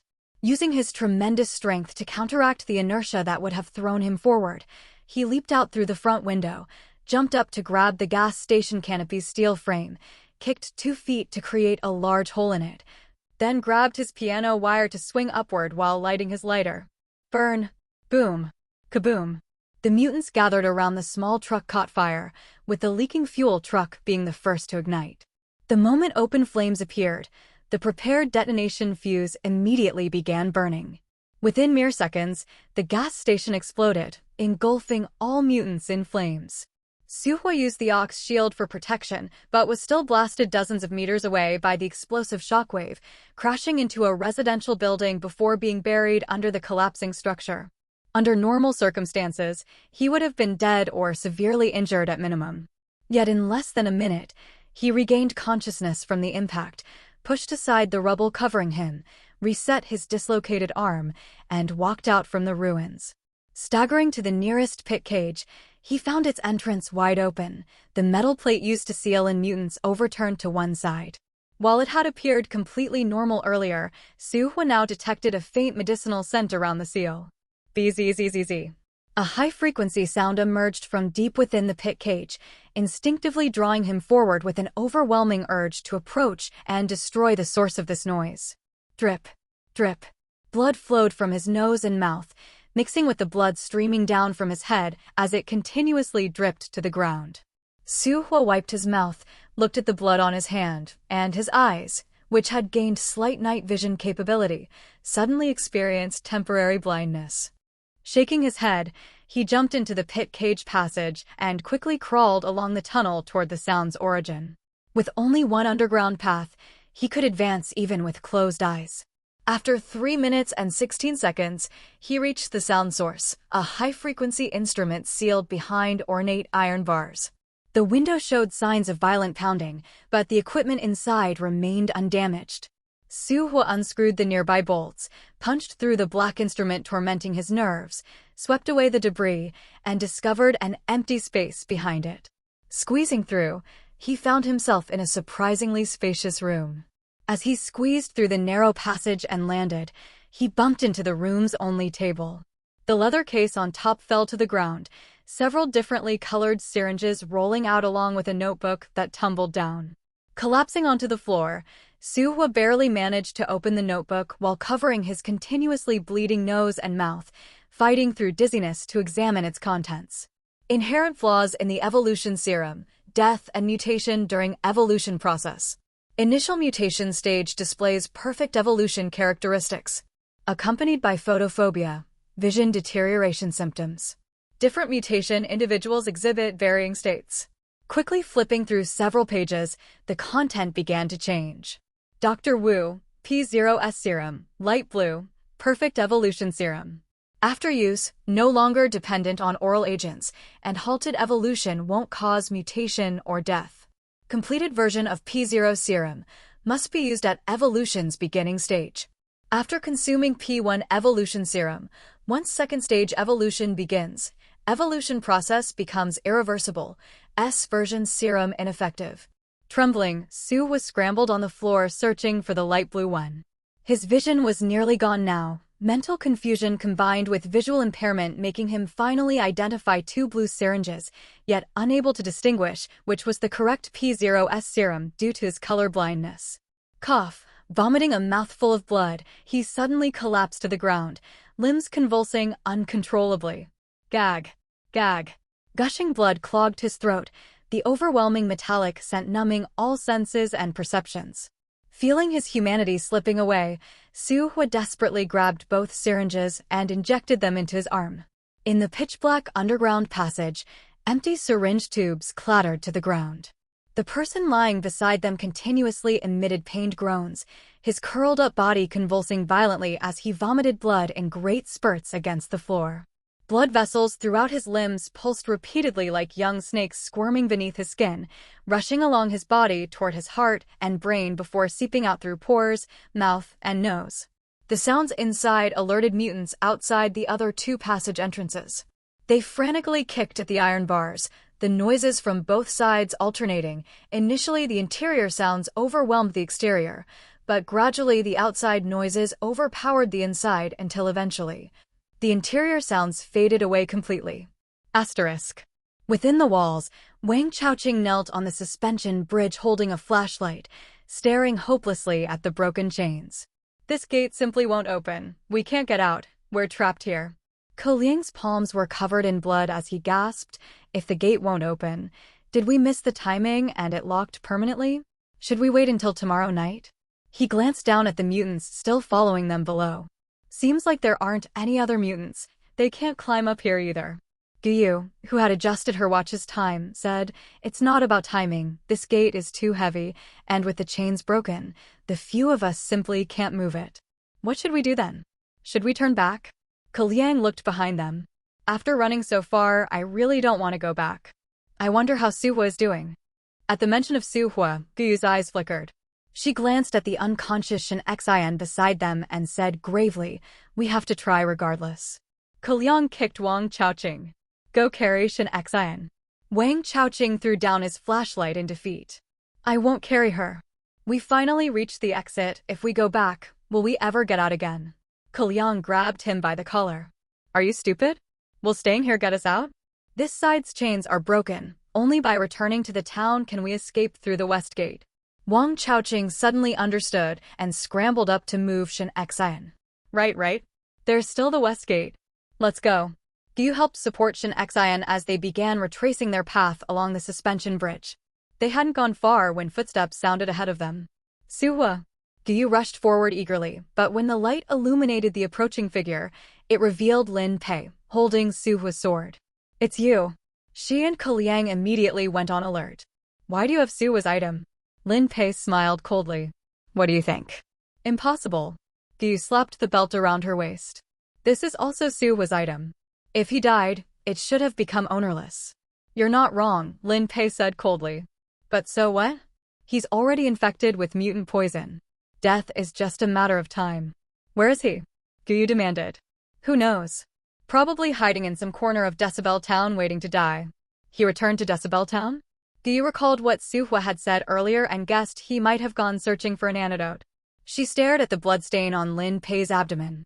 Looks like you're pretty badly injured too. Lin Pei's face darkened as he held Xinyi's spring rope in one hand and Suhua's sword in the other. I am injured, but dealing with you lot won't be any trouble. The moment Lin Pei finished speaking, Kuliang and Guyu charged at him from front and back. The former threw a punch at Lin Pei's face, forcing him back several steps before quickly crouching down. Guyu leaped up from behind, raising her arms to block the incoming sword while clamping her knees around his head as she dropped backward. Both of them crashed onto the suspension bridge simultaneously. Lin Pei landed on his back while Guyu pushed herself up, took a large step forward, and swiftly turned around. She attacked almost at the same time as Koliang, one slashing a blade toward his throat, the other grabbing his right leg and twisting hard. On the suspension bridge barely over a meter wide, this coordination achieved miraculous results. Lin Pei was completely stunned by the initial assault, but his reactions proved equally swift. He blocked Guyu's killing move with his sword, then spun in the direction of Koliang's force while delivering a powerful kick to his shoulder. Koliang grunted in pain as his upper body tilted dangerously over the edge. Seeing the horde of shrieking mutants below, he frantically grabbed onto the iron chains. By now Lin Pei had already broken free and scrambled to his feet. He deflected Guyu's blade and delivered a kick toward her. Guyu crossed her arms in front of her chest to block the kick, but the impact shattered one of her arms. She staggered backward, staring at Lin Pei in disbelief. How are you so strong? Are you a player eater? Lin Pei spat out dust from his mouth, then spat downward. Not only player eaters evolve powerful physiques. Haven't you heard of evolution rate? Mine has already reached 26%. A few more potions and I'll hit 30%, entering the next stage of evolution. Guyu's shock turned into a grim expression. So you've been hiding your strength all along. The dimensional rift, the emergence of player eaters, it's a disaster for all humanity. Countless people die because of the game every day. Only players can counter these unknown dangers. And player survival rates in dungeons are low. Having 1/3 of participants make it out alive is considered good for any dungeon. Precisely during times like these, players should unite to help more people survive. But there are always people like you, only interested in infighting. The result of killing each other is strangling promising players in their cradle. When that time comes, forget threats from other players in the game. We might not even withstand attacks from other countries in the real world. Once our nation falls, how many will perish in the flames of war? Don't you have family? You're truly despicable. Lin Pei actually laughed at her words. National righteousness? What does that have to do with me? The game world is vast, far more than just our world. Inside the game, everyone is just a player. There are only black, white, and red players, no distinctions of race or nationality. The only way to survive in the game is to increase your level and evolution rate. You think weaklings stop being weaklings when they gather together? That's called a flock of weaklings. Just look at you guys. Killing you all wouldn't be difficult for me. By your logic, if I obtain more items to level up and become stronger, couldn't I protect more people? Why waste breath on him? Kuliang cracked his knuckles. People like him are selfish and self-serving. They'd harm others for the slightest benefit, completely devoid of any concept of good and evil. When he first entered Decibel Town, Wu Qiuyi even helped him. And what was the result? She survived when Suhua was fighting head-on in such dangerous situations, yet ultimately died at the hands of a companion she trusted. A flying arrow pierced through Kuliang's thigh. He screamed and collapsed to his knees. Kuliang! Guyu cried out. She moved to help but saw Lin Pei's spring rope whipping toward her. She quickly retreated, but her foot got caught. The seemingly adhesive rope dragged her down to the bridge. Lin Pei suddenly accelerated, rushing before her and delivering a vicious kick to her abdomen. Cough. Guyu's stomach fluids reversed as she curled forward, retching. She slid several meters before crashing against the iron chains, nearly falling over the edge until Lin Pei grabbed her. Half her body hung over the side as she gripped the chains and launched a series of kicks at her approaching attacker. Lin Pei effortlessly deflected her attacks, pinning one foot to the bridge with his sword. Excruciating pain made Guyu arch her upper body, but before she could reach for the sword, a knee struck her temple. As she collapsed dizzily to the ground, Lin Pei walked over and stepped on her head. Now tell me, who exactly are you going to protect? Blood flowed from Guyu's nose and mouth as she tried to pry his leg away, staring at him with pure hatred. What does killing me accomplish? You'll never leave this town. Lin Pei frowned, about to speak when he suddenly sensed wind approaching from behind. He spun around to see the previously unconscious Shin Xian already before him. Panda Impact.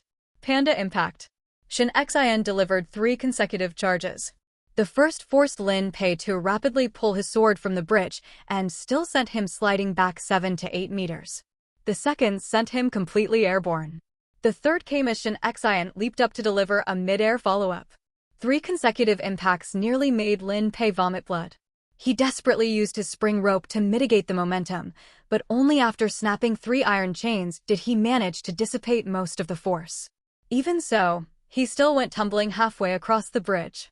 Wang Chaoqing's flashlight slipped from his hand onto the bridge, its beam passing over Kiliang and the others to illuminate the opposite side where Lin Pei came crashing down. With 3 chains broken simultaneously, the suspension bridge shook violently. Along with his heavy impact, creaking sounds erupted everywhere, and the mutants below grew even more agitated. Will the bridge break? I don't want to be eaten alive. Wang Chaoqing wailed, clutching his head. Shut up. Kiliang shouted back while warily monitoring the bridge's movements. Fortunately, the remaining chains held firm, and the shaking showed signs of subsiding. Supporting his injured leg, he stood up and moved toward Guyu and the fallen Shin Xian when a thin shadow flew through the beam, quickly wrapping around Shin Xian and dragging her away. Shin Xian had already been injured. Her desperate triple charge had exerted significant recoil on herself, leaving her barely able to stand after landing. Once entangled by the spring rope, she had no strength left to resist. Shin Xian. Guyu, lying nearby, immediately reached out to grab her. She was dragged 2 meters before being thrown off, forced to watch helplessly as Shin Xian was pulled toward Lin Pei. Seeing Lin Pei rise with his sword, she screamed, "If you kill Shin Xian, you'll never learn how to get out." Lin Pei planted a foot on Shin Xian. What did you say? The exit ahead is already closed, completely impassable. The only way is to return to town and exit through the west gate. Only we know how to open it. If you kill Shin Xian or any one of us, then we all die together. Lin Pei's expression shifted dramatically as he pressed his sword tip against Shin Xian's neck. What do you mean? Why would the exit be locked? Why do you think we turned back? Guyu said, standing with Kiliang's help as she looked ahead. The chain on the gate broke. The door can't be opened from the inside at all. Impossible. Lin Pei shouted. Why would it be impossible? Kiliang retorted, this door moves inward, and the grooves on both sides lock onto the pulley axles to lift it up. Once the chain breaks, the door springs back against the wall with no leverage points above. Opening it from the inside is nearly impossible. I don't believe it. Lin Pei violently grabbed Shin Xian, holding his sword against her neck as he pushed her forward. You all go first. I need to see this with my own eyes. Just as Kiliang was about to say something, Guyu suddenly pressed his arm and asked Lin Pei, has the door toward the town direction closed too? What did you say? Kiliang and Wang Chaoqing exclaimed simultaneously. No wonder. Guyu laughed. I thought it was strange earlier, when Su Hua opened the door, we could still see outside, but after we came through, the door closed and the chain broke. So it's because of you. Su Hua returned to the town, and you didn't want to give him any chance to come out, so you sabotaged the door, didn't you? Haha, you've brought this on yourself. Shut up. Lin Pei roared. There must still be a way to open the door. Did Su Hua give you the key to open it? Hand it over now. Guyu said mockingly, you think we used some damn key of yours to open the door? You thought you held the only clue, but there was never any key to begin with. No key? Lin Pei froze momentarily. Then how did you open it? By using our brains, Gyu paused before adding, well, now it's perfect, both doors are closed. Let's all wait here to die then. As she spoke, she simply sat down and began tearing her clothes to bandage her wounds. Liang did the same. Seeing this, panic rose in Lin Pei's heart. He hadn't gone through all that effort just to come here and wait for death. Swinging his sword, he shouted, everyone move forward. Anyone who doesn't go, I'll chop her hand off. Gyu and the others gave him a dark look, then glanced at Shin Xian before reluctantly complying. The 5 of them returned to the front door, and just as described, the chain had broken, and the door had retracted into the wall. Lin Pei shoved Shin Xian aside and tried to open the door himself. Only one of the 2 chains had broken. The other pulley axle had been stuck in the door earlier. However, after Gyu and the others attempted to lift the door using the single remaining chain, it gradually slid out and had now completely retracted into the wall. Lin Pei frantically felt around the wall and slashed at the door more than a dozen times with his sword before finally having to face reality. Gyu and Shin Xian supported each other, watching his actions coldly as she mocked. If Su Hua were here, he might have figured out a way. He was the one who guessed how to open the door. Too bad you got him killed. These words struck a nerve in Lin Pei. He suddenly turned back, grabbed Wang Chaoqing, and pushed him to the edge of the suspension bridge, glaring viciously at the other 3. Tell me how to open the door right now, or I'll have to use someone as a stepping stone first. I don't want to die. Wang Chaoqing waved his arms wildly, tears and snot streaming down his face as he stared at the mutants leaping up at him from below. He screamed, I'll talk. I know too. I'll tell you. Lin Pei pulled him back and rested his long sword on Wang Chaoqing's shoulder. Speak. Wang Chaoqing tremblingly explained the door-opening method. Lin Pei looked utterly astonished. It's that simple? What? You don't believe it even when told. Gyu mentioned Su Hua, her voice softening slightly. It's exactly that simple, but not everyone could have thought of it. Lin Pei snatched the flashlight from Liang and shone it through the grill. After searching for a while, he suddenly pointed at a section of the wall. There's a maintenance scaffold over there that should lead to the west gate. The entire wall interior is circular. We can reach the west gate from inside too. As he spoke, he tied his spring rope to an upper corner of the grill. Come help. You're going to dismantle the grill? Liang said in shock. It's full of mutants inside. So what? Lin Pei didn't even look back. Mutants can't climb that high. What good will going to the west gate do? The door can't be opened from the inside, Gyu said. We'll only know once we get there. Lin Pei roared back. Even if we have to pry it open, we'll get that damn door out. Gyu and the others exchanged glances before choosing to help, as this was their only chance to escape too. After tearing open the iron grill, Lin Pei made Wang Chaoqing go up first. Scout the path. Wang Chaoqing's legs turned to jelly. Bro, I don't dare. I don't have the skills. Just as Lin Pei raised his sword again, Liang stepped forward voluntarily. I'll go first. He climbed onto the scaffold first, followed by Wang Chaoqing and Shin Xian. As Gui was about to move, Lin Pei stopped her and went up himself, warning, don't try any tricks, or I'll push Shin Xian down to feed the mutants first. Keep your distance. Gyu followed behind him with a dark expression, watching his back and wondering, he's actually quite clever, so why is he so different from Su Hua? And is Su Hua even still alive? Asterisk. Dawn gradually broke, sunlight once again illuminating the silent town. Dolls littered the ground, clocks could be seen everywhere, and the high walls reflected the sunlight.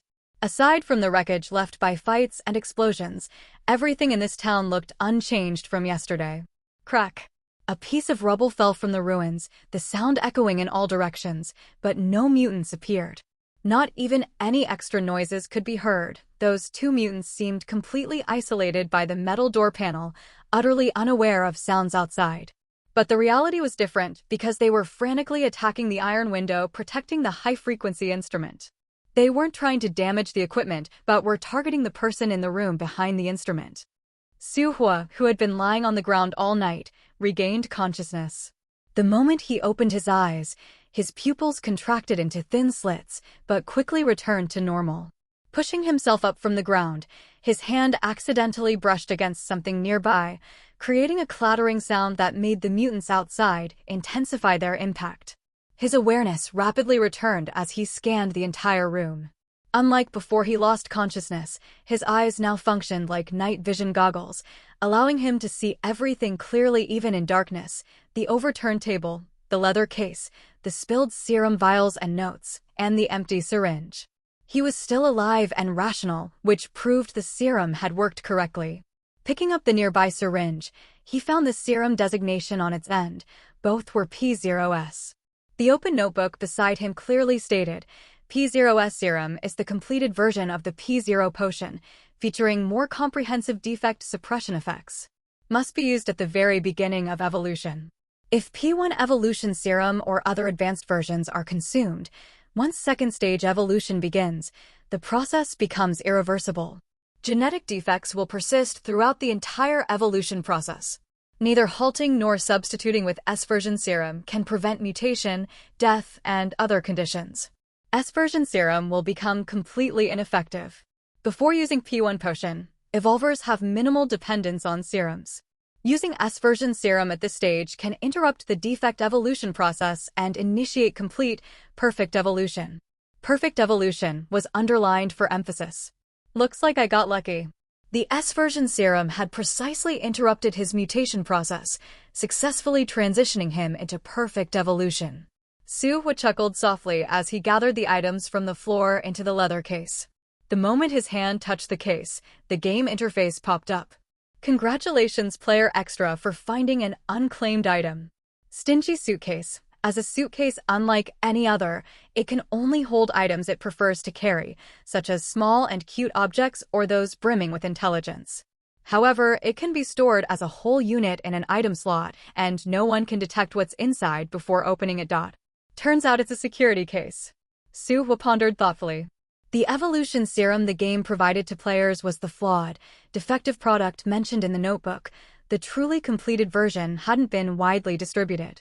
Whatever the reason might be, just like Master Knees, he didn't want anyone to know the secret, including the game itself. This security case happened to be perfectly useful. Carrying the suitcase, he crawled back through the tunnel the same way he came. The moment sunlight touched him, the world that unfolded before his eyes seemed completely transformed. This evolution wasn't just about physical enhancement. Beyond gaining night vision capabilities, subtle changes in hearing, perception, and other senses became strikingly apparent. If his previous understanding of the external world had been rough and crude, now it felt like tracing from coarse leaf surfaces down to their intricate vein patterns. Every minor existence became magnified. For instance, back in the tunnel when the mutant was violently smashing the iron window, he could detect through faint sounds that the window's screws were gradually loosening, with stone fragments falling to the ground. The feedback from impact noises allowed him to more accurately estimate the size of the tunnel where the mutant was located, even discerning how sounds curved toward different directions to deduce the tunnel's layout and branches. Now standing outside, he perceived the rustling speed of grass and trees, the faint mechanical ticking of clocks previously inaudible, the varying density of dust particles floating in the air, and the simulated 3D spatial structure formed by building heights and air currents. Perception infused the world with richer detail, and these details combined to solidify reality into a more complete whole, as if completing a cycle from microscopic to macroscopic and back again. This sensation was something Suhua had experienced just yesterday when the poison first struck. He found a nearby room and carefully examined the notebook. The notebook unquestionably belonged to Master Knees. Beyond some research materials, it contained fragments of his personal diary. The first half mostly documented various characteristics after mutant transformation. Aside from light aversion and vision deterioration, there were numerous other manifestations. Some mutants became highly sensitive to light instead, entering sleep states when light sources were scarce. Some developed extraordinary leaping ability and strength, while others degenerated to the point of losing limbs entirely, eventually starving to death. In short, mutant traits were diverse and unpredictable. Their evolution in certain aspects far surpassed that of evolvers, potentially reaching perfect evolution levels, yet other capabilities would simultaneously deteriorate. They shared one common characteristic: intellectual degradation, reverting to bestial instincts. Master Nees's research indicated this resulted from imperfect inhibitors in the evolution serum. The energy required for evolution amplified primal instincts, and neither the initial evolution agents nor the enhanced T version and A version serums could control these instincts. Evolution itself acted as a catalyst for primal urges, with the inevitable consequence of bestial nature overwhelming humanity, reducing highly intelligent beings to mere beasts compared to this. Degeneration of limbs or specific functions became trivial. However, if agents were taken consistently on schedule, most people wouldn't experience mutation or symptoms before aging. Yet some evolvers would undergo individual variations, as happened with Master Nees's granddaughter. At that point, beyond awaiting the final outcome, the only option was using antidotes to delay the process. Suhua looked at the remaining syringes in the case. Besides the 2 blue S-type syringes he had used, there were 2 green P0T version syringes, identical to what he obtained from the clock puzzle, and 2 light green P1A version syringes, plus 3 antidotes. Setting the syringes aside, he continued reading. What followed was what concerned him most. But after finishing, his mood slightly darkened.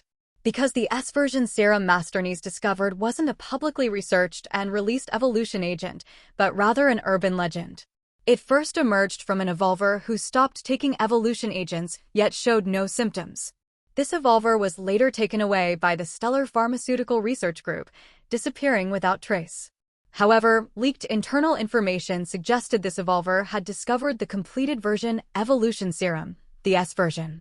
This evolution serum wasn't developed by any official or unofficial game organizations, but originated from a medical scientist called Dr. Wu. His identity information and survival status remained mysterious, though fragments of his words occasionally appeared in locations where perfect evolution serum was discovered, always documented by different individuals, most of whom were already dead. S-version evolution serum occasionally appears in game dungeons. Perhaps Dr. Wu is also a medical scientist opposing the Stellar Group, releasing the completed serum into the game not only to leave a path of hope for evolvers, but also to snipe at the Stellar Group. Perfect evolution serum will break the Stellar Group's monopoly position. Master Nees held great admiration for this Dr. Wu, though no further information existed, not even clues for finding P1S serum. Suhua tapped the desktop, his mindset already recovered. Master Nees speculated that each stage of S serum required only 1 dose, preferably spaced 3 months apart to adapt to the evolution process. This duration could extend based on individual differences. He had already begun the perfect evolution process. Even without progressing to next stages for extended periods, there would be no side effects. With the biggest concern resolved, as long as S-version serum could be found in the game, everything would be fine. Before storing the suitcase in his item slot, he checked his personal information. Since the first dungeon, he hadn't taken any evolution agents, with evolution rate remaining at 10%. After using 2 S-type syringes yesterday, his evolution rate skyrocketed to 20%. This was like comparing heaven to earth against the game's provided agents. When he left the preliminary trial train after drinking 2 bottles of P0 evolution serum, his evolution rate increased by only 1%. Even if he continued taking P1 evolution agents later, the growth rate would never be this rapid. This is the difference between completed version and experimental version. Closing his personal panel with satisfied ease, Suhua stretched lazily and slowly walked back to the main street, heading toward the mayor's office building. If the east gate couldn't be used to leave town, then the west gate side should offer a safe path. Special time, special item, hidden only where Master Nees might find. Unique shape, unique position, the sole key to leave this town. This was the riddle from the note Lin Pei had revealed.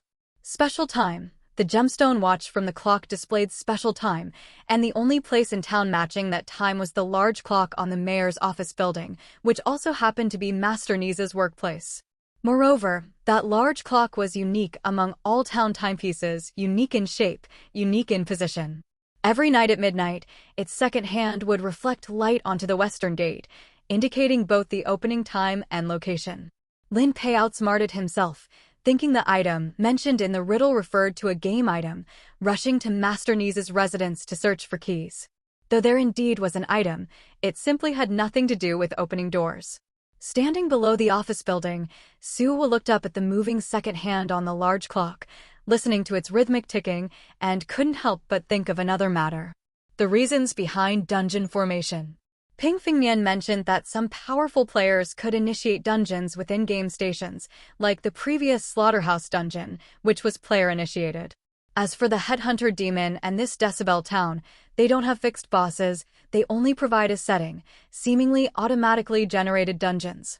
This suggests dungeon formation reasons are diverse. They can vanish or continuously generate. Participants in dungeons can also become dungeon creators, meaning every player has the opportunity to initiate a dungeon and become its boss. Interesting. He was growing increasingly fascinated with non-closed dungeons. Staying in the office building until evening, Suhua paid a final respectful glance toward the large clock before heading toward the west gate. Asterisk. A night and day passed. Inside the perimeter wall, Lin Pei and the others finally reached the west gate after immense hardship. Fortunately, the scaffolding remained relatively intact. After they minimized their noise while moving, the number of mutants following them gradually decreased, making it surprisingly safer than when they crossed the suspension bridge earlier. However, they encountered an obstacle upon reaching the west gate. Unlike the east gate, what blocked the entire path wasn't a grill but metal plates pieced together, each nailed to the frame with steel pins, sealing the way ahead completely. To get through, we must pry open the steel plates. Try using Suhua's sword, Kaliang said wearily. The wound on his leg had been bleeding the entire way. Although the arrow wasn't poisoned, it had severed several blood vessels. The healing potion had limited effect. If they didn't get out soon, he might die here. Gyu had foot injuries and a broken hand. Leaning against the equally injured Shin Xian for support, she said, "It's almost midnight. If we miss this time, we'll have to wait another day. Keep watch." Wang Chaoqing, stand further back, Lin Pei said with a frown. Wang Chaoqing was the only one here with intact limbs. If mutants were attracted by noise, he would be the first to defend. Wang Chaoqing looked at the pitiful states of Guyu and the other two, then reluctantly accepted his role. Cling. Unexpectedly, the metal plate wasn't as hard as the perimeter wall. It was pierced with a single strike. It works. Lin Pei joyfully pulled the sword out. Just as he prepared for a second strike, he suddenly heard Wang Chaoqing shout, "What's that?" He whirled around to see several pairs of glowing lights rapidly approaching through the darkness. Guyu's flashlight beam captured a shadow darting past their side. Mutants. They weren't supposed to jump. Why can they fly now? Wang Chaoqing let out a high-pitched scream. That's not flying. They're moving along the wall. Guyu heard sticky sounds moving toward them along the wall. She swiftly shone her flashlight over, only to see a monster resembling a skinned frog right in front of her. Staggering back 2 steps in shock, she braced for certain death. Surprisingly, the mutant merely swiped at her before recoiling as if scalded, then vanished into the darkness. The flashlight beam remained fixed on the wall, revealing a trail of wet footprints extending from the distance toward them. However, the fluid didn't drip down like water, but congealed into clumps like glue. They have webbed claws with adhesive properties, allowing wall movement. Don't let them get close. Before she finished, a cry came from beside her. She quickly directed the light, only to see a mutant firmly biting Shin Xian's arm. When the flashlight hit it, it seemed terrified, shielding its face with its hands before retreating. They fear light. Gyu hastily raised her flashlight overhead, letting the light shine down from above. Kaliang and Wang Chaoqing followed suit. The group huddled together, shielding Lin Pei behind them. In the darkness, several pairs of fluorescent lights flickered and moved. Gyu could sense their agitation nearing a breaking point and yelled, "Lin Pei, hurry up." Lin Pei had already cut a square into the metal plate. A firm kick turned it into an exit crawl space. He tied one end of the spring rope to the scaffolding and jumped out first. Quick! Quick! Wang Chaoqing urged Kaliang. Crowded together, they actually dropped a flashlight. Plop! Plop! Plop! Sticky footsteps rapidly approached again. Wang Chaoqing shoved Kaliang aside, grabbed the rope, and slid down. In the emergency, no one had room to argue. Fortunately, Gyu directed light near Kaliang, repelling a sneaking mutant, allowing him to safely exit. After getting through, he held the rope without immediately leaving. Instead, He took the flashlight and directly illuminated the exit, waiting until Guyu and Shin Xian landed safely before descending himself. Bang! Bang! Two mutants lingered at the exit, afraid to emerge under the light, venting their frustration by pounding the metal plates. This noise will definitely attract other mutants, Guyu said, her face pale. It's midnight. Koliang checked the time. Midnight won't help, Shin Xian whispered. We can't open the gate. Everyone's gaze turned to Lin Pei, already attempting to open the large gate. The gate and wall appeared to have a dividing line, but the seam was almost imperceptible to touch. Pushing outward did nothing, and pulling inward offered no grip point. Despite using both sword and hands, Lin Pei couldn't budge the gate inward even a fraction. This isn't working, he turned, his eyes scanning over Koliang and the others. We need to capture a mutant. Those mutants have sticky limbs. Maybe we can try. Guyu instinctively agreed, but immediately realized, you want us to catch a mutant? Lin Pei pointed his sword at them again, his stance clear. No, absolutely not. We can't possibly fight mutants. Wang Chaoqing shook his head while backing away. Lin Pei didn't care about his survival and was about to grab someone when abruptly, a mutant dropped from above. Followed by a second. Then a third. The mutant's appearance threw everyone into chaos. However, upon closer look, they realized these were the same jumping degraded mutants previously seen at the East Gate. Not good. Koliang redirected his flashlight to the exit on the metal plate, only to see two trails of footprints. We've been tricked. He threw his flashlight to the ground and stood in the beam. Get over here quickly. Guyu and the others hurried into the lighted area. Besides the two light-fearing mutants, there were 3 more degraded mutants. While dealing with the degraded mutants' attacks, they kept watch on the 2 light-fearing ones. They discovered these could not only climb sheer surfaces, but also possessed super jumping abilities, fearless of high falls. Most critically, they were incredibly fast, silently ambushing whenever Guyu and the others reached into darkness. After several attempts, they not only failed to kill the degraded mutants, but also added more wounds to their hands and feet. Lin Pei tried luring them over, but these 2 mutants were exceptionally clever and wouldn't take the bait. Using Guyu and the others as bait risked them dying before the mutants, leaving him alone against the remaining foes, a fight he wasn't confident he could win. Yet dragging this out meant certain death eventually. He absolutely couldn't wait until the next day. Just as he debated gambling, the tightly shut gate ahead suddenly moved inward, caught on pulley axles, and began rising upward, pulled by chains. The gate's opening? Why?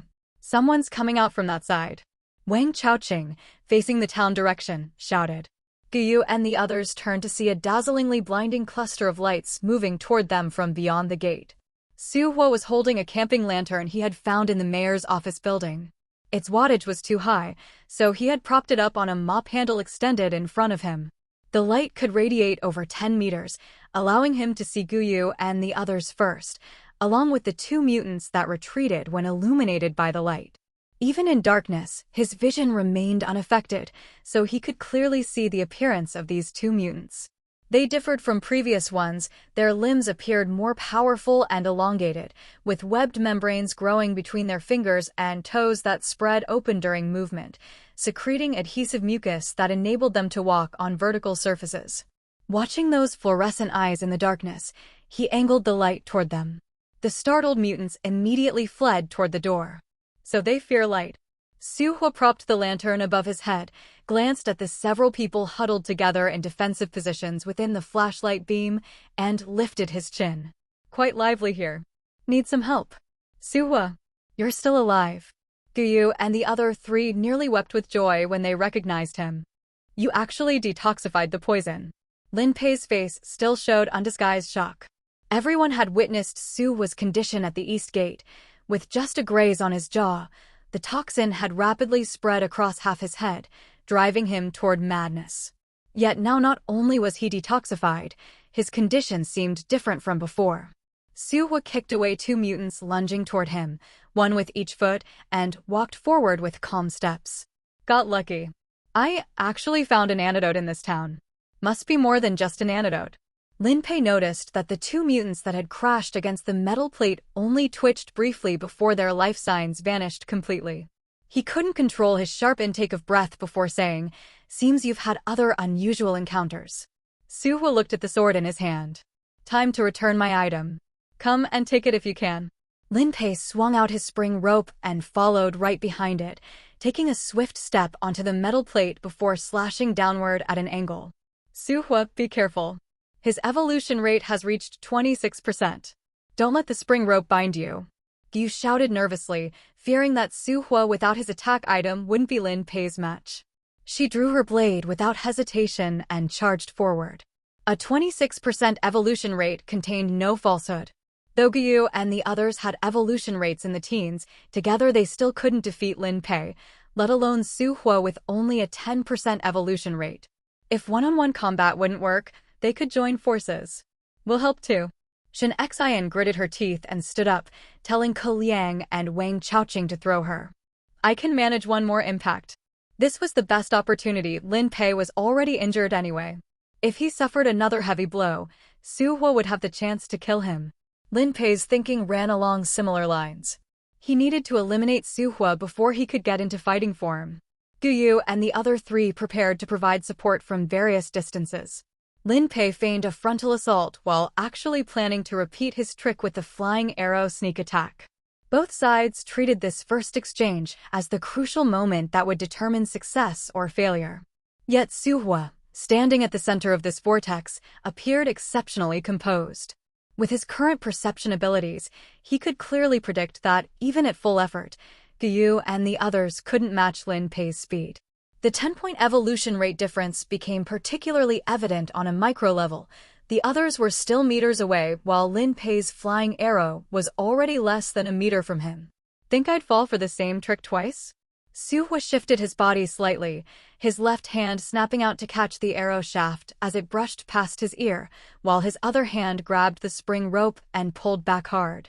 Lin Pei, who had been charging toward him, looked shocked at this development, but it was too late to retreat. He was yanked forward with tremendous force, slamming face-first into Suhua's raised knee before being kicked in the chest as he flew backward, crashing violently against a metal plate several meters away. With a loud bang, Lin Pei spat blood as he knelt on all fours. His peripheral vision caught sight of the mutant beside him that had died from shattered ribs, causing his pupils to tremble. If he hadn't reacted quickly enough to block the impact with his arms, his fate wouldn't have been much better than that mutant's. His left arm was already broken, his right arm trembling so badly he could barely grip his sword, and his only advantageous item, the flying arrow, had fallen into Suhua's hands. Glancing toward the main entrance, he suddenly threw his long sword toward the nearby Yu, discarded the spring rope, and turned to flee. "He's running." Yu dodged the sword and gave chase. "He won't get far." Suhua caught the sword, glanced back, and tossed the camping lantern behind him. The area around the main door plunged back into darkness, and the two mutants hiding in the corners pounced on Lin Pei. Lin Pei kicked one away but failed to defend against the other, getting pinned to the ground and having his ear bitten off. Struggling to get up while tearing at the mutants on him, he tried to move toward the lighted area. But Wang Chaoqing picked up the flashlight and ran towards Suhua instead. The group stood behind the camping light, watching coldly as he was torn apart and bitten.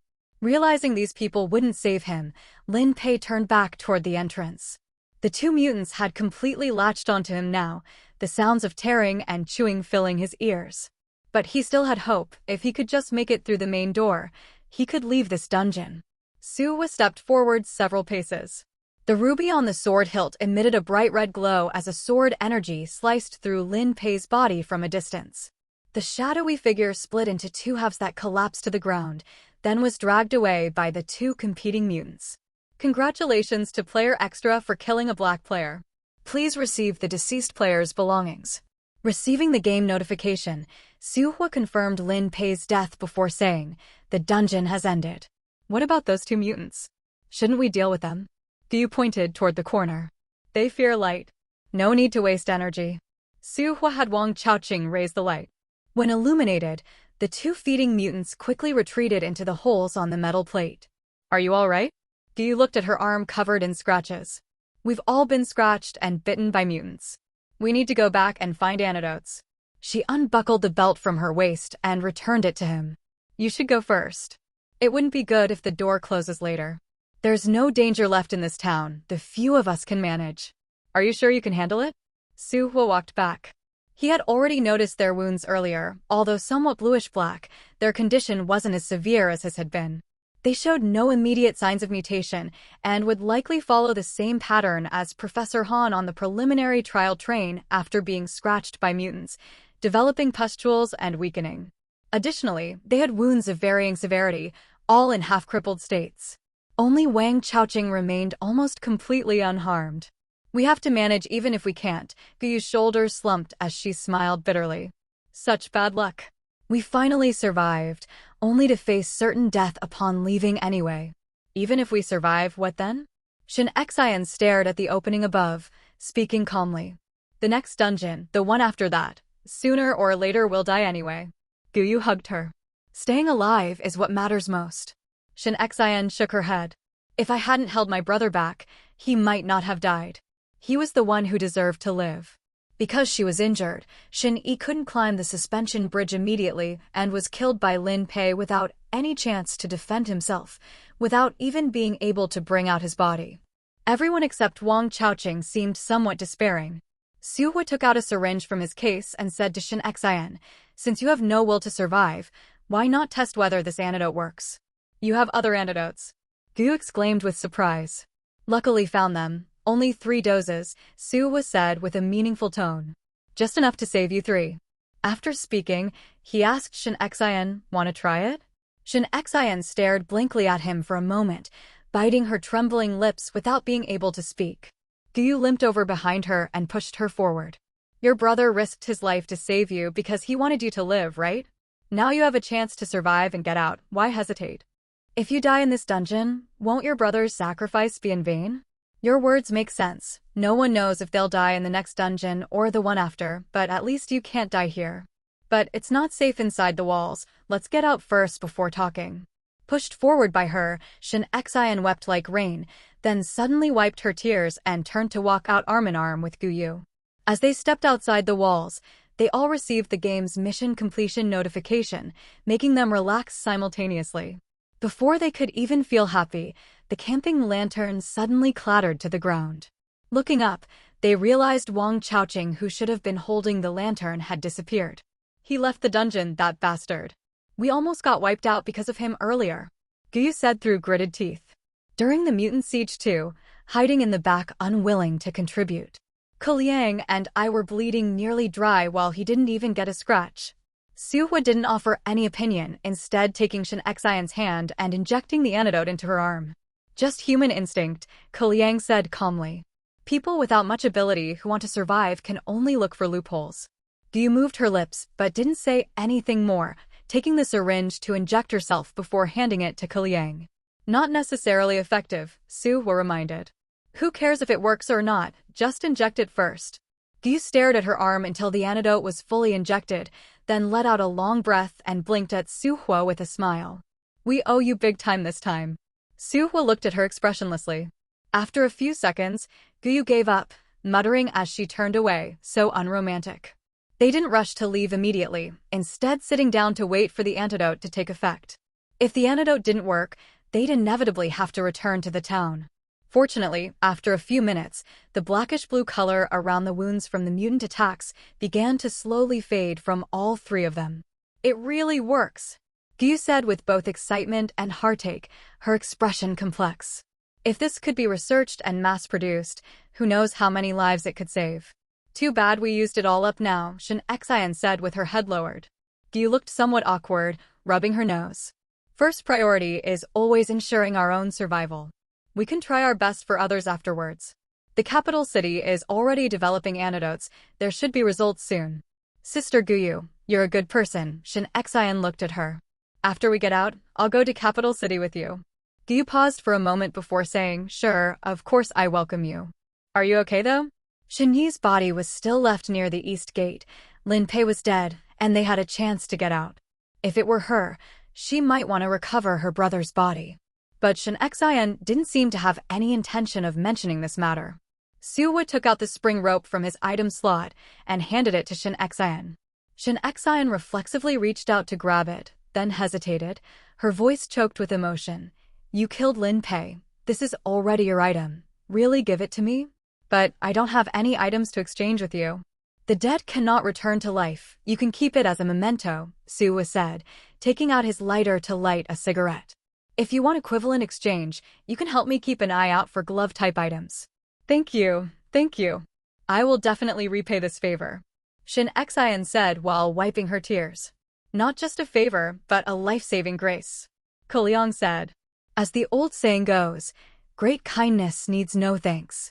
From now on, if you have any use for me, just contact me. Whether it requires money or effort, I won't let you save me in vain. You're too kind, Suwa said. Confirming the antidote was effective, they had no reason to remain in the dungeon and immediately chose to leave. A few seconds later, they found themselves standing back in that haunted house villa.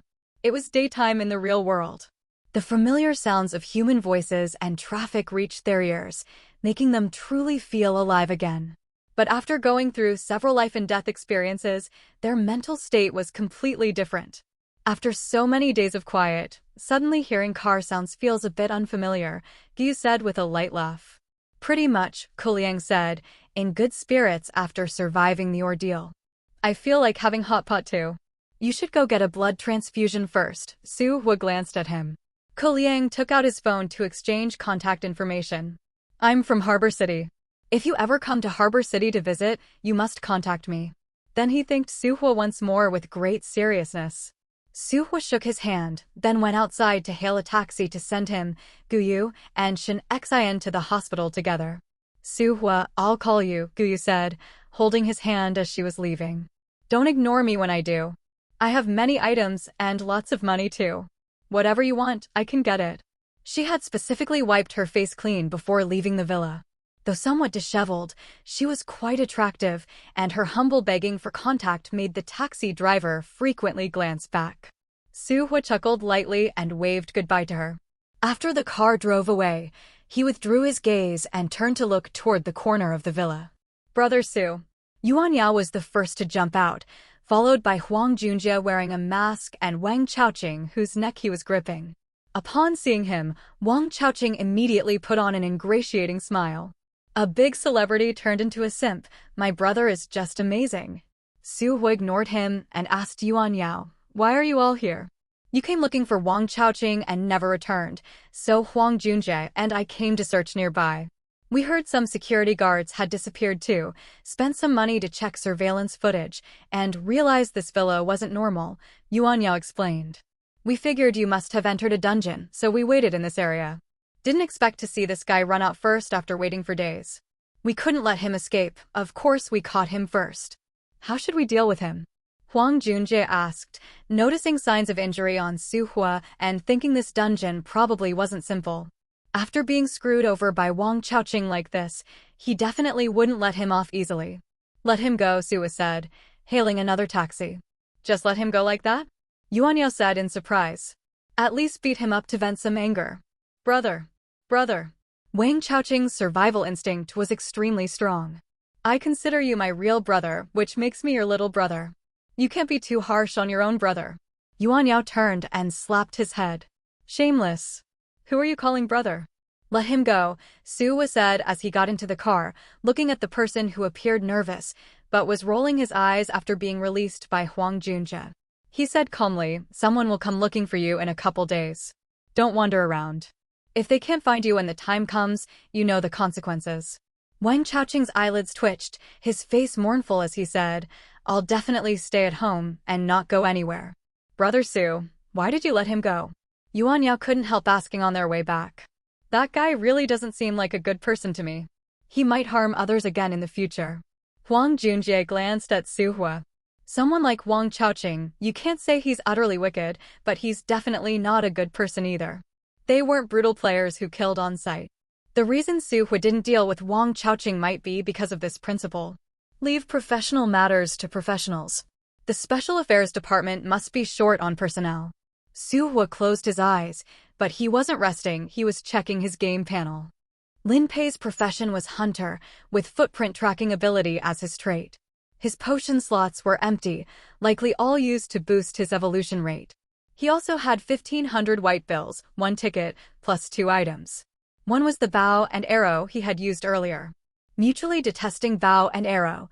The bow dislikes being drawn taut carelessly, the arrow dislikes being shot without a target. But when the wielder picks up the bow and arrow, their preferences become irrelevant. As items, they cannot hate the player, so they only despise each other, hitting the target maybe once out of 10 shots. Fortunately, they can work separately. Within a complete space like a room or box, the arrow can execute a sneak attack on a selected target, provided the wielder has touched both the target and any object within the target's space. The bow always points north-south when spun and stopped, regardless of circumstances. Though seemingly neglecting its primary duty, it's an indispensable convenience tool for wilderness travel. Simply put, it was an inaccurate bow and arrow set, but separately, the bow could serve as a compass and the arrow as a tracking hidden weapon.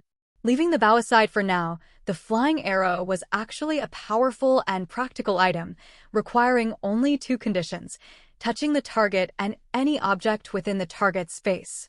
Lin Pei first used it in Master Ni's house, then within the walled compound.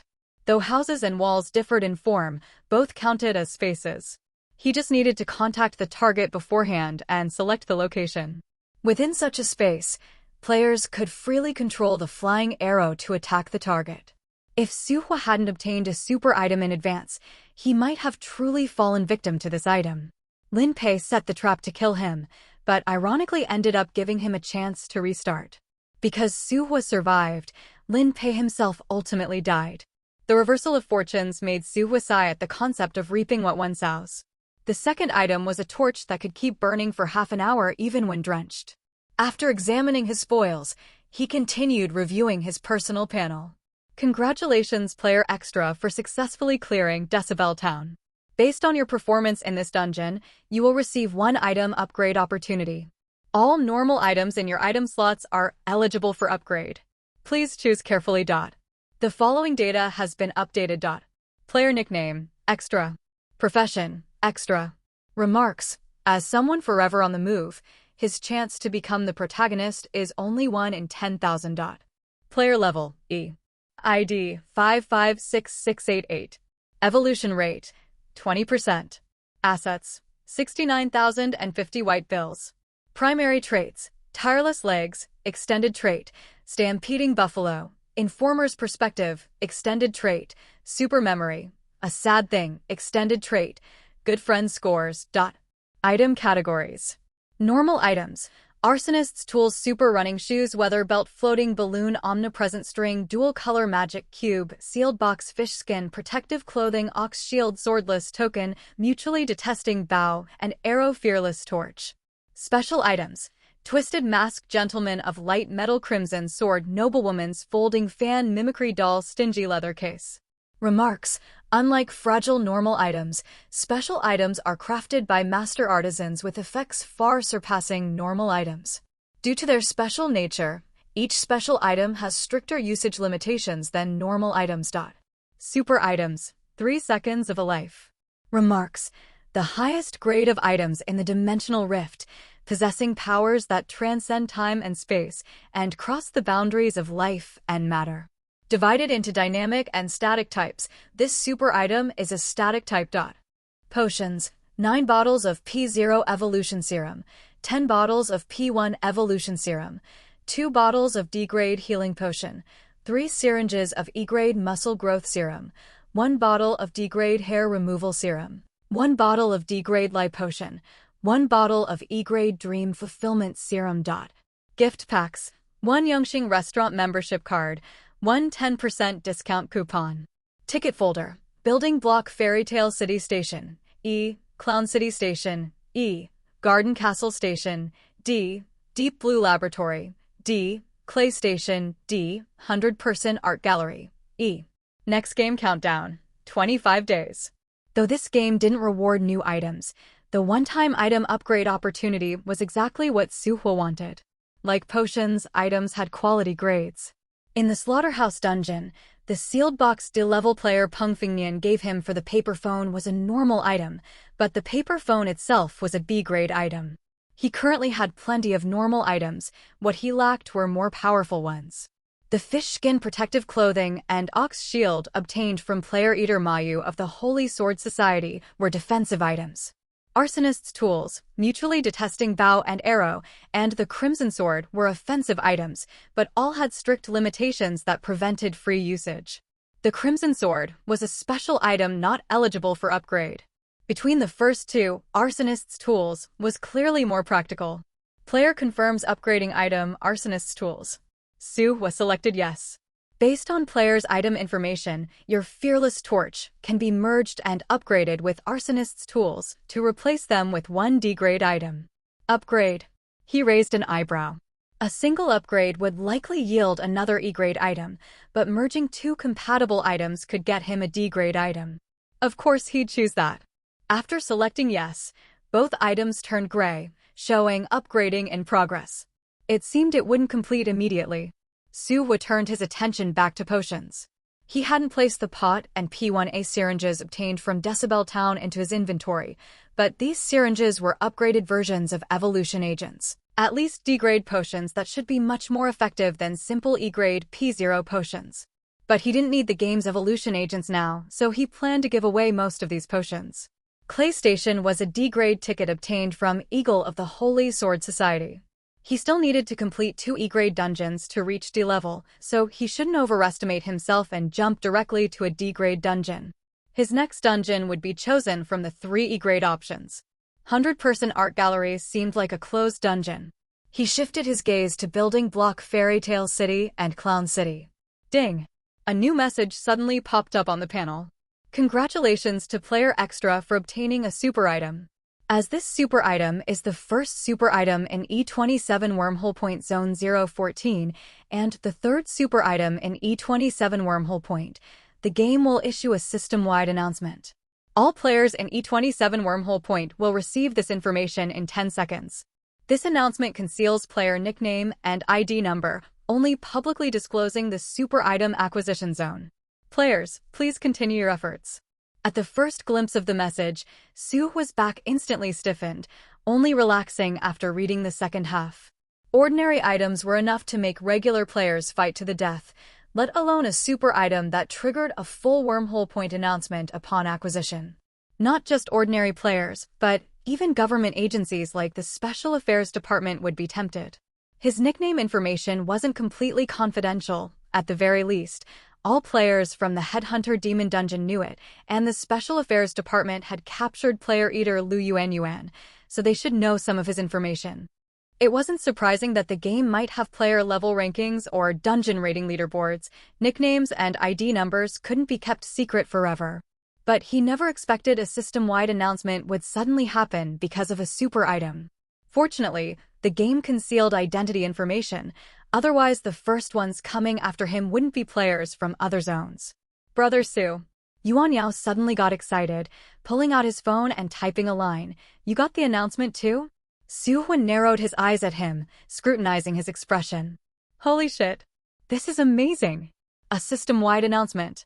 Even though I don't know what it actually is, anything that makes the game announce it to players must be a top-tier item. No idea what this E27-014 place is either, but someone actually got a super item there. Huang Junjie reached over from beside them and tapped the numbers on the phone screen. This number, it's on our return tickets. The return tickets obtained from the Headhunter Demon Dungeon had the same numbering. You mean? Yuan Yao's mouth hung open, opening and closing several times before he managed. It's from our side. Can't say for sure. Huang Junjie shook his head. The game only notified about 014, but their return tickets actually had several more digits after that. Brother Su, analyze this for us. Yuan Yao nudged Su Hua with his elbow. Huang Junjie could tell Su Hua was in a bad mood and lowered his voice. Let's talk after we get back. The car soon arrived at Su Hua's home. Once the three closed the door, Yuan Yao started talking non-stop like firecrackers. Brother Su, what does this E27-014 actually mean? I know the game world is huge, maybe even parallel worlds exist, but these numbers mean that players like us, right? Do you think they might be from our country? If they're from our country, that would be great. Any player who can get a super item must be super strong. If nothing else, when countries clash later, we'll have an advantage. If unfortunately they're not our compatriot, at least don't let them be from those major powers, so everyone can remain balanced. Su Hua pinched the bridge of his nose. This isn't good news. Why do you say that? Huang Junjie immediately asked. Su Hua glanced at him, his gaze turning cold. Huang Junjie met his look frankly, clearly hinting at his suspicion. That's right, Huang Junjie suspected that he was the one who obtained the super item. His reaction when receiving the notification had been too strange. Why? I want to know too. Yuan Yao didn't notice the tension between the two. Su Hua withdrew his gaze and briefly explained about the game's zone divisions. E27-014 represents the 14th subzone under E27 Wormhole Point. My return ticket has A07 after it. This should be a regional code. Mine is A072, so that means us three are in the same region of the same subzone under the same wormhole point. Yuan Yao said, but the game didn't notify which region that player is from.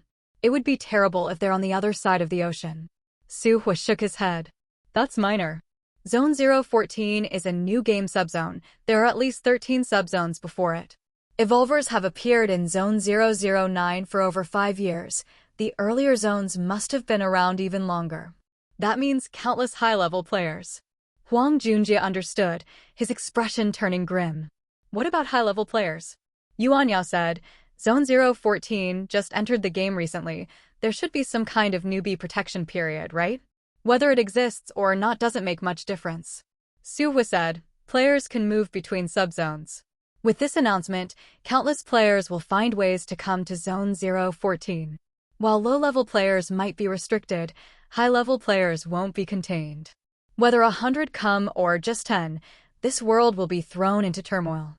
Actually, this newbie protection period was more like Schrodinger's cat. It might exist, or it might not, because in the Slaughterhouse dungeon, players from other zones had come with tickets. And Eagle, who tried to establish the Holy Sword Society organization, had come from another subzone planning to stay permanently. Hunting players, slaughtering ordinary people, even taking control of countries, all of these could happen. Gloom lingered in Su Hua's eyes. What worried him now was that high-level players might have methods to detect super items. Nothing could leave absolutely no traces. 3 seconds of a life could rewind time, causing changes in space and time. Since super items reached this level, there must be items that could detect these signs. In an instant, he simulated many methods to eliminate traces, but decided to abandon them just seconds later.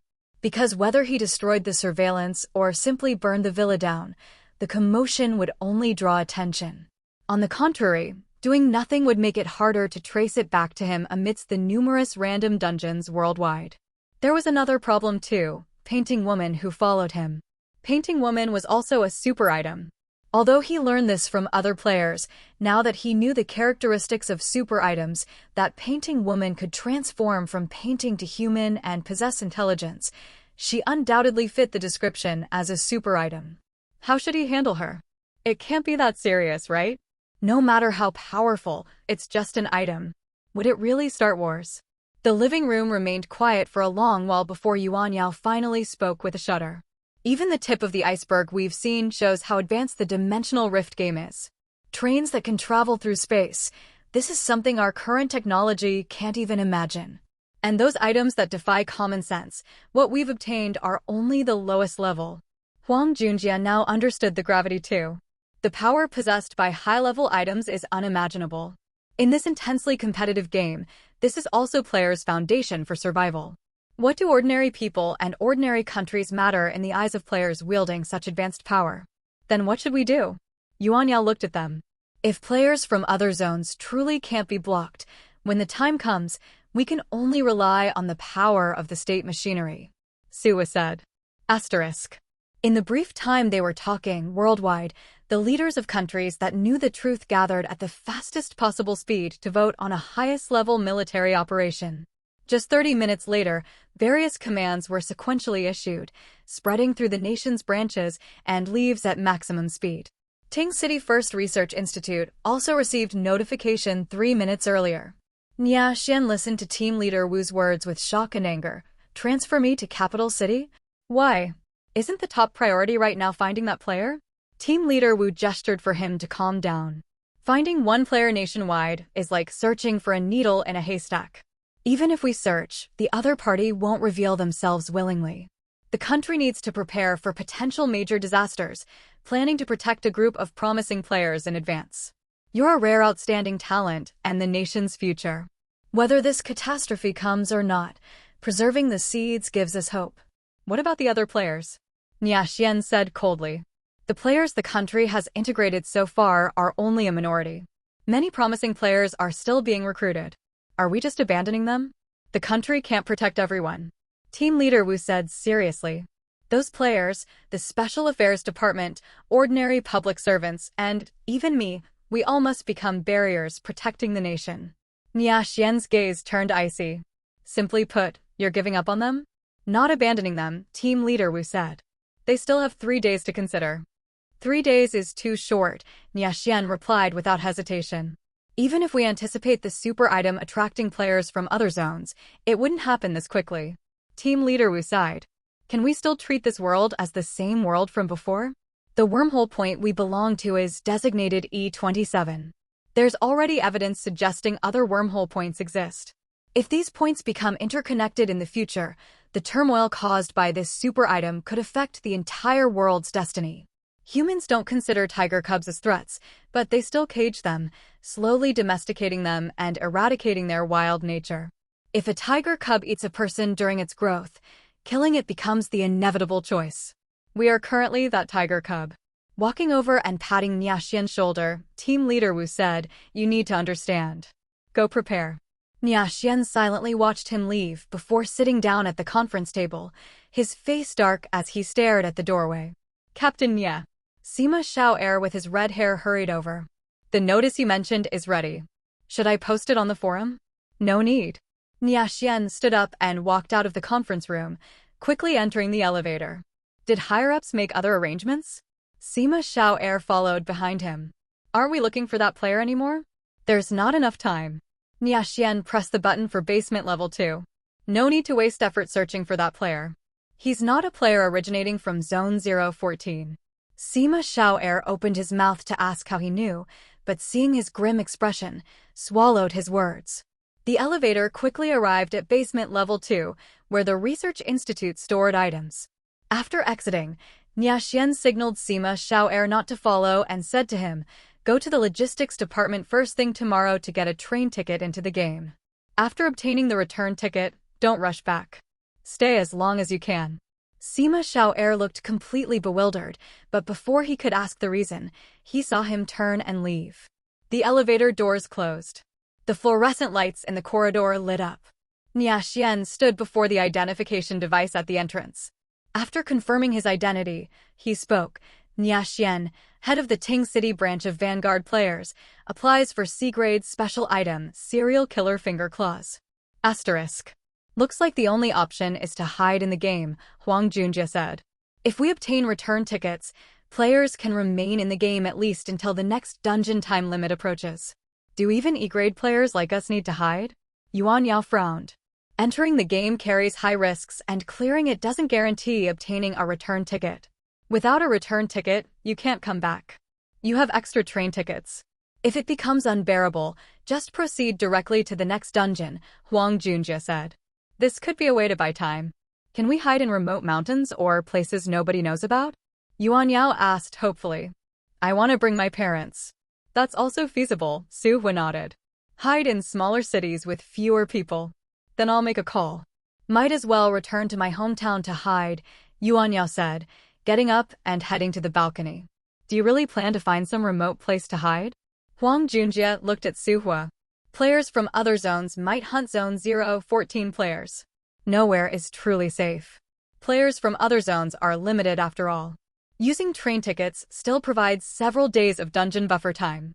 If we can completely resolve this problem within a short period, we might be able to turn the tide, Su Hua glanced at the time. Completely resolve the problem? Unless we hand over both the player and the super item together. Is that possible? Being targeted by players from other zones is inevitable sooner or later. I've come to terms with it. Just doing my best to protect myself is enough. Huang Junjie couldn't help but scratch his scabbed face. Su Hua looked at him. Has that layer of white scabs on your face receded? Huang Junjie nodded, then went to the room and brought out a cardboard box. As you suggested, I didn't discard these scabs. Are they useful? They're all products of the game. They might come in handy someday. Su Hua took the box. Huang Junjie looked thoughtful. Yuan Yao returned to the living room at that moment. Brother Su, I need to go. I don't have much capability, so I can only hide away. Brother Su, you're so skilled, entering dungeons shouldn't be a problem for you. What Huang Junjie said makes sense. The game is definitely safer than outside. Su Hua gave him 2 bottles of P0 potion. Be careful. Yuan Yao accepted them without ceremony. After he left, Huang Junjie also prepared to take his leave. Su Hua, hope we meet again someday. Shortly after they left, the door lock sounded again. Yuan Yao and the others had left in a hurry earlier, and no one had mentioned the painting woman's whereabouts. But she had taken the keys, so she had probably gone out shopping, her current favorite activity. Hearing the door open, Su Hua turned and first saw Yu Qingqing's face. He slightly frowned, but heard her say with a smile, "Didn't expect it, did you? I'm back." Just then, Yuan Yao sent a message. "Brother Su, forgot to tell you earlier, your cousin came. She went shopping with Li Chuan. They should be back soon." Su Hua put down his phone, glanced at the painting woman behind her carrying numerous shopping bags with a wronged expression, then said, "I'll call your aunt later." Yu Qingqing pouted her red lips and sat down opposite him in a huff. "And here I bought you clothes. Is this how you treat me? Hey, you, if you want to be my cousin-in-law, hurry up," she then directed the painting woman. The painting woman quickly placed the bags on the sofa, precisely picked out a set of men's clothing, held it up, and looked at Su Hua with a somewhat pleading expression, her sparkling eyes seemingly asking if it looked good. Su Hua only glanced at it. "A suit and tie in this sweltering heat? Are you insane? You're the insane one," Yu Qingqing said irritably. "Do you have any idea how expensive these 2 outfits are? I don't need clothes. Cash equivalent will do." Su Hua picked up the box containing the white scabs and headed toward the room. "Li Chuan, come with me." Yu Qingqing glared at him angrily, kicked off her shoes, and ran to the bathroom. The painting woman entered Su Hua's room, looking at him shyly, her large eyes blinking and sparkling. Su Hua stared at her for a second. "Did you slightly adjust your face?" The painting woman uncomfortably twisted her body, took out her phone, and typed, "The previous face wasn't pretty enough." No need to be too pretty. Su Hua took out 2 aluminum cases from under the bed, leftover from when the Special Affairs Department had delivered items to him last time. Being too pretty draws too much attention. Something about these words struck a nerve with the painting woman. She blushed and nodded, then her facial features underwent subtle changes again. Generally similar to before, but not as striking as moments earlier. Seeing that Su Hua wasn't looking at her, a hint of disappointment appeared on her face. She then leaned on the desk, watching him take things from the leather case and place them into the aluminum cases. Besides 1 each of pot and P1A syringe, there was a piece of black metal brought from Decibel Town, a bottle of soil, a piece of cloth covered in adhesive mucus, plus some of the white scabs. But the black metal was taken out again after being placed inside. The other case contained 4 bottles of P0 Evolution Serum and 4 bottles of P1 Evolution Serum. After packing them into separate cases, Su Hua closed the lid and turned to face the painting woman. "You can travel between stations without a train ticket?" The painting woman shook her head. "I need to follow players to do that.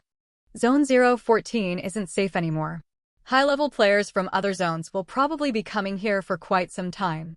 For your own safety, you should leave this place," Su Hua said.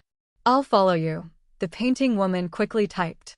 "I'm not leaving Zone 014 for now," Su Hua told her honestly. "You're an unclaimed super item. Although you can't be killed, being discovered would inevitably bring trouble. You don't want to become just a pattern in some player's item slot, do you?" The painting woman's expression visibly fell. She lowered her head and fiddled with her phone, no longer typing. Seeing she had nothing more to say, Su Hua walked to the door and pulled it open, looking down at Yu Qingqing, who was leaning sideways with her ear pressed against the door, about to tumble in. "Haha, you caught me." Half fallen on the floor, Yu Qingqing grinned at the person who made no move to help her up. "I wasn't trying to eavesdrop. It's just that my ears stopped obeying me while I was walking." Her eyes darted around as she stole glances toward the painting woman, noticing her tearful expression. She paused. Cousin, I'm glad you've seen the light. She's so ugly, where would she ever be worthy of you? Ing! The painting woman covered her face, pushed past both of them, and ran off. The main door is that way, Yu Qingqing pointed outside, but only received the sound of a bedroom door slamming shut in response. Yu Qingqing pouted. Su Hua took a lighter from the drawer and lit a cigarette for himself. Want me to put you on a plane again? I'm not going back, Yu Qingqing declared. My parents approved me coming out this time. They don't object to you being an actress anymore? Yu Qingqing's face lit up at the mention. You didn't know, did you? President Zheng from the company personally came to my house to apologize. Not only did he voluntarily compensate us, but he also offered me a high-priced contract renewal with the company. The terms are very generous to 9-1 split, and they're providing me with 3 vacation villas. After the slaughterhouse dungeon, President Zheng from the entertainment company had contacted Su Hua twice, but he hadn't responded. He hadn't expected the man to turn around and approach Yu Qingqing instead. Since your parents agree, I won't interfere, he said. Yu Qingqing stared at him, her smile instantly vanishing, a cold glint hidden in her eyes. Su Hua took a drag of his cigarette, leaning against the doorframe, watching her with equal lack of emotion. They stood in confrontation amid the smoke until a phone ringtone interrupted them. Hello. Su Hua answered the call. Got time? Let's meet up. It was Nia Xian calling. Since Su Hua needed to see him anyway, they arranged a location. He put out his cigarette, picked up the case, and headed out. Yu Qingqing followed closely behind him to the door. As he turned back, she suddenly bloomed into a smile. Cousin, when will you be back? Tonight. Su Hua seemed to remember something and told her, I'm leaving the woman in the house to you. Don't worry, I'll definitely drive her away. Yu Qingqing made a fist-pump promise. Su Hua twitched the corner of his mouth and left without looking back. Yu Qingqing closed the door with a smile, humming a little tune as she went to the kitchen to get a cleaver, then went to knock on the painting woman's door. Li Chuan, come out and let's have a chat. Meanwhile, Su Hua took a taxi to a coffee shop where Nia Xian was already waiting, with a server refilling his cup. Sit. Nia Xian pointed to the seat opposite him and downed half a cup of bitter coffee in one gulp. Seeing this, Su Hua smiled and offered him a cigarette. Looking for me about something? Nia Xian waved it away. After what happened last time you tricked me, the memory's still fresh. No need for cigarettes. I bought these at the supermarket, Su Hua said as he lit one for himself. Your nicotine addiction is serious. You inevitably carry the smell with you. That's not good for players, Nia Xian remarked. Players with exceptional sense of smell and memory could easily remember someone by their scent. Players lose their names, left with only a number and nickname, like blurred shadows. When a shadow has a distinct scent, its inherent ambiguity ceases to be important information. Su Hua raised an eyebrow. Characteristics have directionality, but also deception. What do you think? Nia Xian was silent for 2 seconds before saying, I'm leaving Ting City tonight. Before I go, I want to invite you to join the Vanguard squad again. You must have received the game notification too. No matter how things develop, now is the best time to join. Su Hua paused, then said, You're going to be a bodyguard, aren't you? A flash of anger appeared in Nia Xian's eyes, though it wasn't directed at Su Hua. Players' power is still relatively weak. For various considerations, we have no choice but to do this. The government was gathering players to important locations. These players were probably the elite discovered so far. Bringing them together served 2 purposes, protecting seed players and having them protect important figures. After all, this world didn't belong to players yet. He handed him the aluminum case, then reached into his pocket and pulled out a P0T syringe. The case contains some local specialties. The syringe is my personal gift. Nia Xian placed one hand on the case and covered the syringe with a tissue, then said with complex emotions, You're one of the more productive players. Why not just join the Vanguard squad? Do I need to say it? Su Hua smiled. If I nodded, both of us would be feeling stifled right here right now. Nia Xian's expression instead relaxed. He drained the coffee before him and said meaningfully, If you were obedient, you wouldn't be a player. Setting down the cup, he pocketed the syringe. As he picked up the aluminum case to leave, he suddenly asked, The super item is in your hands. Su Hua didn't pause his drinking motion at all, as if he had anticipated this probe, his expression flawless. No need for jokes. I actually think the super item probably isn't in the hands of any player in Zone 014. You're right, Nia Xian laughed heartily before turning to leave. Suhua prepared to leave as well, but then the server approached with a bright smile. Sir, the previous gentleman said you would be paying the bill. That will be 108 yuan, please. Suhua looked toward the entrance. Nia Xian was already gone. He could only pull out some loose change from his pocket to settle the bill. Leaving the coffee shop, he took another taxi to Anshin compound. The security at this residential complex was lax. Suhua went straight to Zhou Ning's floor and knocked. Hu and Hu opened the door and couldn't help calling out happily into the room, Sister Ning, Brother Su is here. Zhou Ning leaned out from the end of the hallway, smiling. Mr. Su, please come in. Besides them, Tian Yun and Yu Xiaoyu, who had cooperated against the Holy Sword Society before, were absent. Zhou Ning's younger brother Zhou Xiao stood at the bedroom doorway, mouth agape. There was also the sound of someone else breathing in the room. Meeting his gaze, Zhou Xiao nervously closed the door. Su Hu averted his eyes and casually asked, didn't see the other two? Tian Yun was seriously injured. He's recuperating at his own home. Yu Xiaoyu too. He broke his leg falling down the stairs and can't walk, Zhou Ning said. Hu and Hu waved his bandaged arm. They're recovering slowly, not like me up and about in 2 or 3 days. After their previous experience, he felt quite comfortable around Su Hua. Be careful, Zhou Ning frowned. If you hurt it again, you'll need another dressing change. Hu and Hu looked embarrassed and changed the subject by asking Su Hua what was in the case. Potions. Su Hua opened the case.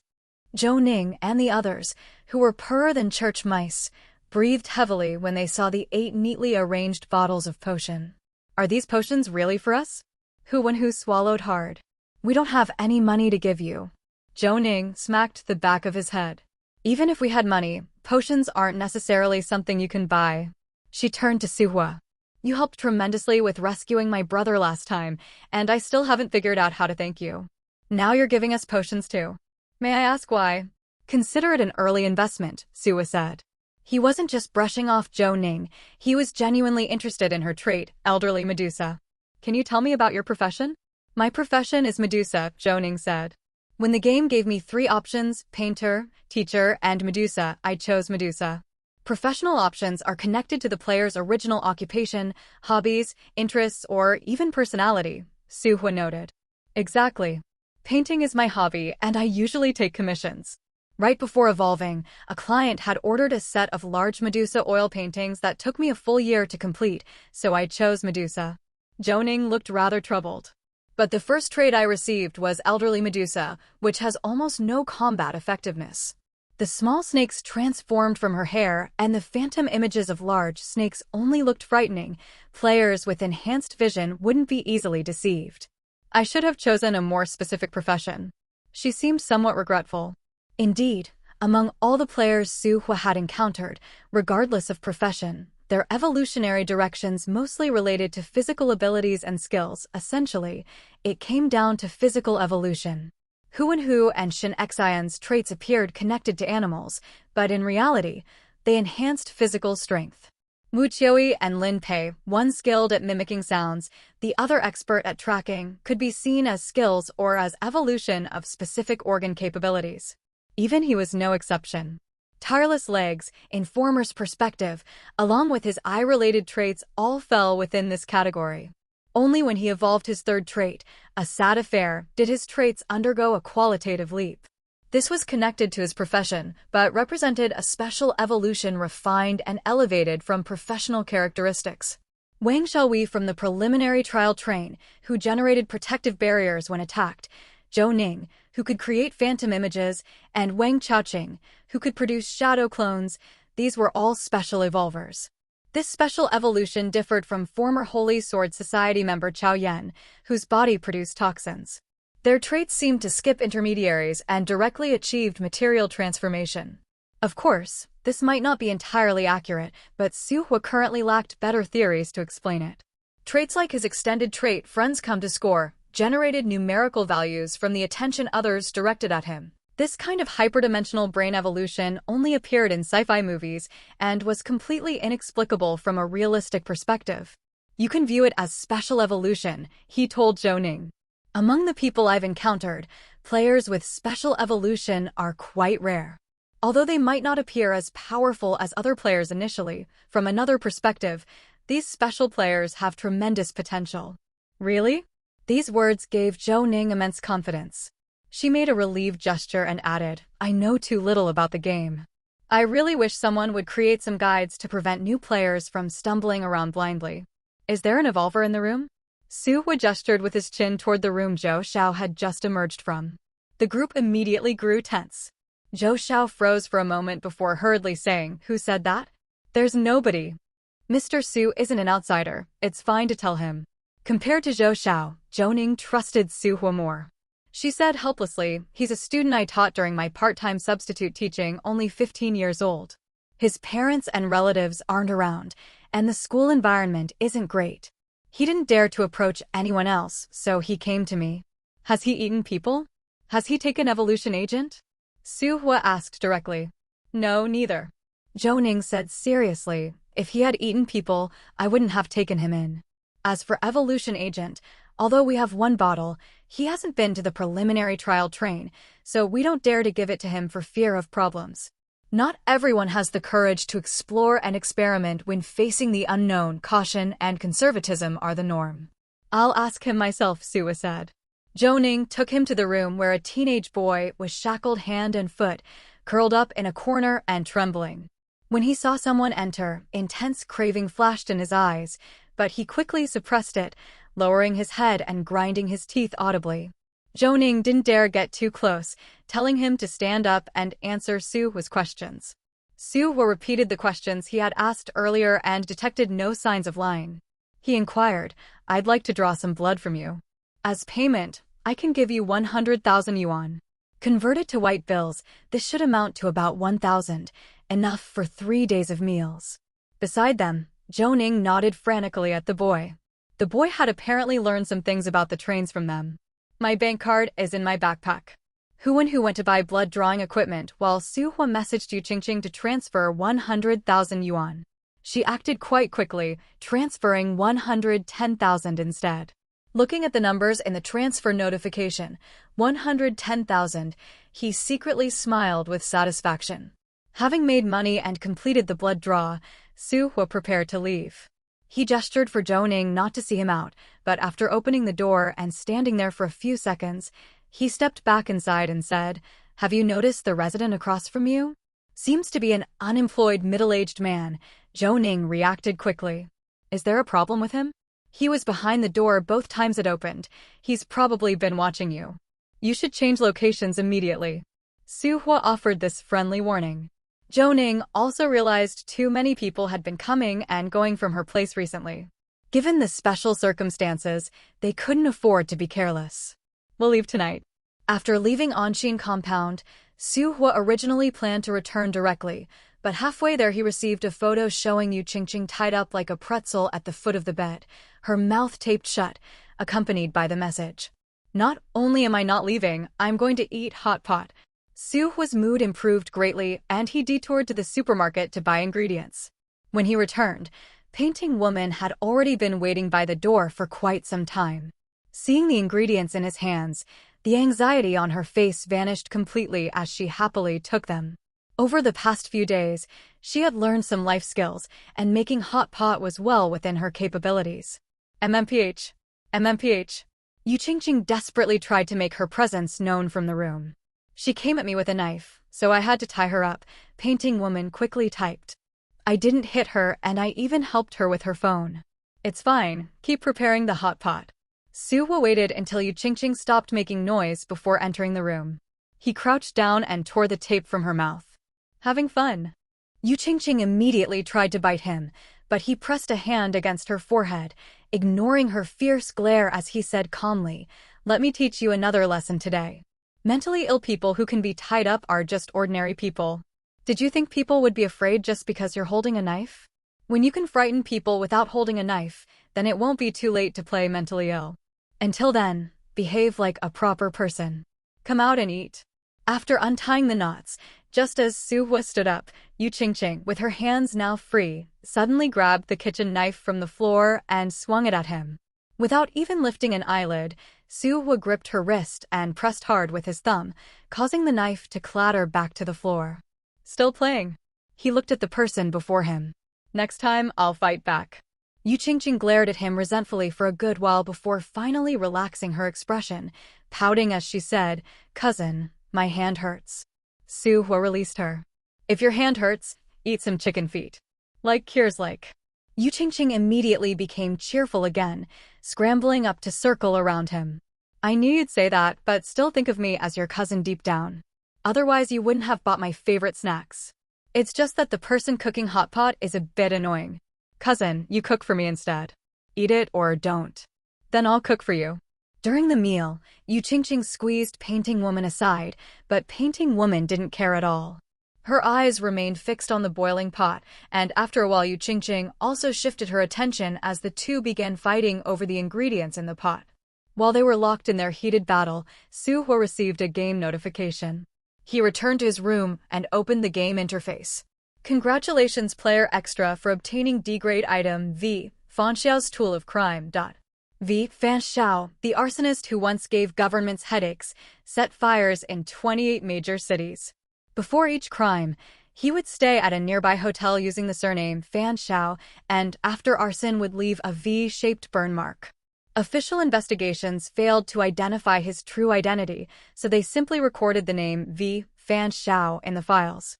However, after his 20th arson attack, he completely vanished, leaving only a lighter at the scene. Leaving behind his tool of crime was undoubtedly a provocation to the government, so this lighter was confiscated and stored. Note: the natural enemy of combustibles. Within 3 seconds of igniting it each time, aim it at the target and say the word burn to instantly release 3 square meters of flames, with the flame area ignoring the object's shape. Note: it can only ignite one item at a time. If the item's total area is less than 3 square meters, it will be calculated as 3 square meters. Additionally, the distance between player and target cannot exceed 100 meters, and there must be no obstacles. Selecting V. Fanxiao's Tool of Crime, a lighter with a black stone-textured body featuring a relief skull design landed in Suhua's hand. Compared to the arsonist's tools, this lighter added a time restriction.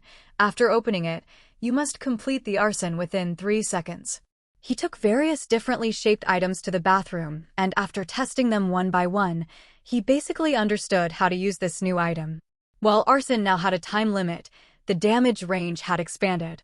The arsonist's tools could only produce 1 flame cluster at a time, but this lighter could instantly ignite 3 square meters of flames regardless of form. If the target was a rope, the fire would burn exactly 3 square meters of area, ignoring length. Moreover, once ignited, the flames spread almost instantly, no longer as easy to extinguish as before. Additionally, the target was no longer limited to people, so mouthing the word burn was sufficient. Compared to these advantages, the time restriction flaw was almost negligible. He already had a general plan for dealing with the crisis brought by the super item, but lacked some implementation conditions. This item came at just the right time. "Cousin, did you fall into the toilet? Do you need me to rescue you?" Yu Qingqing knocked on the door outside. Suhua washed his hands and came out, asking her, "What are your plans recently?" "Nothing. I can play as long as I want," Yu Qingqing said. "It's been several years since I went back. I plan to return home for a visit." Suhua said, "My room probably hasn't been cleaned. You go back first and help me tidy up, do some cleaning, and buy daily necessities. Aren't you coming back with me?" Yu Qingqing didn't care where she was. "I still have an extra job to finish. It'll take a few days." Suhua paused before adding, "In a rather remote rural area. My high heels will be ruined if they step in mud." Yu Qingqing easily made her choice. "All right then, I'll go back tomorrow. I promise to make your room beautifully decorated." Painting Woman approached, supporting herself with her phone. "I want to go too." "Fine." Suhua nodded. Since Painting Woman refused to leave, she might as well stay and help. The next day, after seeing Yu Qingqing off, he went to a car rental company and rented an SUV, taking Painting Woman to find Wang Chaoqing. Wang Chaoqing didn't run away this time, getting into the car looking utterly miserable. "Brother, where are we going?" "Harbor City." In some E-grade dungeon in Zone 014, a burly man covered in upper body tattoos of strange patterns threw the final corpse onto a mountain of bodies, pouring gasoline over it and setting it ablaze. As the massive fire shot up with black smoke, he grinned to reveal a mouth of blackened teeth, saying delightedly, "I fucking love this smell." A blonde man sitting under a tree not far away inserted his clean dagger into his boot, asking the young man with numerous small braids beside him, "Is everyone here?" The young man fiddled with something that looked like a game console as he said, "Still missing two." Before he finished speaking, two square plane-like portals suddenly sprang open in the grass nearby, from which two people emerged separately. The older-looking one said, "What awful luck. We just ran into those Holy Sword Society hypocrites in the dungeon." From their tone, it seems they sent several three-sword golden disciples this time, all A-grade players. Forget about the Holy Sword Society for now. They did send A-grade players after all, so we should show some respect. The other flamboyantly dressed man said, "I encountered two C-grade morons. After capturing them, I found their leader was only a B-grade member. No idea where they got their train tickets. That's good for us too." The braided man said, "Train tickets for Zone 014 aren't easy to find. If they all fall into such people's hands, our chances of winning will be greater." The tattooed burly man laughed loudly, "As long as no S-grade players show up, I fear nothing." The others joined in the laughter. Then the blonde man asked, "Have you chosen a location?" The braided man quickly lowered his head and pressed buttons on his game console. Based on the distribution of large-scale destructive weapons, Zone 014's strongest firepower should be in Country Y, followed by countries B and X. However, Country X has the largest population, so the super item owner is more likely to originate from there. Searching country by country is troublesome. Let's just go where the people are. The colorful dressed man said, "There are 3 megapopulation cities. Let me see which one to choose." The braided man's fingers moved between 3 cities at different latitudes, finally settling on the middle one. A circular jade disc with 6 diamond-shaped grooves appeared in the blonde man's hand. The braided man and others each placed their diamond-shaped jade pieces into the grooves. The blonde man rotated the eye-shaped protrusion in the center, and the jade disc immediately projected a square beam of light into the air. At the beam's end formed a door, and beyond that door, across a vast ocean, stood a large metropolis filled with skyscrapers. "Let's go. Time to greet Zone 014's new friends." The blonde man patted his clothes and stepped through, followed closely by the other 6. In recent days, multiple areas of Country Y have experienced riots, with large numbers of unidentified terrorists robbing military armories and conducting indiscriminate massacres. According to incomplete statistics, 11 cities have already fallen into the flames of war. Country Y calls this the most horrifying atrocity of the century. Multiple high-ranking officials simultaneously disappeared from their homes, and their whereabouts remain unknown to this day.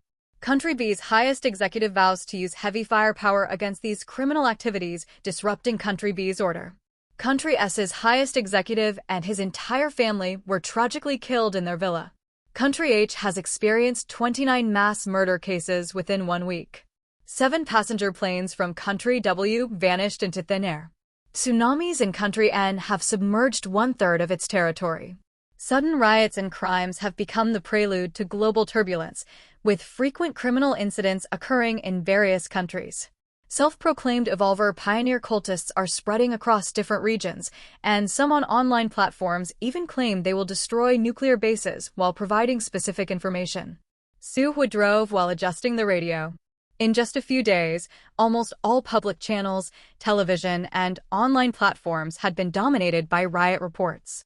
While some incidents might have been caused by players, most were atrocities committed by local citizens after the initial chaos, such as robbery, murder, attacks on national institutions, large-scale protest rallies, and even political unrest in some smaller countries. Once the fuse was lit, the entire world was swept into a vortex of chaos within an extremely short time, including the cities he passed through. Seeing they were approaching Harbor City, Wang Chaoqing shrank in the back seat and said fearfully, "Brother, maybe we shouldn't go to Harbor City. Those outsider players might specifically target major cities." And Harbor City is one of the top economic metropolises in the coastal region. There are countless highly educated people with advanced degrees here. The players who survived the initial selection must be numerous too. If fighting breaks out, we could easily become cannon fodder. The number of incoming players isn't that high. There won't be widespread one-on-one combat. The state machinery can handle some lower-level players through attrition. Someone will come forward for negotiations soon. Su-hwa kept his eyes on the road ahead, his expression largely unchanged. Having passed through so many cities, even deliberately detouring through some more dangerous ones to observe, he noticed that after the initial chaos, it was mostly local evolvers and lawless elements who emerged. The situation remained within controllable limits. This indicated that train tickets and dungeons were blocking most players from other zones. The truly troublesome ones were the high-level players. Their entry methods might differ, and they probably wouldn't leave Zone 014 without finding super items. What does that have to do with us? Wang Chaoqing hugged his own arms. I just want to survive. Su-hwa ignored him, presenting his documents at the checkpoint before entering Harbor City. As a super metropolis, Harbor City remained relatively stable inside. The streets had considerable vehicle and pedestrian traffic, though most people moved with hurried purpose. However, places like shopping malls and stores were quite crowded, with everyone focused on news from televisions and phones. Finding a parking spot, Su-hwa casually chose a restaurant and sat by the window. Hello, what would you like to order? A server hurried over. Painting Woman ordered several dishes, but the server apologetically said, "We don't have that specialty meat today. The city's sealed off, so some supplies can't get through. Perhaps you could choose another dish." I came from outside, and Harbor City seems relatively good, Su-hwa remarked. The server looked at him in surprise. You came from another city? The news says many cities aren't allowing entry or exit anymore. I left early. Su-hwa paused before adding, Harbor City is a major metropolis after all. It must be much safer. Absolutely, the server agreed enthusiastically. Many of my friends from other places say they don't even dare go outside. Sometimes they're too scared to turn on lights while hiding at home. Daytime smash and grabs are nothing compared to the most terrifying part, cannibals roaming around at night. It's horrifying. But with the city sealed, people can't go anywhere. They can only hide at home in fear. Compared to those places, our Harbor City is much better. Patrol cars are everywhere on the streets, and it's safe to go out. Su-hwa praised the advantages of a major metropolis and added another dish. The server smiled and left. Brother, you're really foresight. Wang Chaoqing gave a thumbs up. Coming to Harbor City early was smart. Su-hwa turned to watch the news broadcast on the large screen in the square without speaking. Even a heavily guarded core city, like Capital City, couldn't claim to be safe, yet Harbor City remained so peaceful. This was the most abnormal aspect. What were they actually planning to do? Asterisk. What are they trying to achieve? A military-uniformed elderly man slammed the table in anger. In less than an hour, 50 players have already died. No warnings, no demands. They're killing almost one person per minute, and all of them are elites. After the super item appearance announcement, they had immediately responded by raising the alert level to maximum across all cities. Some classified cities received heavy military protection, fearing players might target these locations. Though Capital City faced some crises, as the nation's heart, its existing players combined with elite players gathered from across the country formed a substantial force. Working with the military, they temporarily suppressed those threats at certain costs. Before they could develop strategies for the coming problems, the Special Affairs Department started losing people. To address the crisis, they and selected important players had already entered secure zones. Yet these people kept dying one after another, in such bloody manners that it was unbearable to watch. During the first 10 minutes, they separated and evacuated all players. But no matter where players hid, they couldn't escape their fate of being killed, 50 deaths in 1 hour. Even as the military-uniformed elderly man erupted in anger, 2 more deaths occurred. Are they trying to kill every player in Capital City? Another white-haired elderly man asked. According to current information, only Special Affairs Department players are being killed in large numbers, the department director said from the computer screen at the other end of the conference table. The military-uniformed elderly man clenched his fist. It seems they're convinced the super item is in the hands of the Vanguard squad. But the truth is we don't know the super item's whereabouts either. The white-haired, elderly man turned toward the computer. Still unable to establish communication with them? I've sent dialogue invitations through every available channel, but no one has responded so far, the Special Affairs Department director said. However, we've discovered something else. The killed players were targeted according to the previously compiled personnel list. Wasn't that list already destroyed? The white-haired, elderly man's gaze instantly turned sharp. It was indeed destroyed, with no backup copies remaining. But the game's technological capabilities far exceed our current achievements. They might have obtained the list through other means.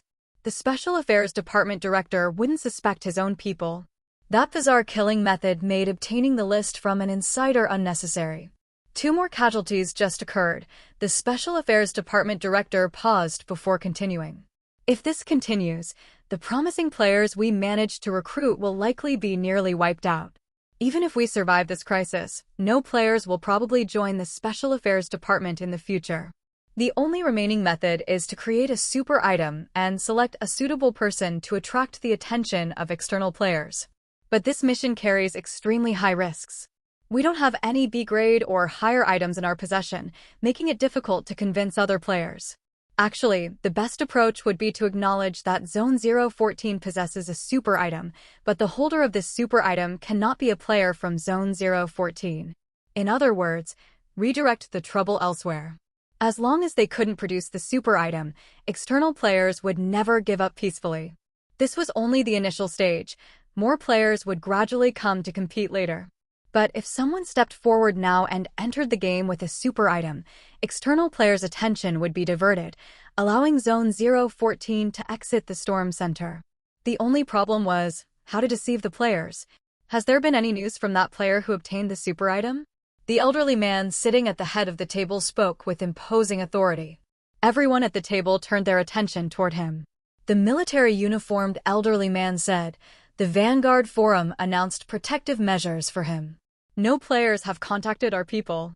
We've investigated all players who viewed the posts that could be checked, but the timing doesn't match up. Players cannot trust the nation. This is our failure in duty," the authoritative elderly man said gravely. "What happened in the past hour has proven our inadequacy. Even if the other party is from our country, with our current capabilities, we cannot protect him. A player who can obtain a super item within 1 month is someone the entire world should protect. I approve the contingency plan. No matter what price we must pay, we must create breathing space for this player." Everyone in the meeting room tensed up simultaneously. Just as the Special Affairs Department director was about to accept the order, his expression suddenly changed drastically. At the same time, a phone call connected to the conference room. The elderly man at the head listened before signaling someone to turn on the television, adding, "Approve nationwide broadcast." The news on the television screen immediately switched to a black screen, where flickering cursor rapidly produced lines of text. "Greetings to our friends in Zone 014. We're delighted to greet you in this manner. We are the peace-loving Phantom Sound Knights, and I am one of its members, Lily. We came to Zone 014 with only one purpose, to obtain the super item. Since Zone 014 has billions of people, we hope all new friends can help us search together. Over the next 3 days, I will detonate thermal weapon sources within Zone 014 at irregular, random intervals, followed by oil and gas storage areas and chemical industrial bases. Therefore, within 3 days, we want the super item or its holder to appear within Harbor City's jurisdiction." The screen then displayed a countdown with several blinking white dots. When the numbers reached 0, the white dots transformed into mushroom cloud shapes with a bang. Everyone in the meeting room abruptly stood up, watching the screen with ashen faces, but the screen had already switched back to its original broadcast. Just 2 minutes later, first-hand information reached the conference room. 2 secret bases located far from populated areas had exploded, completely swallowing the entire bases along with non-evacuated research personnel. Bang! The authoritative elderly man slammed his fist on the table, roaring, "Find them." Similar events were unfolding in other countries around the world. People worldwide, who hadn't yet recovered from the riots and crimes, immediately plunged into new, massive panic. Naturally, this targeted ordinary people. For experienced players, especially those from other zones, it was merely something to remark about. In a luxury hotel in Capital City, 3 burly middle-aged men stood before floor-to-ceiling windows sipping wine. One of them said, "The Phantom Sound Knights truly live up to their reputation as famous madmen. Wherever they go, devastation follows. Isn't a peaceful, ordinary world nice? Isn't enjoying wine and tea delightful?" They originally came from thug backgrounds and have been trafficking dangerous goods across zones, so they're accustomed to these methods, another man laughed. Will this really force out the super item? Ridiculous, the first man added. Based on my understanding of this country over the past couple days, they have a strong complex of sacrificing the individual for the greater good. If that golden egg belongs to someone from this country, they might genuinely step forward voluntarily. We need to accelerate our pace, the third man returned indoors, picking up a pen to cross out a name from the list placed on the table. The name struck through with black ink blended into an ink blot like the 50-plus names above it. Simultaneously, near a reservoir in Country Y, a child who appeared only 11 or 12 years old bounced around while pouring several bottles of differently colored potions into the water, complaining angrily. The knights went to Country X, so the super item must be there. Jean Feixue is so cunning. I'm going to Harbor City too, to pluck out his golden feathers. Several meters behind him, a gentlemanly man closed his book and looked up, his melancholic face carrying a slight smile. You can't defeat him. Mr. Lawrence definitely can catch him, the boy turned back to say. The man called Mr. Lawrence touched his legs. I'm just a useless cripple with disabled legs. The boy gathered his bottles and containers, immediately running back to his side and leaning on the wheelchair armrest. I'll definitely cure your legs in the future. Then he moved behind to push the wheelchair, laughing to himself. I really want to quickly become an S-grade player as powerful as Mr. Lawrence.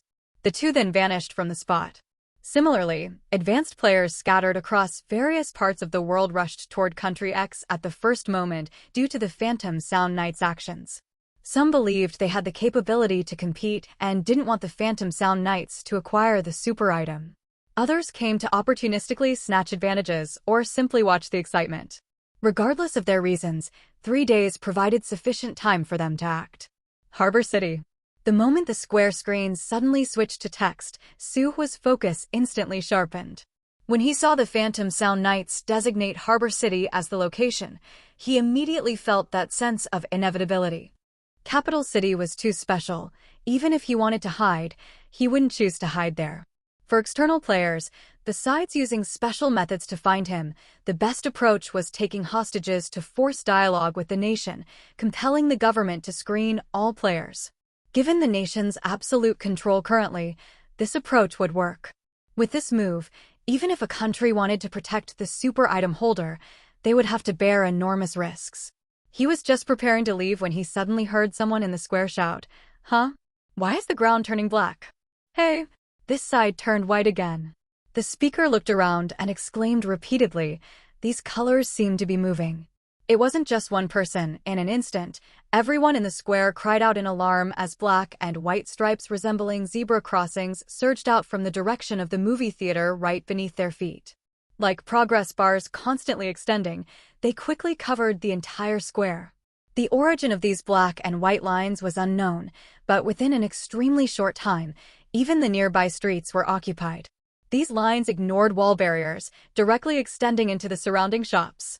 Inside the shop where Suhua was, the server who had been watching at the doorway jumped up as if scalded. Looking back and seeing Suhua's group of 3 already standing on tables, he quickly scrambled onto a table too. "What is this?" the server asked in panic. Suhua looked outside.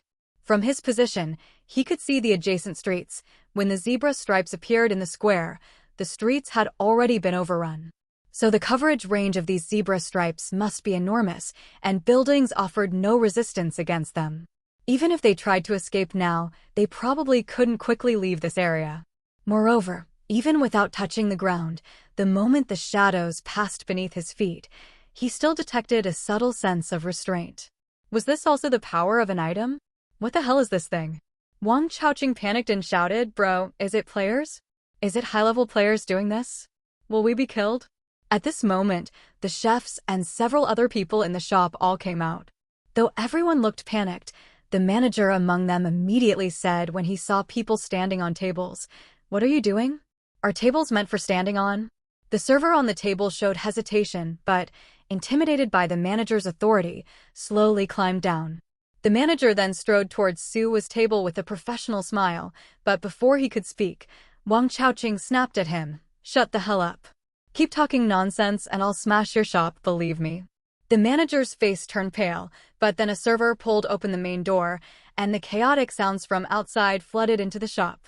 First, all public channels had been broadcasting strange declarations, then explosive news spread online. Before they could process it, bizarre zebra stripes appeared on the ground. Most ordinary people hadn't yet recovered from these successive shocks when a young couple at the center of the square suddenly exploded. They literally exploded. The two lovers, nestled together, inexplicably burst into bloody mist, their remains splattering onto the faces of nearby people. Piercing screams cut through the square.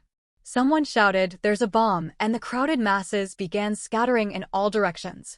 But before they could escape the square, people in the crowd exploded one after another.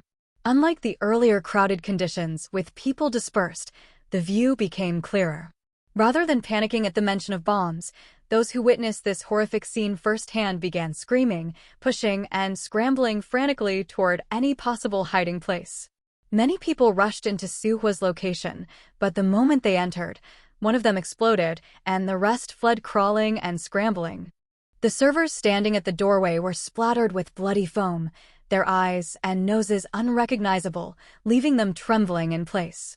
"Close the door," Suhua said to Wang Chaoqing as he jumped down from the table. "Close the door," Wang Chaoqing said in shock. "Aren't we running? Can you escape?" Suhua said. "This entire surrounding area is covered with these zebra stripes. Do you want to explode like those people outside?" Wang Chaoqing swallowed hard and hurried to close the door, then woke the stunned manager and told him to get a lock. "Have those few wash their faces," Suhua instructed the manager after the door was locked. "Are there other people in your shop? Call them all out." "And no, there aren't." The manager instinctively shook his head, telling the server who had climbed on the table to take those three to wash their faces. Two chefs also went in to help. "How should I address you, sir?"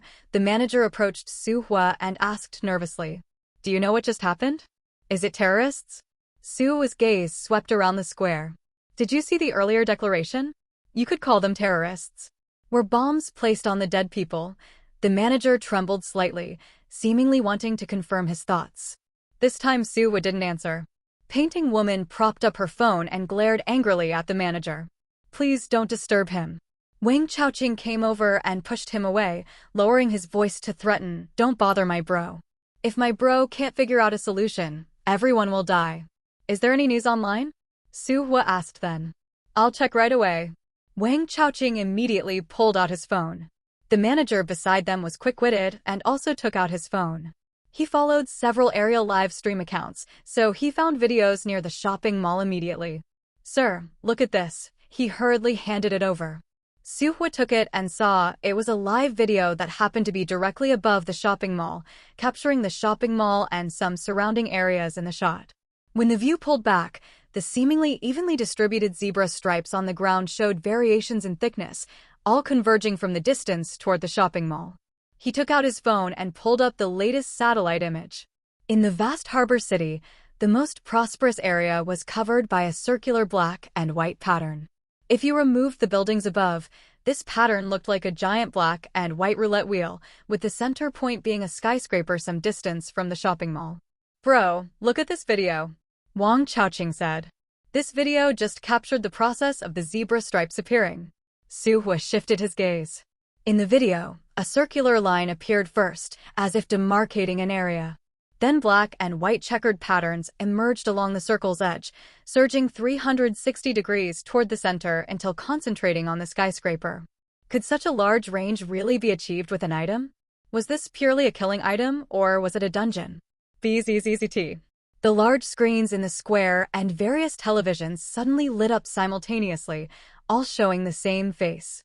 Now announcing the rules of the black and white life and death game. The middle-aged man on screen spoke with a smile. First, everyone entering the life and death game is automatically considered to be participating in the game.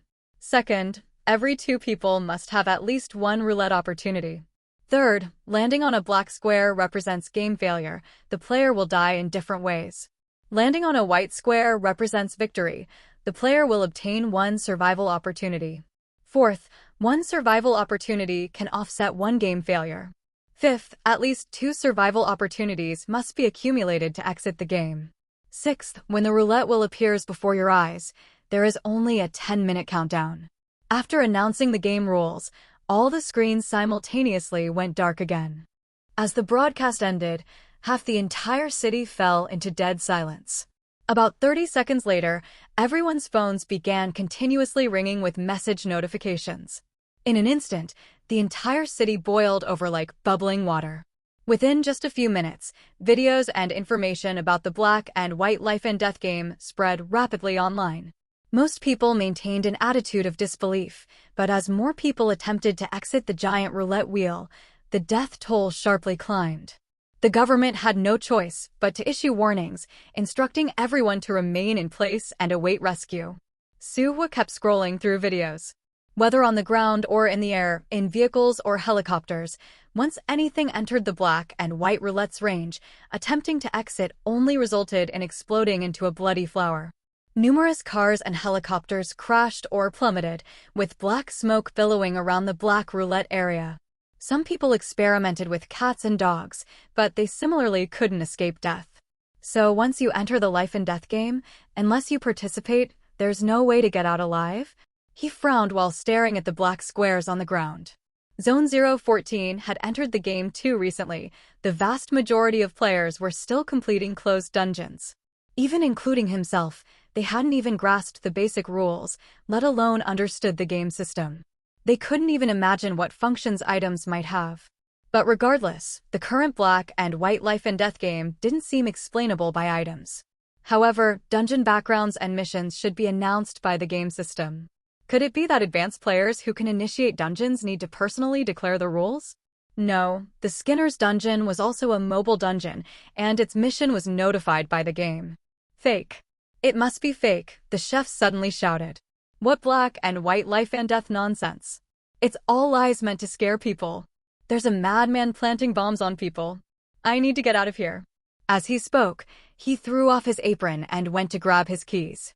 Master, don't be impulsive, his assistant quickly grabbed him. Look at the videos online. Those people explode as soon as they step out of the roulette. Even police and military can't escape. There's no way out right now. I don't believe it. The videos must be fake too. Veins bulged on the chef's forehead as he shoved his assistant away. Just as he was about to open the door, Suhwa intercepted his hand. The explosions so far have all been people outside. Staying here is currently the safest option. These words successfully stopped the chef. He stared at Suhwa for 2 seconds, then dry-heaved at the blood clot on the door. Brother, what should we do? Wang Chaoqing moved closer to ask. Suhwa looked at Painting Woman. Can you sense whether this is an item or a dungeon? Painting Woman shook her head. What's the difference between items and dungeons? Wang Chaoqing pressed, confused. If it's a dungeon, players and non-players inside have no way out except by participating in the game. But if it's an item, maybe we can escape using train tickets. Item rules shouldn't override game dungeon mechanics. I don't have a train ticket. Wang Chaoqing first showed disappointment, then looked at Suhwa with wild excitement. Brother, you must have train tickets. Give me one. I'll definitely listen to you from now on. I'll do whatever you say. Suhwa shook off the hand gripping him. Even if I give you one, can you guarantee you'll survive other dungeons? Who cares if I can or not? Anything's better than being here. You'll do whatever I say? Suhwa asked again. Wang Chaoqing nodded repeatedly. Fine. Before giving you a ticket, go to the skyscraper first. Wang Chaoqing's expression immediately changed. That's the center of the roulette. Even I'm not stupid enough to think that's not dangerous. I'm not going. Then no ticket. Suhwa didn't force him. Wang Chaoqing's eyes turned furious, but before he could erupt, Painting Woman slapped him back into submission. Are you players? The server who had climbed on the table earlier spoke up. You know so much. You must be players, right? Was the person who appeared on the big screen also a player? If you're all players, you must have some method, right? The two men sitting dejectedly to the side and the several servers huddled together all looked up at Suhwa's group of three. I have no methods, Suhwa said without changing expression. But you're a player too, a male server said instinctively. Never played online games?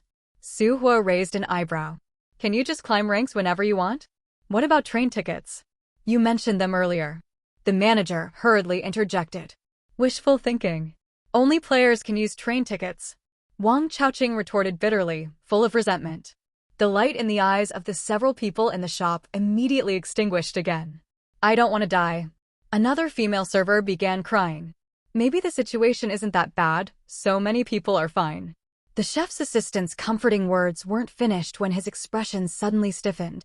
Then his eyes went vacant as he stared forward. There's a roulette. A roulette appeared. Suhwa followed his gaze, but saw nothing. He quickly asked, describe what the roulette you see looks like. But the assistant didn't respond. Instead, he screamed, the countdown has started, and his eyes rolled back. Suhwa quickly grabbed him and pressed his Philtrum acupoint. After a few seconds, the man came around, but his eyes still wouldn't focus as he mumbled deliriously to himself, I'm going to die, I'm going to die. Painting woman raised her hand and slapped him across the face. The assistant staggered and fell to the ground, simply sitting there shaking, completely deaf to the outside world and unresponsive to pain. Suhwa's heart sank. He had initially thought this might be a luck-based game, but now it appeared otherwise. Looking back out at the square, among those who hadn't escaped in time and some who had returned, several were experiencing the same condition. No matter how much people around them kicked or hit them, they couldn't regain consciousness. Their awareness seemed separated from their bodies, eyes wide open staring forward, some collapsing where they stood, others running around in a dazed madness, but all continuously repeating the words countdown over and over. Even under intense stress, 10 minutes should be enough for someone to gradually calm down and regain rationality, not become controlled by fear to the point of madness like this. This roulette game must definitely affect people's mental state. How is he? The people in the shop, frightened by the chef assistant's condition, backed away. Only the female server who had climbed on the table earlier asked Suhwa. Depends on his luck. Suhwa glanced at the man whose face had swollen, then added, stay calm. This is just a game with a 50% survival rate. Don't let fear control you. Hearing this made them even more terrified. But Suhwa didn't give them time to adjust, continuing directly, panic won't help. Better to use this 50% survival chance to find ways to save yourselves. So, what should we do? The table-climbing female server asked with trembling lips. I'll listen to you. The others showed no reaction, but Suhwa didn't care, continuing. When the game starts and the roulette appears, others probably can't see it. So if you enter the game, try to verbalize everything you see. Even if you can't perceive the external world, you can still speak and move. Focus your energy on the roulette. The more details you can describe, the better. I suspect this game is connected to mental willpower. Maintaining clarity can only help. So that means people who see the roulette earlier have a higher chance of dying. The manager's face turned pale as he lunged toward the chef's assistant. Say something. But just then, the assistant suddenly raised his hand. I'm going to spin it, I'll definitely be fine, my luck is really good. Boom. His entire body exploded. The servers who had just washed their faces were again splattered with blood.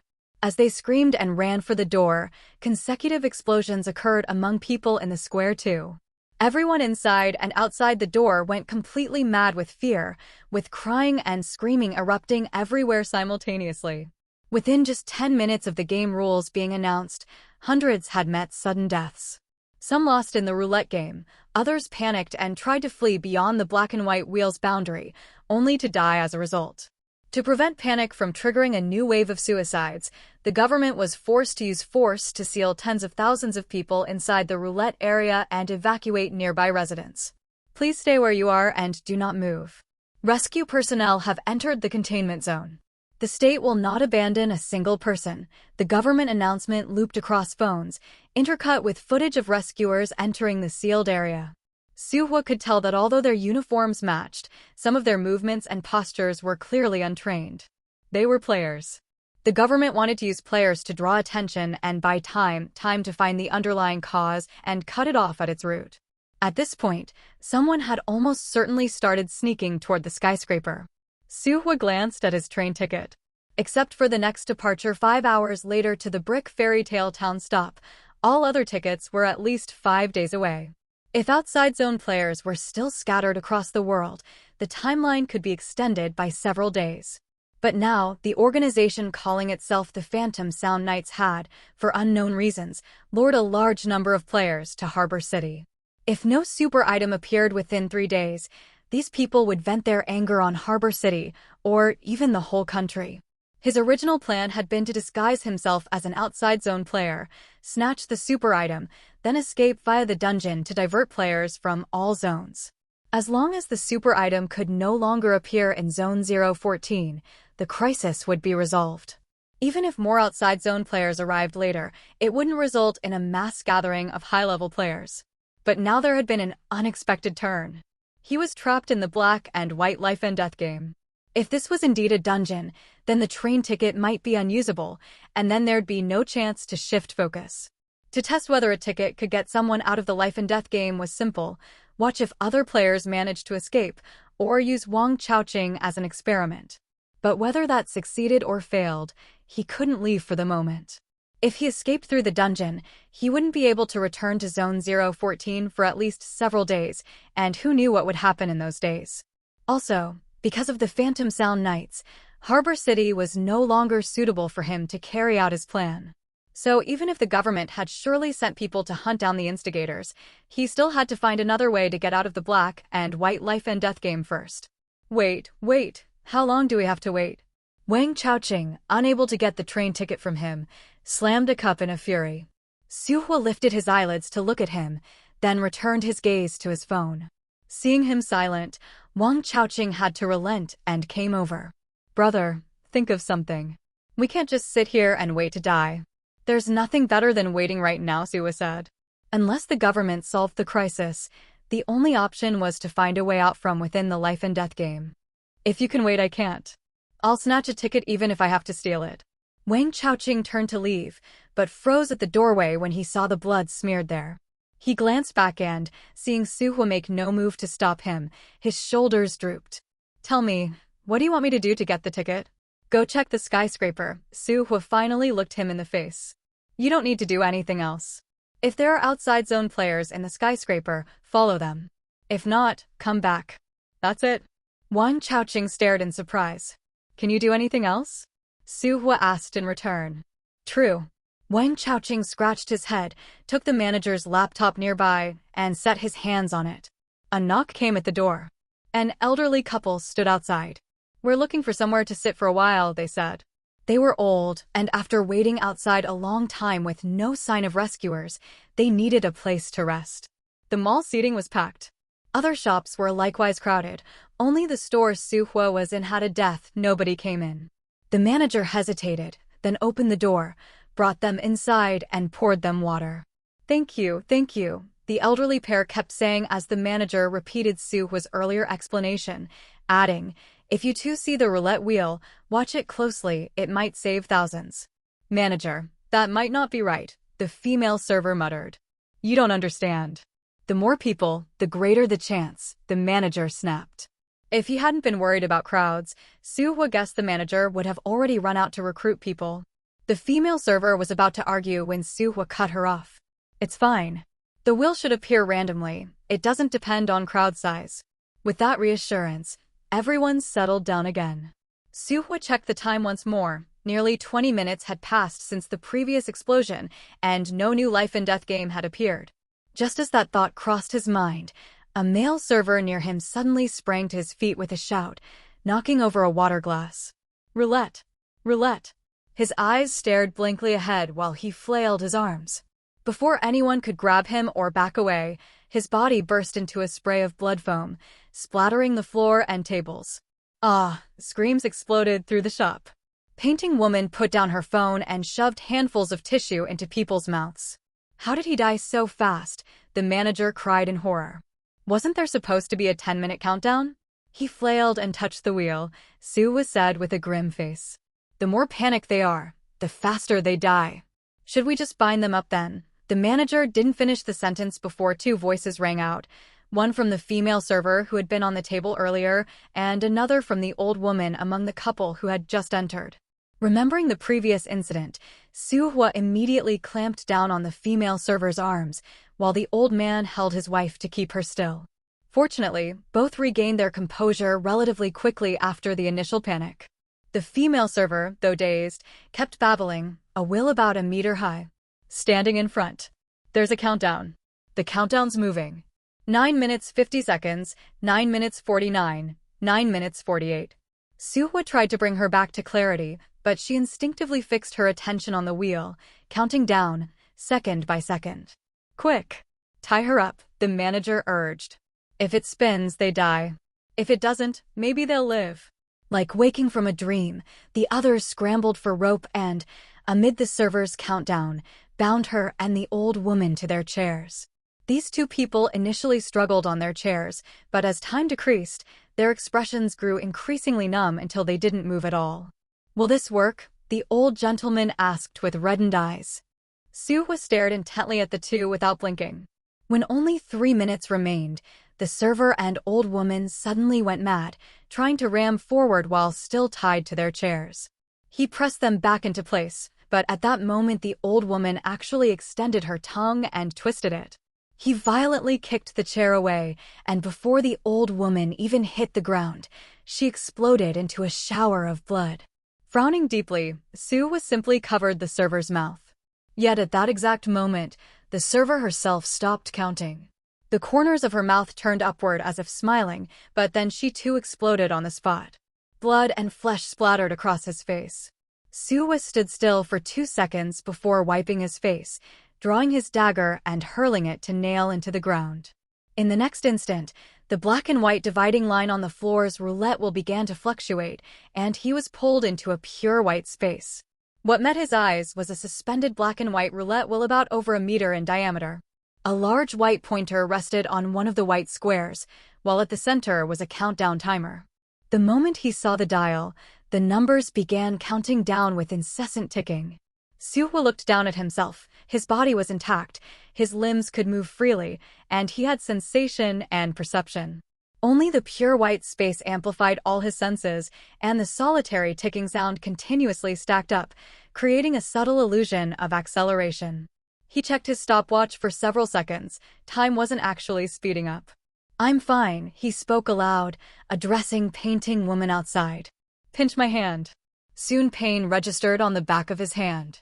Confirming he had physical presence in both the pure white space and the outside world, Suhua vaguely guessed that this single-player life-or-death game had pulled him into an overlap between two spaces.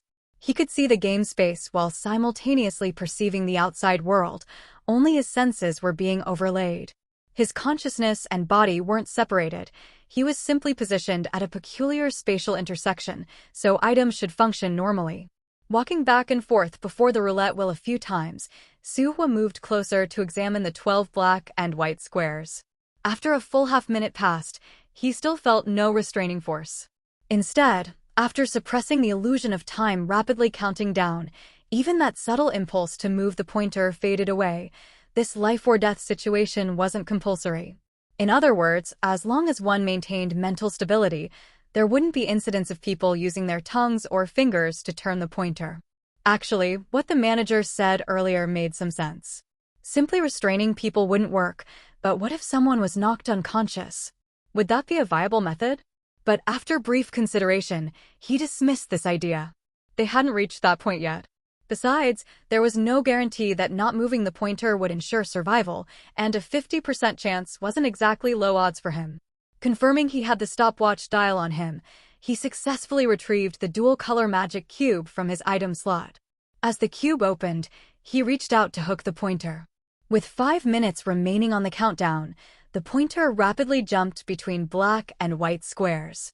Seeing it about to stop, he suddenly reached toward the roulette wheel, but almost simultaneously, the wheel vanished from before him, reappearing 3 meters away. Apparently forcibly fixing the pointer on a white square wouldn't work. He withdrew his hand, watching as the pointer's speed gradually changed until it barely stopped at the edge of a white square. The moment the pointer stopped, The roulette wheel disappeared again, replaced by a massive number 1. Then the white in his vision rapidly receded, his sight restored, and he found himself standing back in the front hall, though his position had shifted somewhat. Had he cleared it that easily? Was it because of the magic cube's power? As his eyes regained focus, Suhua instinctively frowned, then saw a painting woman blocking in front of him while facing off against the manager and several servers on the opposite side. They tried to steal your things. Painting woman exclaimed upon noticing he'd regained consciousness, immediately turning back to report while pointing at the dual-color magic cube in his hand. The manager and others hadn't expected Suhua to survive, let alone emerge so quickly, leaving their greedy malice frozen on their faces.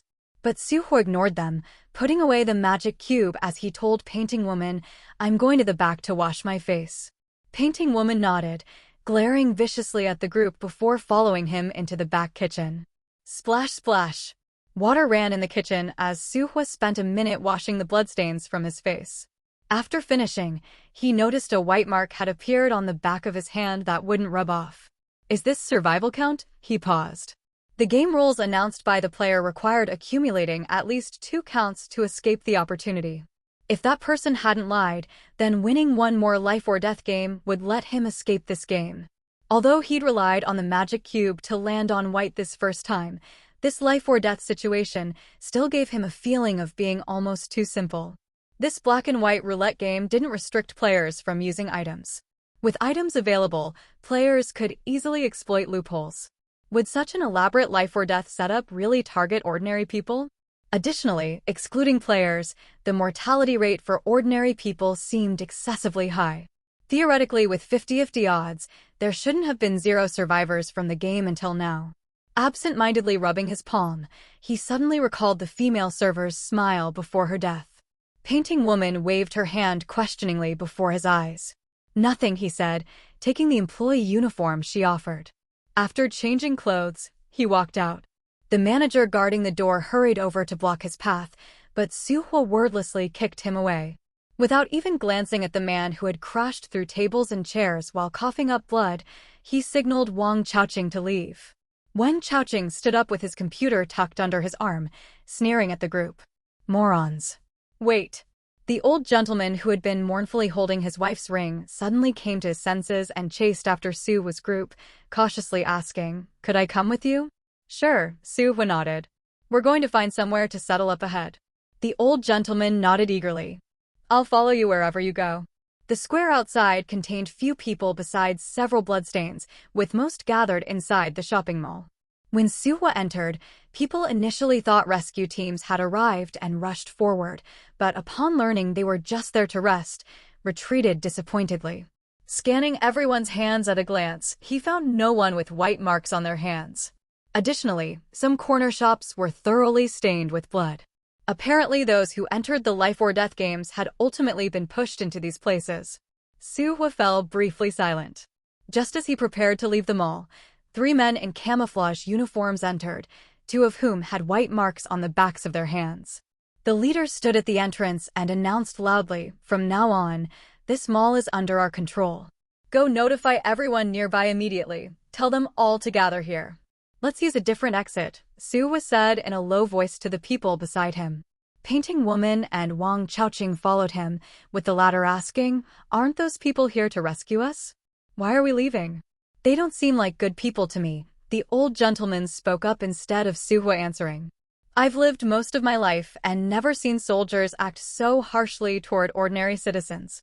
Wang Chaoqing gave him a skeptical look and was about to say something when someone suddenly called out from behind them, "You few over there, stop right there." Suhua kept walking, but the next second a bullet punched a hole in the floor tile beside him. He turned back to see the leader raising his gun as he approached. "Where do you think you're going?" "To get more people," Suhua said. "There are still many people on Chaonan Road. It's safer to gather everyone together." "Aren't you here to rescue people?" The man's gaze turned sharp when he saw the white mark on the back of Suhua's hand. "You're a player?" "That's right," Suhua nodded. "But I didn't join the Vanguard squad." "You're from the Vanguard squad, aren't you? Are only 3 of you coming to rescue people?" The man sized him up for a moment before saying, "We're the advanced team. Gathering people together makes follow-up rescue operations easier." Since you're also a player, don't leave. Stay and help us maintain order. You find somewhere to rest. Su Hua didn't refuse, turning instead to Painting Woman and the other two.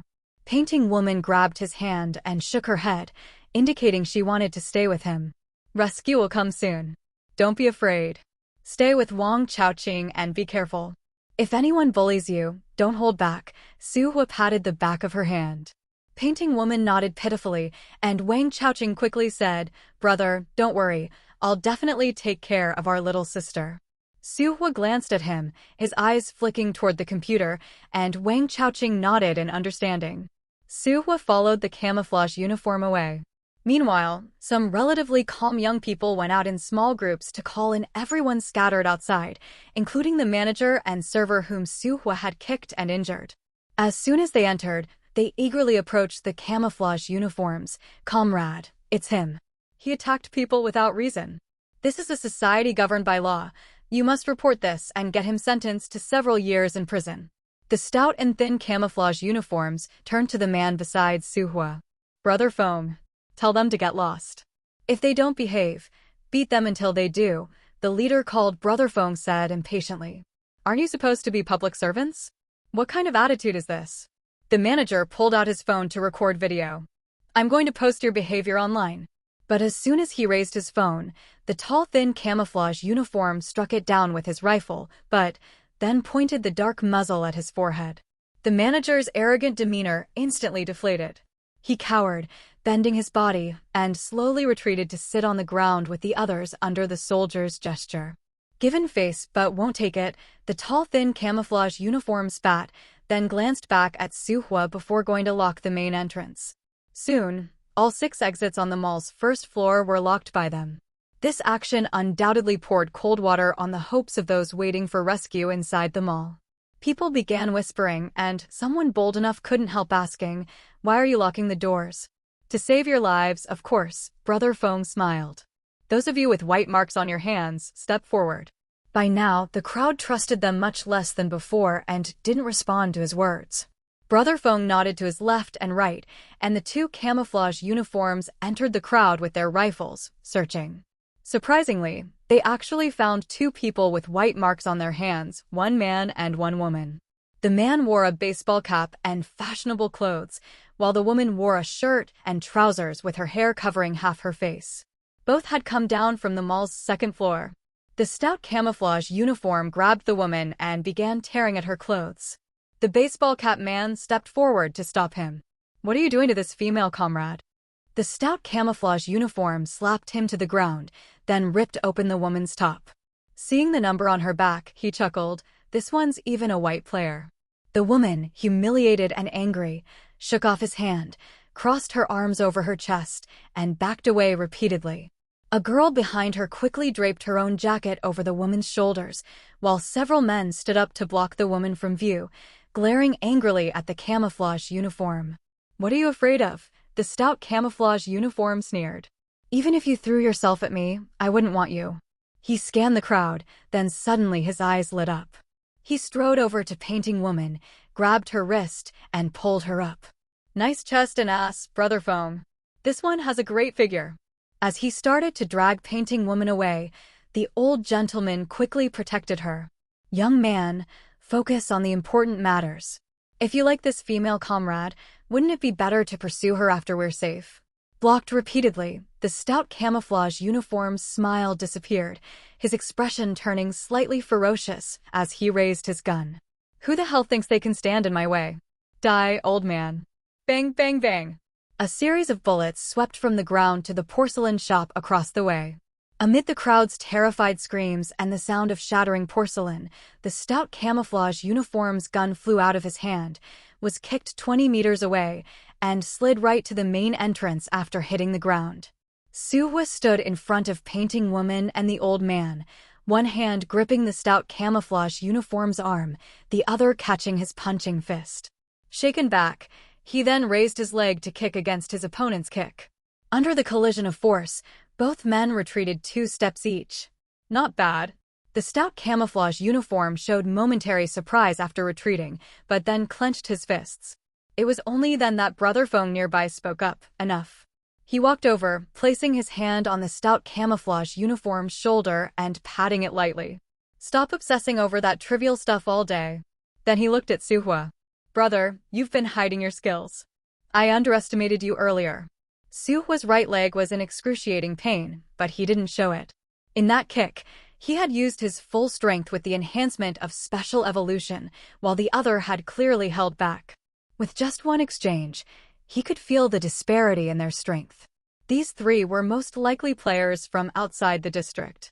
You just want to escape the black and white life and death game. You must have a purpose for coming here. Killing people isn't necessary, he said without showing any emotion. Fair enough, Brother Feng said. I see you think quickly. Why not work with me? I won't bother with your woman or those two friends of yours.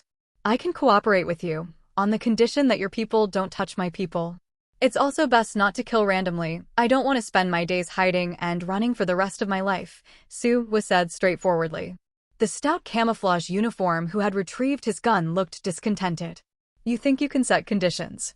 Brother Feng raised his hand to cut him off, stepping forward to say, we have no grudges against these people. We don't necessarily have to kill anyone, but it depends on whether they cooperate. How do you want us to cooperate? Suhua asked. It's simple. Separate into groups of 40 people each. Brother Feng scanned the surrounding crowd.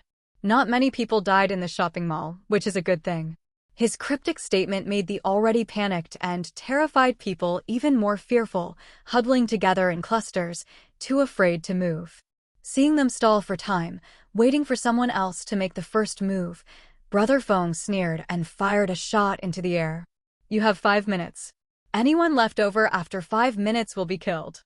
The people in the mall scrambled like frightened rabbits, strangers and acquaintances squeezing together. Some kept loudly counting heads, pulling people randomly from nearby if they were short, pushing people out if they had too many.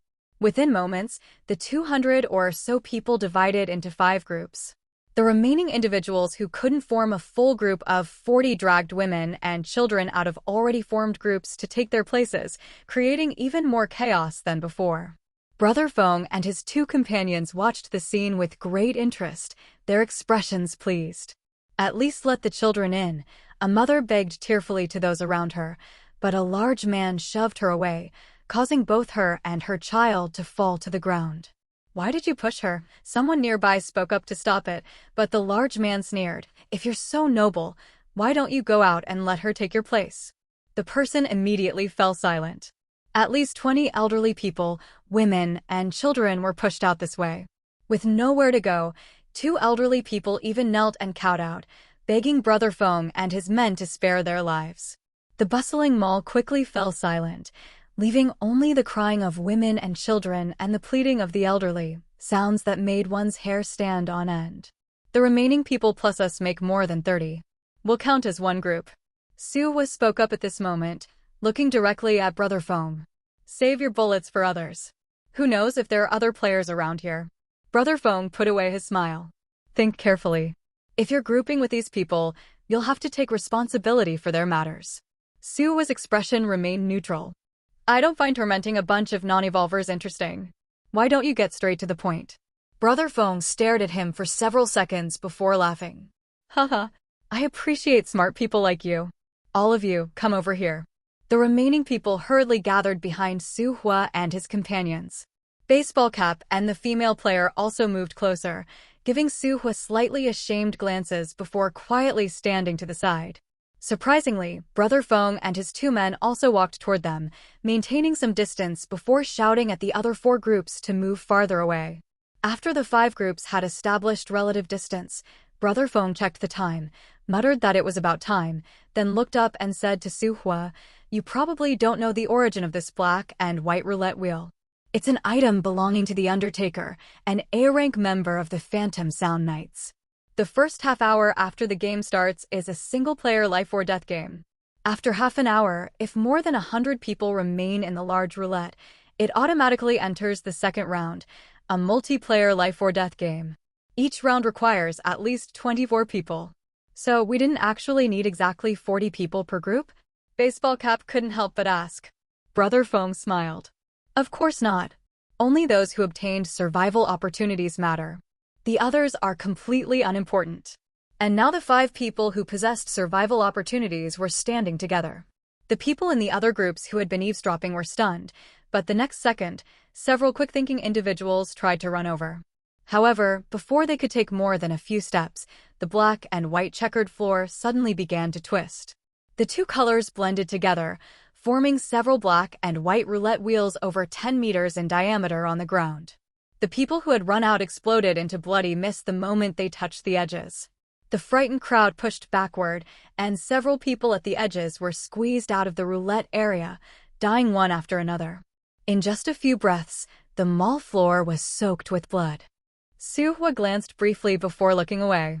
He lowered his gaze to the newly formed roulette beneath his feet. Unlike the small roulette he'd seen in the pure white space, this roulette's pointer was attached to the wheel itself. From the moment it appeared, it had been spinning across the ground like a beam of light without stopping. He looked up and asked Brother Fong, "Does each person take turns spinning in this round?" "Correct." Brother Fong stomped his foot, stepping on the pointer as it flashed past. "When the time comes, this pointer will stop. Each time it stops, someone must come out to stand at the center of the roulette and spin the pointer. There are 5 of us here with 5 survival opportunities, but to break through the multiplayer life or death game, 5 people alone aren't enough." He glanced at the cowering people behind them. "Everyone must take a turn spinning. Since you brought so many people in, why don't you go first in this round?" Suhua didn't refuse, but asked instead, "When does the multiplayer life or death game end?" "That I don't know," Brother Fong said. "The intelligence I have only goes this far." Suhua noted his expression and faintly frowned. This Brother Fong was clearly not telling the truth. They were also trapped in the life and death game, but showed no urgency. The black and white roulette wasn't a dungeon. Train tickets most likely could provide an escape. Having train tickets as backup was one thing, but these men didn't want to leave. They genuinely wanted to break this life and death game. They had gathered so many people together for a reason. His gaze swept over the 3 men, and Suhua now felt slightly troubled. Having encountered genuine high-level players, he finally understood how difficult outside players could be to deal with. The fact that these 3 could be trapped by an A-rank player meant they were at least below that level. As they moved through the mall, they appeared casual, but actually coordinated seamlessly, not missing any blind spots. From beginning until now, he, baseball cap, and that female player had been surrounded by these 3. If they tried to break through by force, they'd probably be stopped immediately. Naturally, he couldn't leave now that he was in the life and death game. After a pause, he spoke again. "Aside from the rules announced by the Undertaker, do you know any other relevant information?" This time Brother Fong remained silent. "I can take the lead, but you don't want to waste a survival opportunity either, do you?" he continued. "If this life and death game continues until the last person without stopping, what do you plan to do then?" "What else can we do?" "Of course we'll use our train tickets to leave," the tall, sturdy soldier in camouflage uniform spoke up. "You're being dishonest, trying to pump us for information. If you wanted to use train tickets, why would you wait until now?" Suhua said calmly. "After going through all this trouble, could you really be satisfied returning empty-handed?" Brother Fong thought for a moment before saying, "I don't know anything else, but the Undertaker's item is called Seeking Life is worse than Seeking Death. That name is ridiculous. Who would seek death when they could live?" Wang Chaoqing muttered. "The Undertaker naturally wants others to seek death," Brother Fong said casually. He glanced at the gradually slowing pointer on the ground and made a gesture of invitation to Suhua. The spinning pointer landed on baseball cap's position. He, along with those behind him, instinctively jumped away from the pointer. Suhua took 2 steps forward and suddenly said, "Since I'm in the life and death game, you won't try to steal my items, right?" Brother Fong smiled without speaking, while the tall sturdy camouflage soldier wiped his gun and said, "Our Brother Fong doesn't even care about your items." "That's good then." Suhua quickly walked to the black circle at the base of the pointer. The moment he stepped inside, everything around him was once again swallowed by pure whiteness. This time, floating before him was a slightly larger 24-slot roulette wheel with black and white squares equally divided, a black pointer, and still the 10-minute countdown. He didn't rush to take out the dual-color magic cube. Instead, he stood still 3 meters from the roulette wheel and raised his hand. The distant roulette wheel instantly vaporized and disappeared, then condensed before his fingers, the countdown numbers suddenly magnified. Yet Suhua didn't spin the pointer. He simply waited as the time decreased. For the first 5 minutes, he didn't feel any discomfort. But when the countdown started with 4, the image of The Undertaker announcing the game rules suddenly surfaced in his mind. The 6 rules repeated over and over, followed by the scenes of those people exploding. Everyone died from unknown forces that couldn't be traced to their source, let alone defended against. Once the pointer landed on a black square, the outcome was certain death. No one could be saved. He only had 10 minutes. If he gambled, maybe he could land on a white square.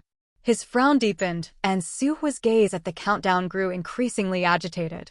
When only 3 minutes remained, an almost transparent iron chain appeared in the space, one end wrapped around the roulette wheel, the other around his wrist, pulling his hand upward. Illusion? Or the roulette wheel's power? Before his extended hand could touch the pointer, a sudden pain shot through his hand. He blinked, and the chain disappeared. Only a little over a minute left. He doesn't actually think he can avoid spinning by waiting out the 10 minutes, does he? Outside, the tall, sturdy camouflage soldier gave painting woman standing beside Suhua a malicious look. This is a space created by a high-level item. Even if you don't want to spin, you won't have a choice in the end. Painting woman rolled her eyes and typed out a newly learned word on her phone, dumbass. The tall, sturdy camouflage soldier slammed the ground as he stood up, but just then Suhua reached out his hand for the 3rd time. He immediately froze, watching as the white mark on Suhua's hand disappeared. Failed. Suhua's eyes regained their clarity as he looked back at Brother Feng and his 2 companions. I landed on a black square. Brother Feng's expression darkened for an instant. Why didn't you use your item? My item doesn't work every time, Suhua said simply before retreating to the side with painting woman. Meanwhile, on the nearby roulette wheel, the crowd desperately tried to avoid the life and death game by staying away from the pointer. But after the pointer stopped, everyone in that particular square became either catatonic or frenzied. Clearly, all of them had been simultaneously pulled into the life and death game. What followed was a series of intermittent bloody explosions. The same scene played out on several other roulette wheels. On one particular wheel, people had hidden in squares away from the pointer, but were still randomly selected in the end. Suhua glanced at the exploding squares on several roulette wheels, his eyes flickering with thought. Idiots, Brother Feng sneered coldly before scanning the crowd again and randomly pointing at a woman holding a child. Next. Ahem. Baseball cap cleared his throat. I'll go this time. He had barely stepped forward when the tall, sturdy camouflage soldier pushed him back. Who said you could play hero? Get lost. Baseball cap wanted to argue, but swallowed his words when he saw the gun barrel pointed at him. Over there, Brother Feng said, better not waste survival opportunities. If you want to die, I can send you on your way. The selected woman tearfully handed her child to someone nearby, but was stopped by the old gentleman who had been following Suhua's group. He proactively said to Brother Feng, as long as it's not one of your so-called players, anyone else will do, right? Brother Feng nodded. The old gentleman turned back to the woman and those trying to dissuade him. I've lived 60 or 70 years, that's enough. My death wouldn't be a pity. You young people need to live well. Only if you live will our country have hope, will our children have hope. After saying this, he straightened his clothes, took out his wife's ring and put it on his finger, then walked calmly toward the spinning pointer and stepped directly into the circle. Suhua asked him from outside, Old gentleman, are you afraid of death? Haha. The old gentleman laughed heartily. When I was young, I served as a soldier. If I were afraid of death, I couldn't have carried a gun. Suhua smiled slightly. Good luck. The pointer soon stopped, and the 10-minute countdown began. The old gentleman started describing what he saw, white everywhere. There's a 24-slot roulette wheel. White pointer. The wheel can still move, can't hit it or touch it. I'm going to spin. At this moment, Suhua drew his dagger and walked up to him, taking his hand and carving 2 characters into his palm. Don't spin. Brother Feng narrowed his eyes at the sight but didn't speak. The countdown quickly approached its end. Although the old gentleman gestured that he had received the message, he still spun the pointer in the last 10 seconds. Subsequently, a white mark appeared on the back of his hand. Cheers of joy erupted from Baseball Cap and the others behind them. The old gentleman himself, emerging from the life and death game, seemed incredulous. I'm actually still alive. I just wanted to take the chance. If I got lucky, maybe I could save one more person. I never thought I'd actually succeed. Probably virtue has its reward, Suwa said with a smile. The old man's luck is really something, the tall sturdy camouflage soldier muttered, but Brother Feng thought differently. He looked at Su Hua, his gun aimed toward Painting Woman and Wang Chaoqing's direction. Brother, you've figured something out, haven't you? Don't keep it to yourself. Speak up. Just a speculation, Suwa said. I believe this roulette wheel isn't unsolvable. It seems like there's only one option after entering the life and death game, but there's actually a second one. That is not spinning the pointer. Impossible, Brother Feng stated categorically. Everyone who enters the life and death game must spin the pointer. Are you 100% certain, or are you saying that because you've never seen it happen? Su Hua countered. Items should all have usage limitations. An item that guarantees 100% death with no possibility of survival doesn't follow the patterns of items. Some people can obtain survival opportunities, Brother Feng said. Black and white squares each take half, 50% probability. How many people have you encountered so far who obtained survival opportunities? Not counting players. Brother Feng glanced at the old gentleman. Only him. The others were all players. Players can cheat using items. This shows that for every individual, the probability of that 50% survival is actually extremely low, Suwa said. And just now, the old gentleman actually could have chosen not to spin the pointer. He made his choice in a state of extreme clarity. If that's the case, why not try the second option, not spinning the pointer? If not spinning the pointer makes the life and death game invalid, wouldn't knocking people unconscious work too? The tall, sturdy camouflage soldier mocked with a laugh. Being unconscious doesn't mean losing the ability to act. They could still wake up under stimulation.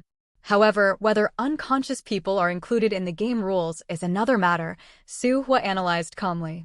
But even if someone passes the life and death game while unconscious, can they obtain the survival opportunity? Without the survival opportunity, they still can't escape the game. But this might be a method to stay alive. This item can't possibly control the city indefinitely. Get 2 people to test it, Brother Feng contemplated briefly before ordering. The tall, thin camouflage soldier immediately went to pull people over. This time, Baseball Cap intervened forcefully. Since we have a feasible method, why use others as test subjects? I'll. Before he could finish speaking, he was grabbed by the throat and lifted up. The tall, thin camouflage soldier looked sinister. Who the hell wants to stay obediently in this game? What we want is the survival opportunity. Not spinning the roulette wheel won't give you the survival opportunity, Su Hua spoke up. Brother Feng instead showed a smile. How would we know without trying? Brother. Wang Chaoqing suddenly came up behind Su Hua and handed him his phone. Look at this. Look at what? The tall, sturdy camouflage soldier snatched the phone. On it was a government news report containing information that someone had survived the life and death game without spinning the pointer. The government was urging people not to touch the pointer, to stay put in multi-person life and death games, and wait for rescue. Brother Feng, it seems like not spinning really doesn't give the survival opportunity, he said, throwing the phone back. Su Hua took it, minimized the video interface, and saw the text in the notes section behind it. There's a woman on the 18th floor of the skyscraper. Though dressed like a man, I could tell she's female at a glance. She has a pocket watch that can hypnotize people. I saw her tell those trapped people to jump off the building, and they actually lined up and jumped one by one. It's terrifying. The area below the skyscraper is now covered with corpses. When I left, many players and special forces were going in. Su Hua quickly scanned these lines before returning the phone to him, then turned to Brother Feng. Actually, there's another possibility. All 3 of them turned to look at him. This item is called Seeking Life is Worse Than Seeking Death. Just now, the old gentleman entered the life and death game with absolute determination to die, but ultimately landed on the white square. Doesn't this mean that those who fear death less have a higher probability of landing on the white square? Facing their skeptical gazes, Su Hua calmly explained. Previously, people caught in the life and death game would still spin the pointer whether tied down or restrained, frantic with fear of death, unable to stay calm, let alone control themselves from not spinning the roulette wheel. Exactly opposite of the old gentleman. What this kid says makes sense, the tall, thin camouflage soldier said, having already released baseball cap. Looking at the item name now, it really seems to have that meaning. Brother Feng thought for a while before looking at Suhua. You failed in that last round. This is only a possibility to increase success rate, not 100% guarantee, Suhua said. I can try again next round. But Brother Feng didn't agree this time. Instead, he said, this round isn't your turn. Change players. At the mention of changing players, everyone in the roulette will shrink back. Other roulette wheels had already killed 2 or 3 people. They had remained safe only because someone was blocking ahead. So now someone said, young man, with your abilities, you can definitely find a way for others to survive. Please help us, elderly. If you go in, you might still come out alive. We would definitely die. An old woman grabbed Suhua's hand, tears and snot streaming down her face. Elder, I might die too if I go in, Suhua said. But you have skills. The old woman said. My son hasn't married yet. I don't want to die here. Whether I have skills or not has nothing to do with you, Elder, Suhua said, pulling his hand away. Look behind you, all those children. If you stay in front, they might survive. Those aren't my children, the old woman said excitedly. Why should I die for them? Then why should my brother die for you? Wang Chaoqing spat. Old age really brings thick skin. Can you learn from the old gentleman in front of you? The old woman's expression changed, her lips trembling as she wanted to say something more. But Suhua pointed at the about-to-stop roulette wheel at their feet first. Everyone only has one life. Let the game decide, wherever it stops is where it stops. The old woman jumped up as if burned, nimbly ducking into the crowd to hide behind others. Suhua showed no anger at all, wiping the snot that had gotten on him on Wang Chaoqing's back. Wang Chaoqing glared at him sideways. People, Brother Feng spoke up now. There's a reason most get eliminated by evolution. I agree with what you said. Don't waste time, he pointed at Baseball Cap, you go this time. Baseball Cap froze for a moment, instinctively looking at Suhua. Suhua nodded to him. You have one survival opportunity.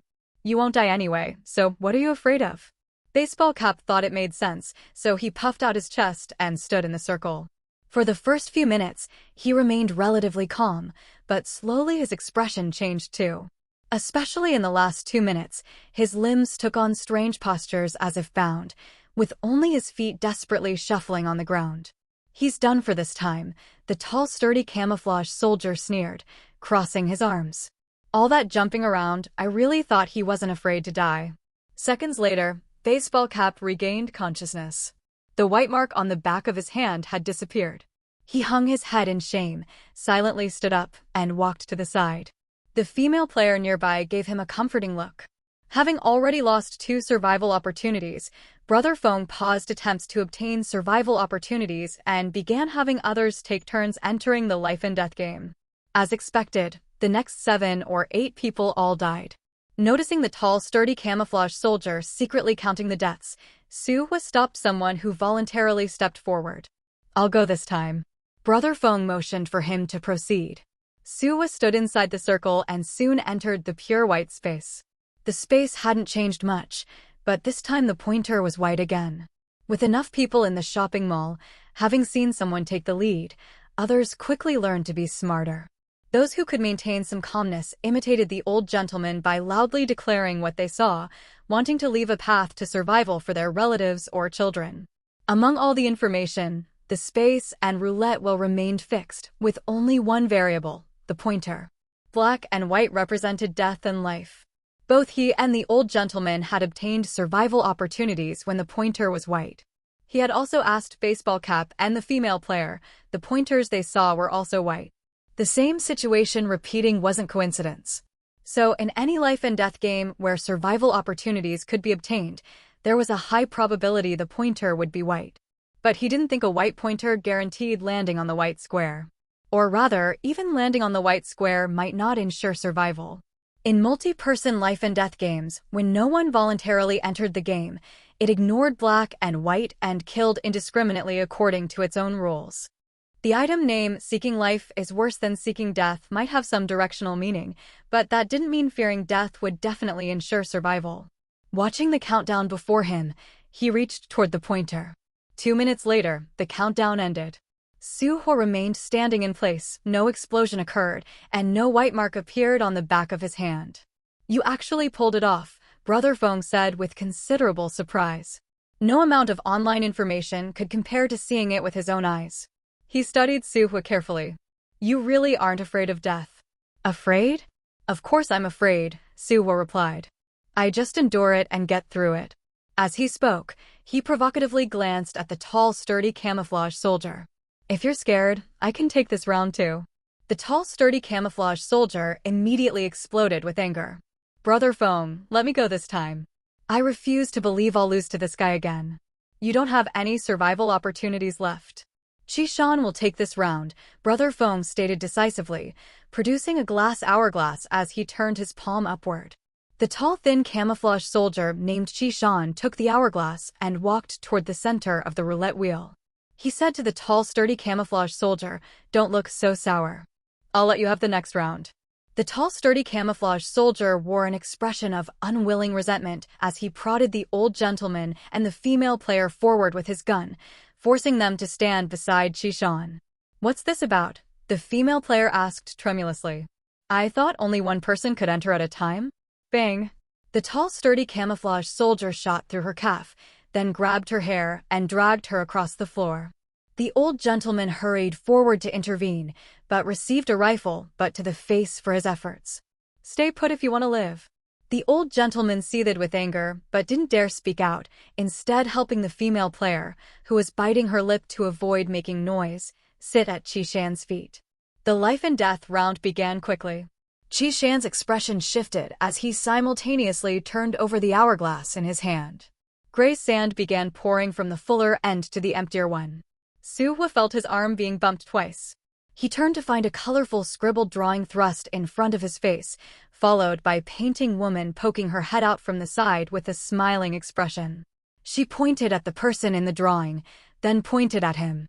This was a picture she had drawn with fluorescent markers borrowed from the children earlier. It depicted two people. One was Su Hua, the other was her. Big sister didn't draw very well. A child being held by a woman suddenly whispered. Her mother quickly covered the girl's mouth and glanced fearfully toward Brother Feng's group. Only when she confirmed they weren't looking their way did she relax slightly, whispering, "Thank you." This woman was the one who had been replaced first by the old gentleman. Su Hua crouched down and patted the child's fluffy hair, then picked up a fluorescent marker and drew a small pig on white paper before pointing at painting woman. The little girl shook her head. "Pretty sister doesn't look like a piggy." Su Hua smiled, folded a paper flower from the paper, and handed it to painting woman. "Mister, I want one too," the little girl said shyly. Su Hua took another sheet of paper, tore off a corner, and drew a single white line on it with a fluorescent marker before closing his hand around it. "Can you make this real?" he asked painting woman, tapping the back of his hand. Painting woman lightly clasped his hand and immediately released it. When Su Hua opened his palm again, the scrap of white paper had attached to his skin like real flesh. As he turned his hand, it could slide to the back. The white line drawn by the fluorescent marker had merged with the paper under painting woman's ability, becoming a single object, just like herself. Similar to how her clothing and accessories could transform from painted paper to appear completely real and indistinguishable from genuine articles, this now looked nearly identical to the white mark representing survival opportunities. "Mister!" the little girl exclaimed in wonder, but her mother quickly covered her mouth again and whispered urgently, "Don't speak. Don't disturb the gentleman, understand?" The little girl nodded. Su Hua placed the folded paper flower in her hand and stood up, turning back to look at the three camouflage-clad soldiers. Qi Shan stood within the pointer's circle, with the female player and old gentleman outside the circle. Brother Feng and the tall, sturdy camouflage soldier stood guard about 2 meters apart on either side. After observing their positions, Su Hua frowned slightly and shifted his gaze to the hourglass in Qi Shan's hand. The sand in the upper chamber was almost depleted, but its color had changed from gray-brown to a mixture of gray and white. The moment the last grain fell, Qi Shan spun the pointer. Simultaneously with his movement, the female player and old gentleman collapsed to the ground without any signs of life. The sand in the hourglass suddenly emitted a faint multicolored glow that enveloped Qi Shan's entire body, then disappeared as he completed the spinning motion. Get back. The tall, sturdy camouflage soldier aimed his gun at Su Hua. Brother, don't be impulsive. Wang Chaoqing quickly grabbed hold of him. Su Hua didn't advance further. After glancing at the two corpses, he retreated. He finally understood why these three had gathered so many people in the shopping mall. They were probably using other people's lives as currency to obtain survival opportunities. Unfortunately, this time they might not get what they wanted. Sure enough, when Qishan emerged from the life and death round, the white mark on the back of his hand had disappeared. How could this happen? The tall, sturdy camouflage soldier exclaimed. You didn't land on a white square. Qishan's face darkened. No. Did the lucky hourglass fail? Or were we tricked? It seems two people are far from enough, Brother Feng said with an unpleasant expression, kicking aside the corpses of the female player and the old gentleman before turning to glare darkly at Su Hua and the others. What just happened? Why did both of them suddenly die? The baseball cap man, now without any survival opportunities to protect him, cautiously positioned himself at the edge of the crowd. Are you blind? Didn't you see that glowing hourglass? It's definitely some kind of killing item, Wang Chaoqing said fearfully, swallowing hard. They're not going to drag us up there too, are they? They won't, Su was said at that moment. That hourglass probably has usage restrictions. Ordinary people might not be effective, which is why they chose two people who had obtained survival opportunities. Am I right? He asked, turning to Brother Feng. Brother Feng gave a hollow, mirthless laugh. What else have you figured out? Su Hua asked Qishan. What color was the pointer on the roulette wheel you saw? Black. Su Hua rubbed his chin. So that's how it is. Speak plainly. Stop being cryptic, the tall, sturdy camouflage soldier said impatiently. Haven't you noticed there are two different colored pointers in the life and death round? Su Hua said. What color was the pointer during the round when you obtained your survival opportunity? White, Qishan said, looking at Brother Feng, who nodded in confirmation. Brother Feng then asked Su Hua, are you saying only white pointers can land on white squares? Just speculation, Su Hua said as he stepped forward voluntarily. Maybe it's not that your item failed, but that there's a problem with the life and death round itself. Let me try again. Qishan and the other soldier looked toward Brother Feng, who said with visible irritation, Kid, you won't get a second life this time. Su Hua calmly walked into the life and death round. 10 minutes later, he extended his hand, revealing another white mark on the back. Qishan reached out and rubbed it. It's real. You take the next round too, Brother Feng said coldly. Su Hua proceeded to begin the second round. This time, he took out the dual-color magic cube, but when the round ended, the white mark on his hand had disappeared again. Are you screwing with us? Qishan stepped forward and grabbed him by the collar. White pointer doesn't guarantee landing on white squares every time. Su Hua pressed down on his hand. My item only has one successful chance out of 10 attempts. How about you lend me the hourglass instead? Brother Feng, this guy's being dishonest. I say we just kill him. Qishan turned his head and said. Brother Feng slowly wiped his gun barrel, staring at Su Hua as if contemplating something. Su Hua instead smiled and said, if you don't even have this much courage, why come rob super items? Or are you afraid of dying knowing you're destined to lose? Might as well just use your train tickets and leave? Even if we leave, I'll kill you first. The tall, sturdy camouflage soldier rushed over and punched him in the face. Su Hua's head snapped to the side, but he laughed out loud.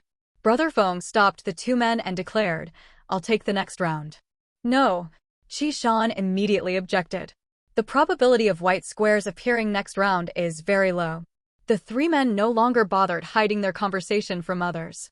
In life and death rounds, white squares are most likely to appear at 12 and multiples of 12.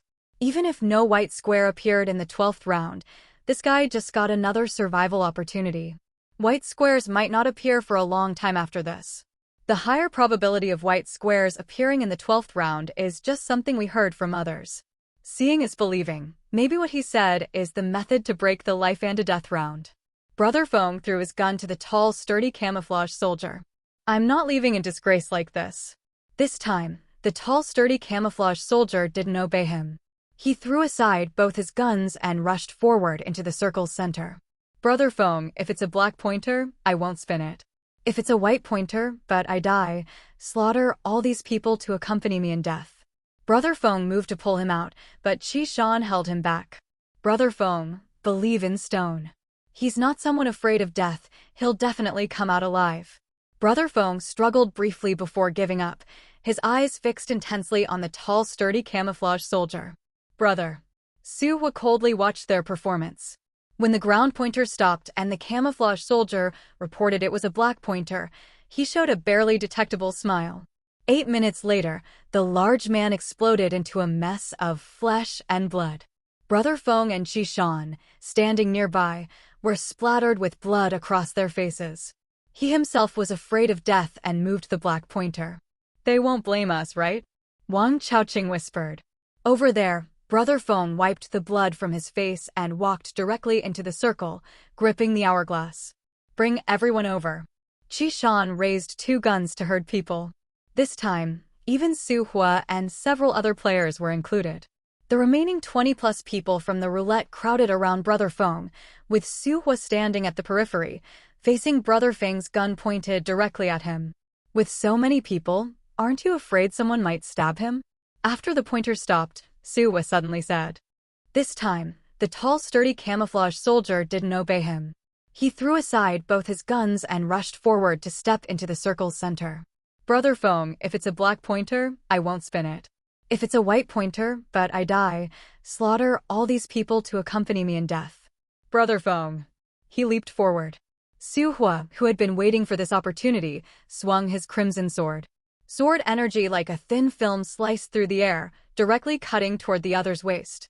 Qi Shan quickly blocked with his gun, but unexpectedly, the long gun snapped in 2. He was forced back to his original position, and before he could steady himself, sudden raging flames erupted on his body. Tearing off his clothes, he rolled on the ground, using the blood puddles to extinguish the flames. When he stood up, he suddenly held an old-fashioned silver hunting rifle, aiming at Su Hua, who was raising his sword. Die. Su Hua snapped his lighter shut, lifting 2 fingers. Piano wire floating in the air lifted the gun barrel upward, causing the bullet to thunderously blast into the mall's glass dome. Shattered glass fragments flew everywhere. Qi Shan tried to escape amid the chaos, but Su Hua had no intention of letting go so easily. His flying arrow had already been deflected by a water-like barrier rising at Brother Feng's feet. To prevent the two from joining forces, he had to eliminate Qi Shan quickly. Piano wire wrapped around Qi Shan's neck. As the man was dragged backward, Su Hua delivered another sword strike. But at that moment, Qi Shan jammed both hands into the wire, forcibly tearing it away before quickly sidestepping to avoid the attack while firing another shot. Su Hua immediately used the ox shield to protect himself, but he hadn't expected the bullet's power to be so tremendous that it forced him to slide backwards several meters, barely reaching the roulette's edge. Controlling the flying arrow to return and block Qi Shan, who was trying to shoot again, Su Hua changed direction and rushed toward Brother Feng. Qi Shan was halted by the freely moving flying arrow. Just as he tried to follow, someone suddenly pounced from the side, wrapping around him like soft rope with both hands and feet. What the hell is this? Qi Shan turned his head, but paper from somewhere unknown plastered over his face, blocking his mouth and nose. When he tore the stuff off his face, the person holding him suddenly released their grip. The two fell face to face to the ground. When Qi Shan saw it was Painting Woman, he immediately reached for her throat. Suddenly noticing her smiling and pointing at the ground, he looked down in horror and was instantly exploded into bloody foam. Painting Woman disdainfully wiped the blood from her face, then turned and gave Su Hua an okay gesture. Su Hua's original plan wasn't direct confrontation anyway. Now that Painting Woman had lured the man outside the roulette and used the rules to kill him, it suited his intentions perfectly. Having dealt with that one, he turned back to look at Brother Feng, who still hadn't spun the pointer and the hourglass in his hand. Brother Feng had protective items around him, attacks couldn't get close, and even reaching out would be blocked by the water barrier. Su Hua couldn't touch the hourglass, couldn't interrupt the hourglass's process, and he didn't know how large an area the hourglass could cover. So the only option was to force Brother Feng to withdraw from the life and death round. Everyone retreat. He made the surrounding people move away, then raised his sword and slashed down again and again. Sure enough, after suffering over 10 attacks, Brother Feng finally couldn't restrain himself and spun the pointer early. The moment he regained clarity, seeing the long sword about to slash his face, he suddenly leaped backward, the hourglass in his hand transforming into a grenade-like object that he threw out. Su Hua dodged aside, but the grenade hovered in midair after being thrown, multiplying from 1 to 2, 2 to 4, splitting into 4 small bombs that exploded. Everyone nearby was affected by the blast. Su Hua had several small fragments embedded in his back. He reached back and touched them. There was actually green liquid on them. It's mutant toxin. Wang Chaoqing and Baseball Cap shouted simultaneously from behind. Wang Chaoqing was more panicked. We're done for. Mutant toxin kills people. We're evolvers. We should be fine, right? Baseball Cap immediately said. Whether you're an evolver or anyone else, mutant poison kills everyone. Unless you have an antidote. Wang Chaoqing cried. In your world, there are no mutant antidotes yet. Brother Feng looked around left and right. Not seeing Qishan's figure, his expression suddenly changed, glaring viciously at Su Hua. I actually fell for your trick. Exactly what trick did I play on you? Su Hua retorted. Have I spoken a single false word? The information he had given Brother Feng and the others was all verifiable. First, in the life and death round, having no fear of death offered a certain chance of victory. Second, the distinction between black and white pointers was indeed a trap. Only the white pointer could potentially grant a survival opportunity. Third, not spinning the pointer allowed one to safely exit the life and death round. He had successfully verified the last point, which proved that in this life and death game, the more one disregarded life and death, the less susceptible they were to the roulette wheel's temptation. He had previously seen transparent chains in the roulette wheel, and those who had entered the life and death round before would grow increasingly frantic as the countdown neared its end. This suggested that the greater one's inner fear, the more severe the hallucinations would become, luring people to spin the pointer in hopes of finding a way out. But if one saw through this, the hallucinations would naturally vanish. The black and white pointers constituted a double trap. When the white pointer appeared, there was indeed a possibility of obtaining a survival opportunity, but not every white square represented a chance, among half of the white squares in the roulette wheel. It was questionable whether even 1/3 offered a path to survival. However, there was no need to judge the accuracy of the black and white pointers or whether white squares represented survival opportunities. The true way to break this game wasn't to obtain 2 survival opportunities, but to avoid spinning the pointer entirely. As long as one eliminated their fear, this wasn't difficult to achieve. That old gentleman was also an ordinary person, yet he had managed it too. This aligned with the item's name. Seeking life is worse than seeking death. It wasn't about actually spinning the pointer with a fearless attitude toward death, but rather that maintaining such a mindset was what freed one from the life and death round's control. How did you do it? Brother Feng gritted his teeth. You must know more, otherwise you couldn't have casually landed on white squares like that. Those last 2 rounds, you were clearly toying with me. In the final 2 rounds, Su Hua had only made the motion of spinning the pointer without actually touching the roulette wheel. The white marks on the back of his hand were merely a diversion created by Painting Woman's cooperation. Explaining everything ruins the fun, he said, looking at the man across from him while mentally simulating attack strategies. That can't be right, Brother Feng said, denying his own words with probing intent.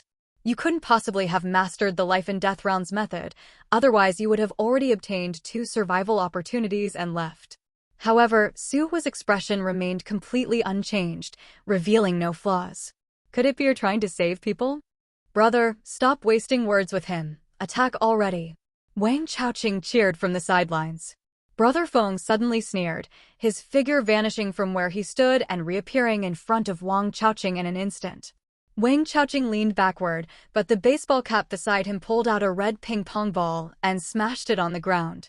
Unexpectedly, Brother Feng's true target wasn't Wang Chaoqing, he had only made a feinting move.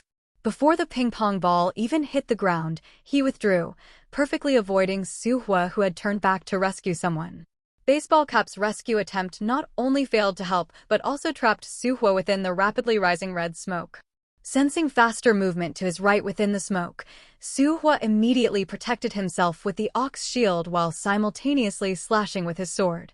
The sound of metal clashing came from within the smoke, and the force feedback through the sword made Su Hua's arm go numb. He retreated a step, then immediately controlled the flying arrow to attack and relieve the pressure. Once the flying arrow locked onto a target, it could pursue and attack. Even with obscured vision, it could accurately locate Brother Feng's position. The smoke didn't spread far, occupying only about 10 square meters, so the other side of the roulette wheel remained unaffected. As the two emerged one after the other, Su Hua first swung his sword through the air, while Brother Feng raised a long metal block in his hand to block. When the sword energy's cutting surface contacted the metal block, it rapidly contracted to equal width before being completely absorbed into the metal block, as if swallowed whole. The metal block merely vibrated from the impact without breaking. Both the attacker and defender showed varying degrees of surprise at this. Su Hua quickly gathered his scattered attention and launched a second sword strike, but Brother Feng had no intention of meeting it head-on. Instead, he turned and lunged toward Painting Woman nearby, wrapping an arm around her neck while the metal block in his hand transformed into a short sword coated with unknown black liquid, pressing against her throat. The hovering flying arrow halted several meters away as Su Hua stopped moving and stood still. "What do you want?" Brother Feng suddenly sneered coldly, his figure vanishing from where he stood and reappearing in front of Wang Chaoqing in an instant. "I've already told you the method, don't touch the pointer," Su Hua said. "That's the only way out. Do you take me for a fool?" Brother Feng pressed the short sword closer until it touched Painting Woman's skin. "I want the method to obtain survival opportunities." "There is no method," Su Hua said, looking at him. "The high mortality rate of the life and death round should tell you that whether it's black or white pointers, or landing on black or white squares, the outcome is most likely death. Maybe 1 or 2 white squares among them might grant survival opportunities, but do you really think they appear so easily?" Unexpectedly, Brother Feng's true target wasn't Wang Chaoqing, he had only made a feinting move. Before the ping-pong ball even hit the ground, he withdrew, narrowly avoiding Su Hua, who had turned back to rescue someone. "That's because I landed on a black square." Brother Feng's forehead veins bulged. "Landing on a white square is different." As if to refute him, someone standing in the pointer circle of another roulette wheel suddenly screamed, "I got." Before finishing the sentence, the person exploded with a bang, startling the crowd that had grown somewhat numb under repeated bloodshed into panic and tears once more. Su Hua glanced toward that direction. That same smile, he had seen it on the face of the deceased female server earlier. Could it be there's truly no way out of the life and death round? Brother Feng's attention wavered for a moment before focusing back on Su Hua. Just as he was about to speak, he suddenly felt a sharp pain in his abdomen. Looking down, he saw a hand piercing through his stomach, and this hand belonged to Painting Woman, whom he was holding hostage. Painting Woman turned her head and blinked at him with a confused, questioning expression, then began stirring her fingers inside his stomach. "You damn bitch!" Brother Feng screamed in shock, raising his sword to stab at her. But unexpectedly, she directly caught it with her hand. He tried to pull back with force, but couldn't break free from her grip. By now, Su Hua had already charged forward. Brother Feng shot a resentful look at both of them before disappearing from the roulette wheel. "Seems he took a ride out of here," Su Hua said, stopping. He turned to see Painting Woman clutching the short sword and a broad bean-shaped blood clot in her hand, frowning slightly. "Why are you holding on to dirty things? Throw them away." Painting Woman promptly tossed everything in her hand onto the ground.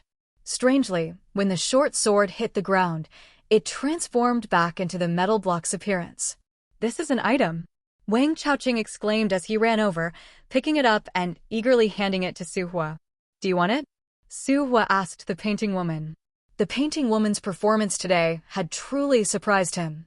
Aside from changing her appearance, climbing walls, and searching for photos, she hadn't shown any aggressiveness.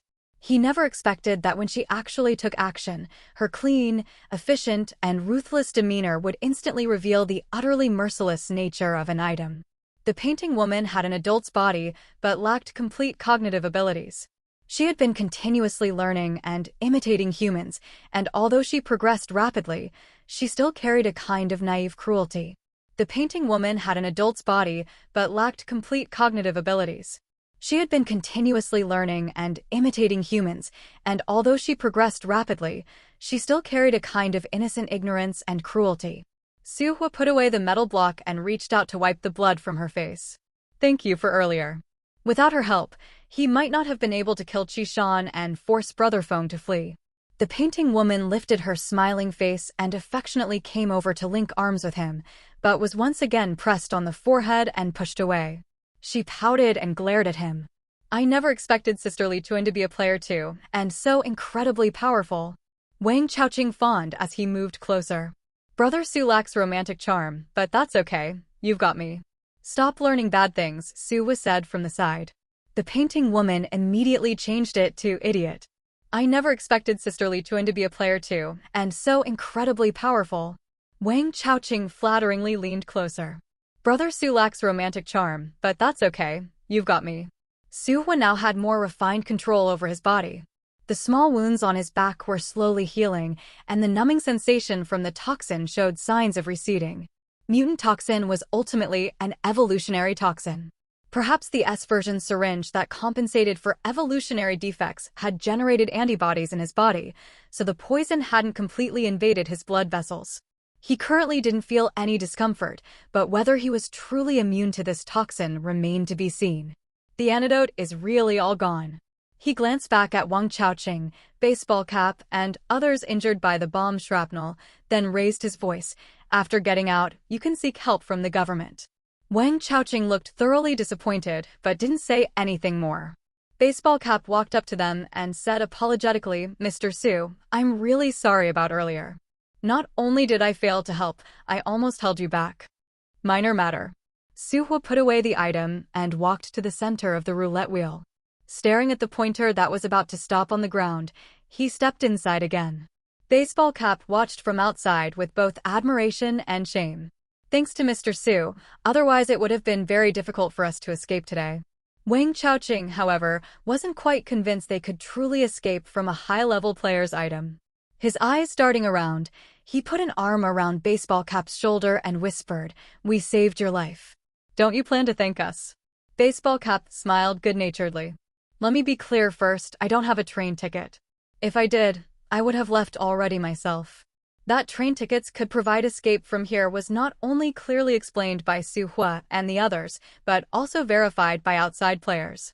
Wang Chaoqing immediately pulled a long face and distanced himself from him.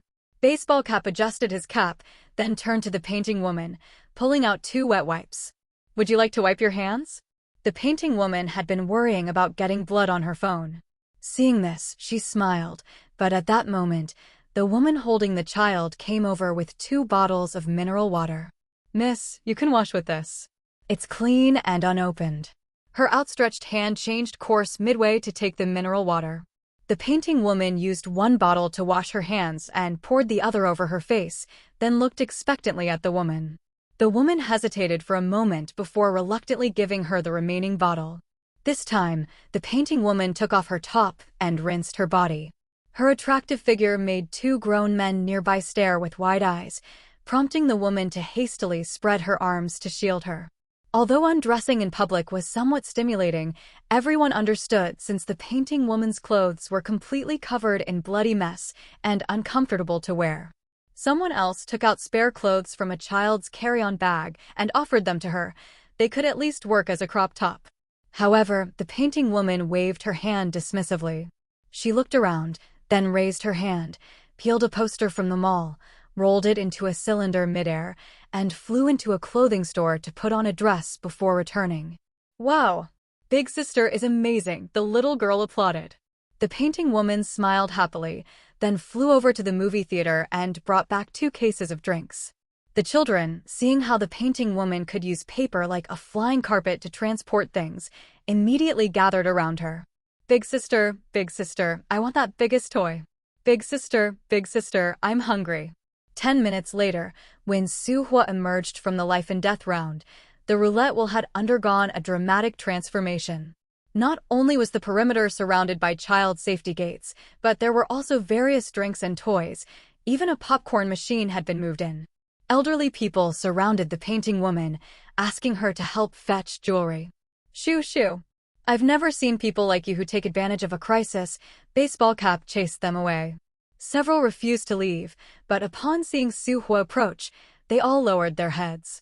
The painting woman typed on her phone asking Su Hua if she should help them get jewelry. Do you want to help them get it? Su Hua didn't answer but instead asked. The painting woman thought for a moment and shook her head. Then don't help them. Su Hua didn't explain why, and the painting woman didn't ask. Having received her answer, she happily abandoned further thought on the matter and went off to play with the children. Compensate the merchants for the money afterward, Su Hua said to the parents. We definitely will, a group of people quickly assured him. Brother Su, how much longer do we have to wait? Wang Chaoqing asked with a worried expression, hinting at him to fulfill his promise. No one's coming to rescue us. What if the life and death round changes again or more players show up?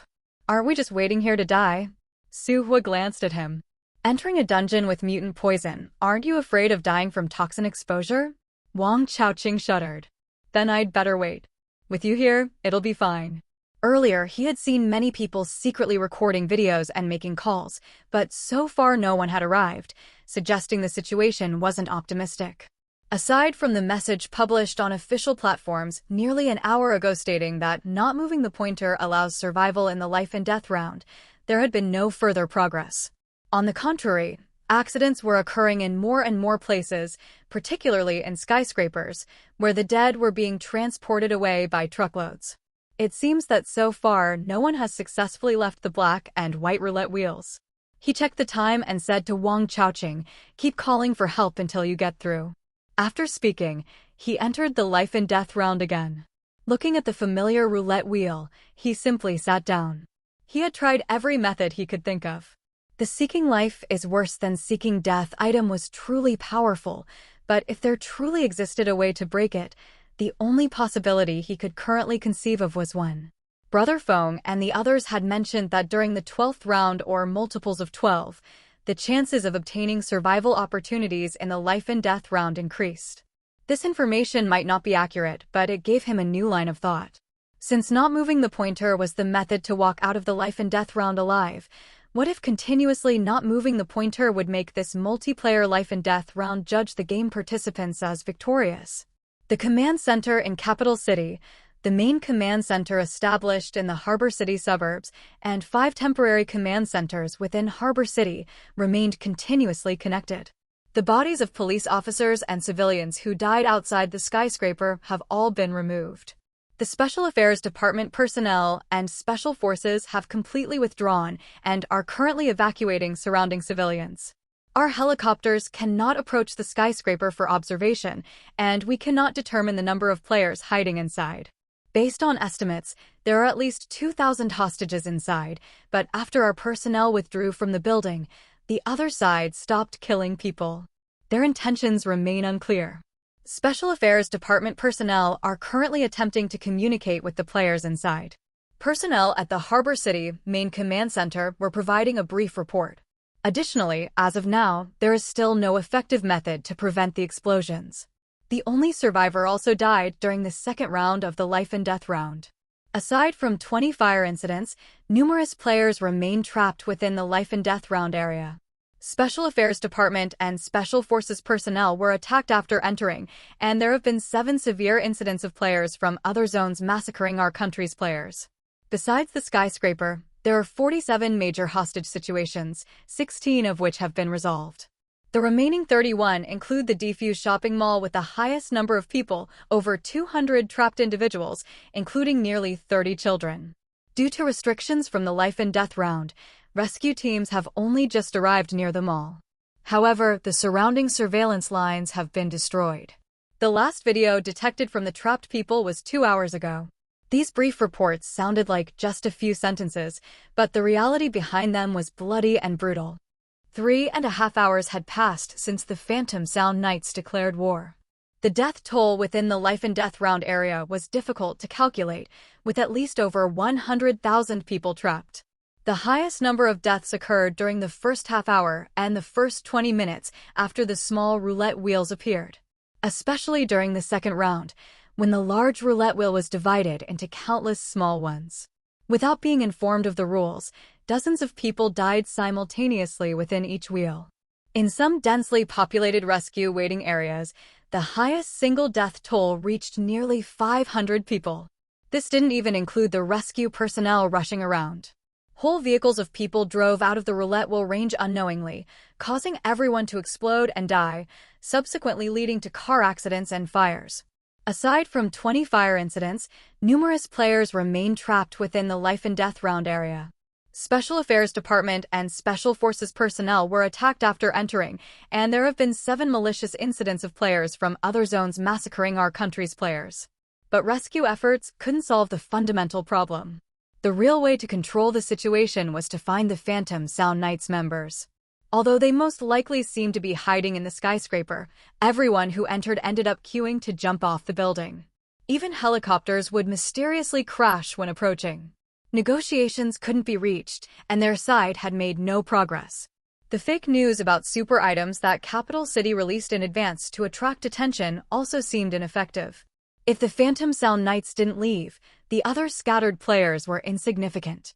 More people seemed to treat the Phantom Sound Knights as a benchmark, with increasing numbers gathering around Harbor City. Emergency incidents grew rapidly, and distress calls through all channels never stopped for even a second.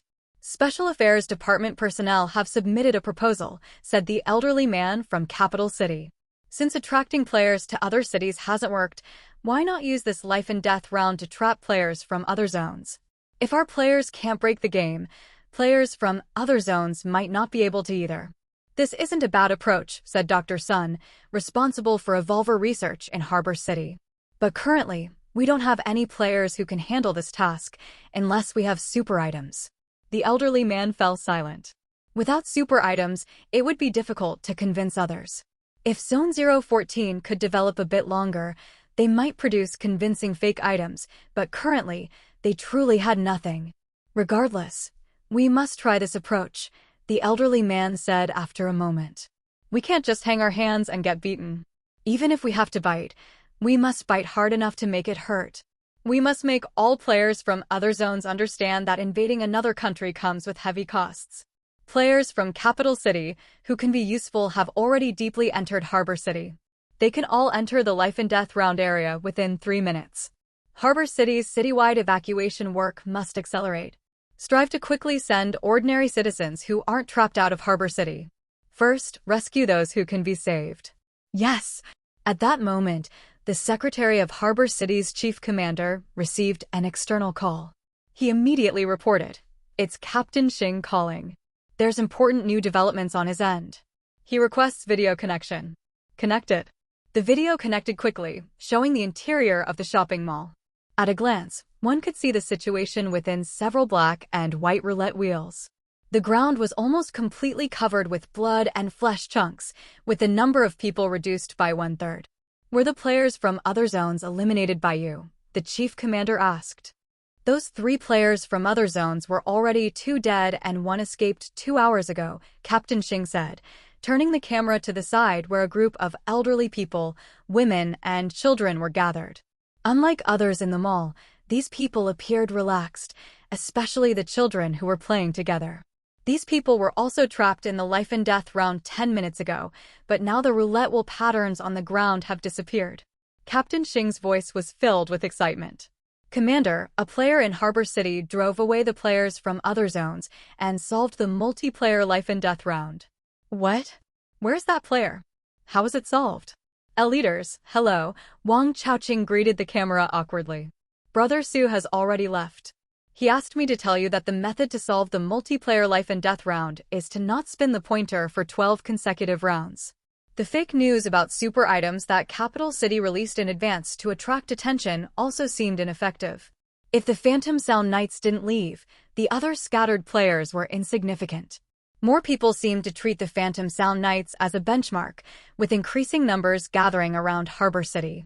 Emergency incidents increased sharply, and distress calls through all channels never stopped for even a second. What else is there? Dr. Sun quickly asked. He didn't say anything else, but I can tell you what I know. However, you need to give me antidote to cure the mutant poison in my body. Wang Chaoqing started negotiating. Not just me, Brother Su was also injured by that explosion from the player from another zone. It was all to save people. If not for us, These women and children might have all died. The command room wasn't afraid of him negotiating. They were afraid no one would dare to come forward and make conditions. The chief commander immediately said, "Harbor City has inhibitors available. I'll immediately send someone to deliver them. First, tell us about the life and death round situation." "It's about not fearing death.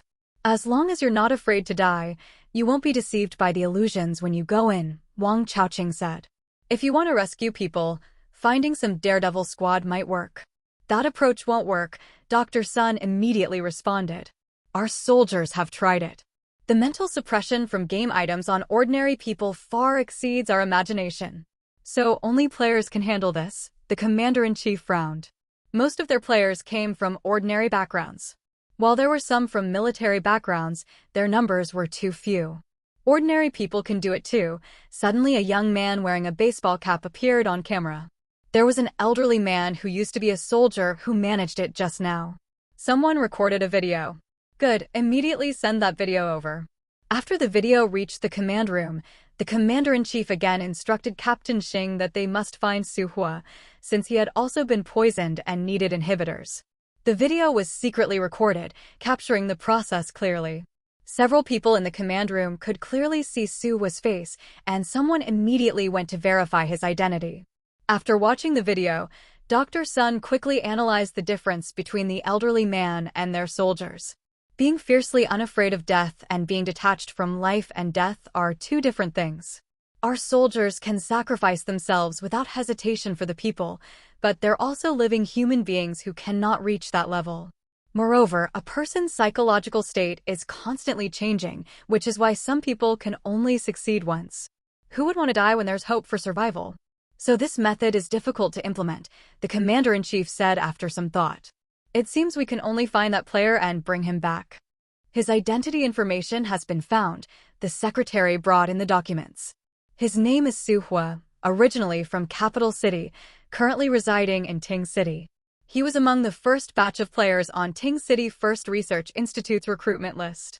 He has cooperated with the Special Affairs Department before, providing them with game items. The recently submitted POT and POA versions of Evolution Agents came from him. According to Special Affairs Department records, he played a significant role on the preliminary trial train and received a B-grade evaluation in his first dungeon. In the Slaughterhouse Random Dungeon, it seems the dungeon collapsed prematurely due to his actions, interrupting the dungeon process and rescuing dozens of trapped ordinary people. "This person is quite remarkable," the commander-in-chief commented, then added, "We must recruit him." As he spoke, the secretary obtained new documents. The commander-in-chief asked, "What else is there?"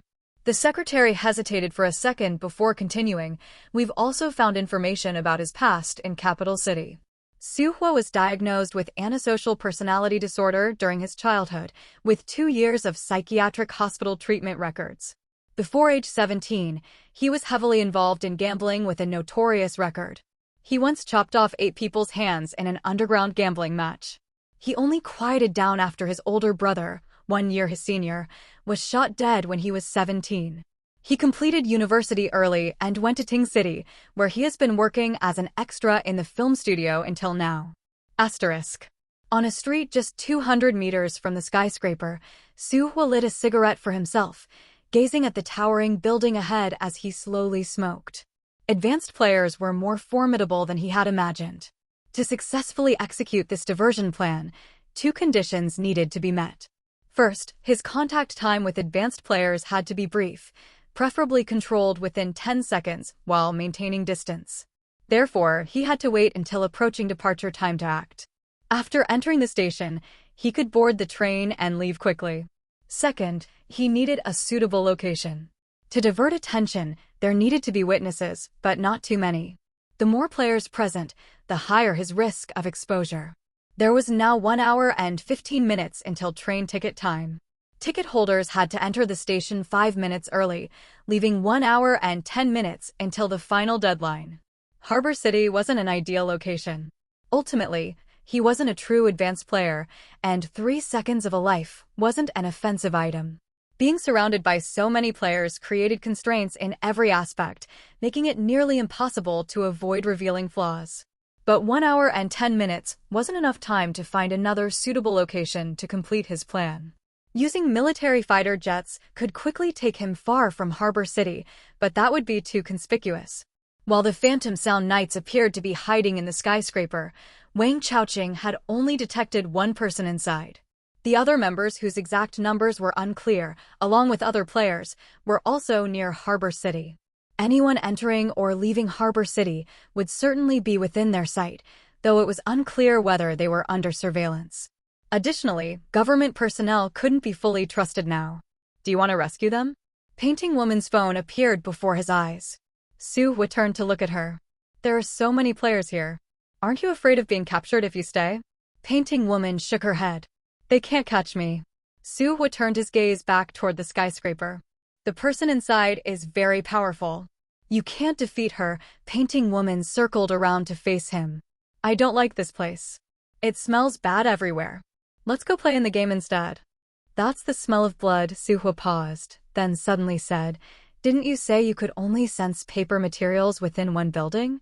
Painting Woman typed shyly, If it's close enough, buildings belonging to the same person also work. The owner of the shop and the entire 18th floor of the skyscraper is the same person? Su Hui showed slight surprise, then asked, Besides buildings, what about land? Painting Woman shook her head again. No, they're not buildings. So only buildings work. Su Hui's eyes flickered with thought. If this entire street belonged to the same person, could you freely control all paper materials within it? Painting Woman nodded. What if they were all your own buildings? Painting Woman's eyes widened. Would they give the buildings to me? Would it work? Yes, my buildings are better than other people's buildings. How large is the range? Su Hui asked further. I don't have my own building yet. Painting Woman smiled shyly. Someone gave me a building before, but it wasn't under my name. Then let's try. Su Hui extinguished his cigarette and took out the Gentleman of Light Metal. Help me with something, and I can give you this metal. Painting Woman's eyes lit up, nodding vigorously like a pecking chicken. The metal was much more tempting than buildings. Su Hui finally showed a smile. He found a voice changer toy nearby and used a picked-up phone to dial the official's newly updated contact number. The call quickly reached the office. The secretary put it on speakerphone. All leaders in the command room are present. You may speak now. You claim to have a solution for Harbor City's predicament. You'd better be telling the truth. If you're like those prank callers before, you'll regret it. The speaker was the military-uniformed elderly man from Capital City. I'm the player who obtained the super item. A delicate voice came through the phone. All three parties in the meeting fell silent for a second before the Harbor City Commander-in-Chief spoke up under Capital City's prompting. Are you from our country? I am. The slender voice that clearly used a voice modulator made it impossible to distinguish gender. I hope you won't attempt to track my location. Rest assured, we absolutely won't actively investigate. They wouldn't even ask about his position, let alone track him, since they weren't sure whether their current network systems were being monitored by players from other zones. Having a super item holder who was one of their own was already an incredible surprise. They wanted to protect him, not give outsiders any opportunity. You mentioned having a method to resolve Harbor City's crisis. Could you elaborate? I'll personally draw away the advanced players, Su Hui stated. Is this something you can solve just by showing yourself? Can one person really lure away that many players? The military-uniformed elderly man shouted. If the super item falls into their hands, who knows how many people will die? I can try using the super item, Su Hui continued. I'm calling to seek assistance. You understand that if the super item doesn't appear, no player will voluntarily leave Harbor City.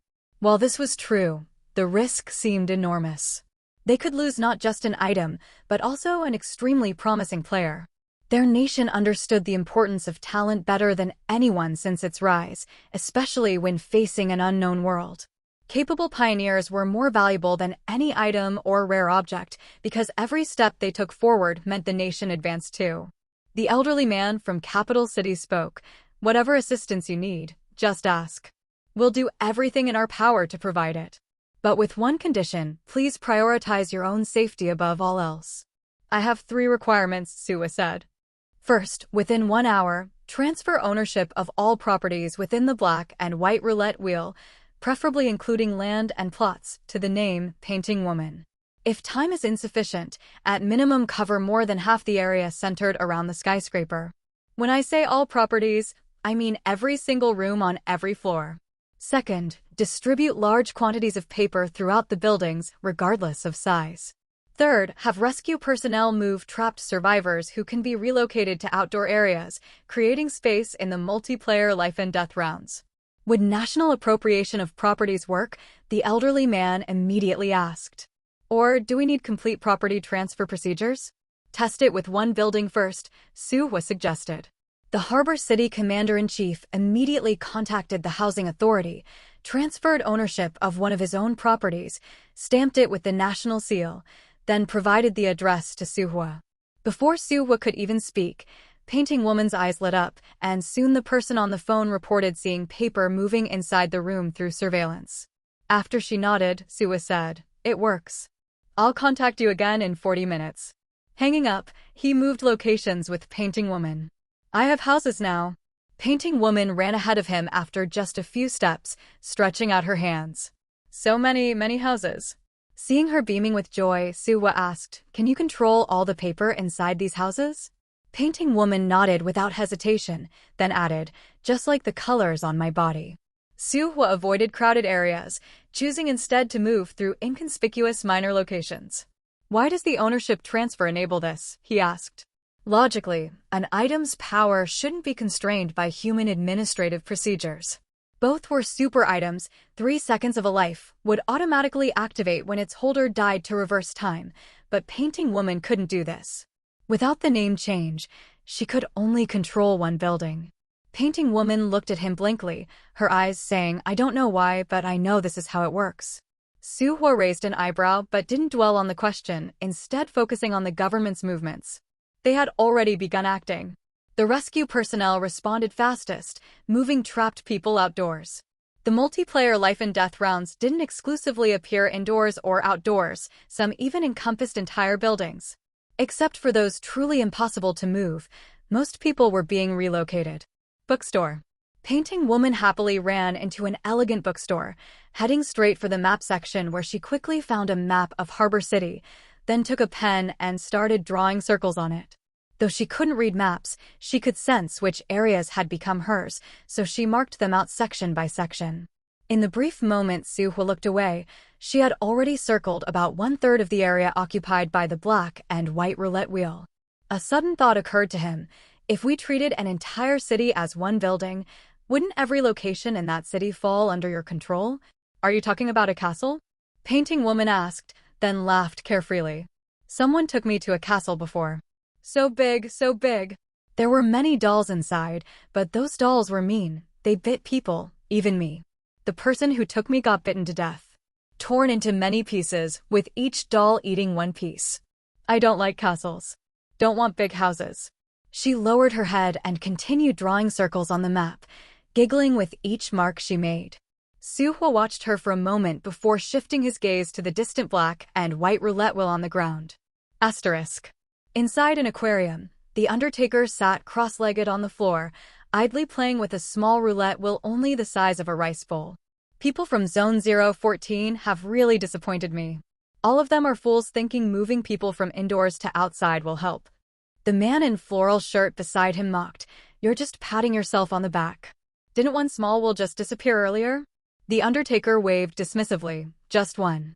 After visiting so many places, you've seen lucky people before. What does one instance prove?" Well said. The tattooed burly man tore into raw fish meat with his teeth, chewing as he spoke. This city has over 10 million people. If not even one can measure up, it'll eventually become a breeding zone. Mass evolution in Zone 014 only started little over a month ago. Don't set your expectations too high.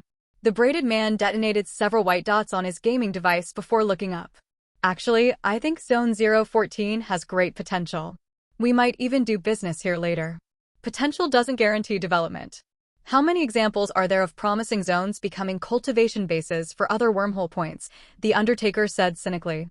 The floral shirt man glared at him, then gestured with his lips toward the blonde man standing before the fish tank. The Undertaker immediately composed his expression and fell silent. A melodious violin sound began playing as the blond man tapped a coin-sized metal piece on his hand that was thin as paper. A lifelike projection appeared before him. Hello, everyone! As we wrap up this video, I want to share a quick note. I have a Patreon account. If you'd like to support me and enjoy on-demand audiobooks, you can become a Patreon member. Alternatively, you can check out my Google Drive link, which has 500+ novel audiobooks available through my Ko-fi or Patreon shop. I appreciate your support.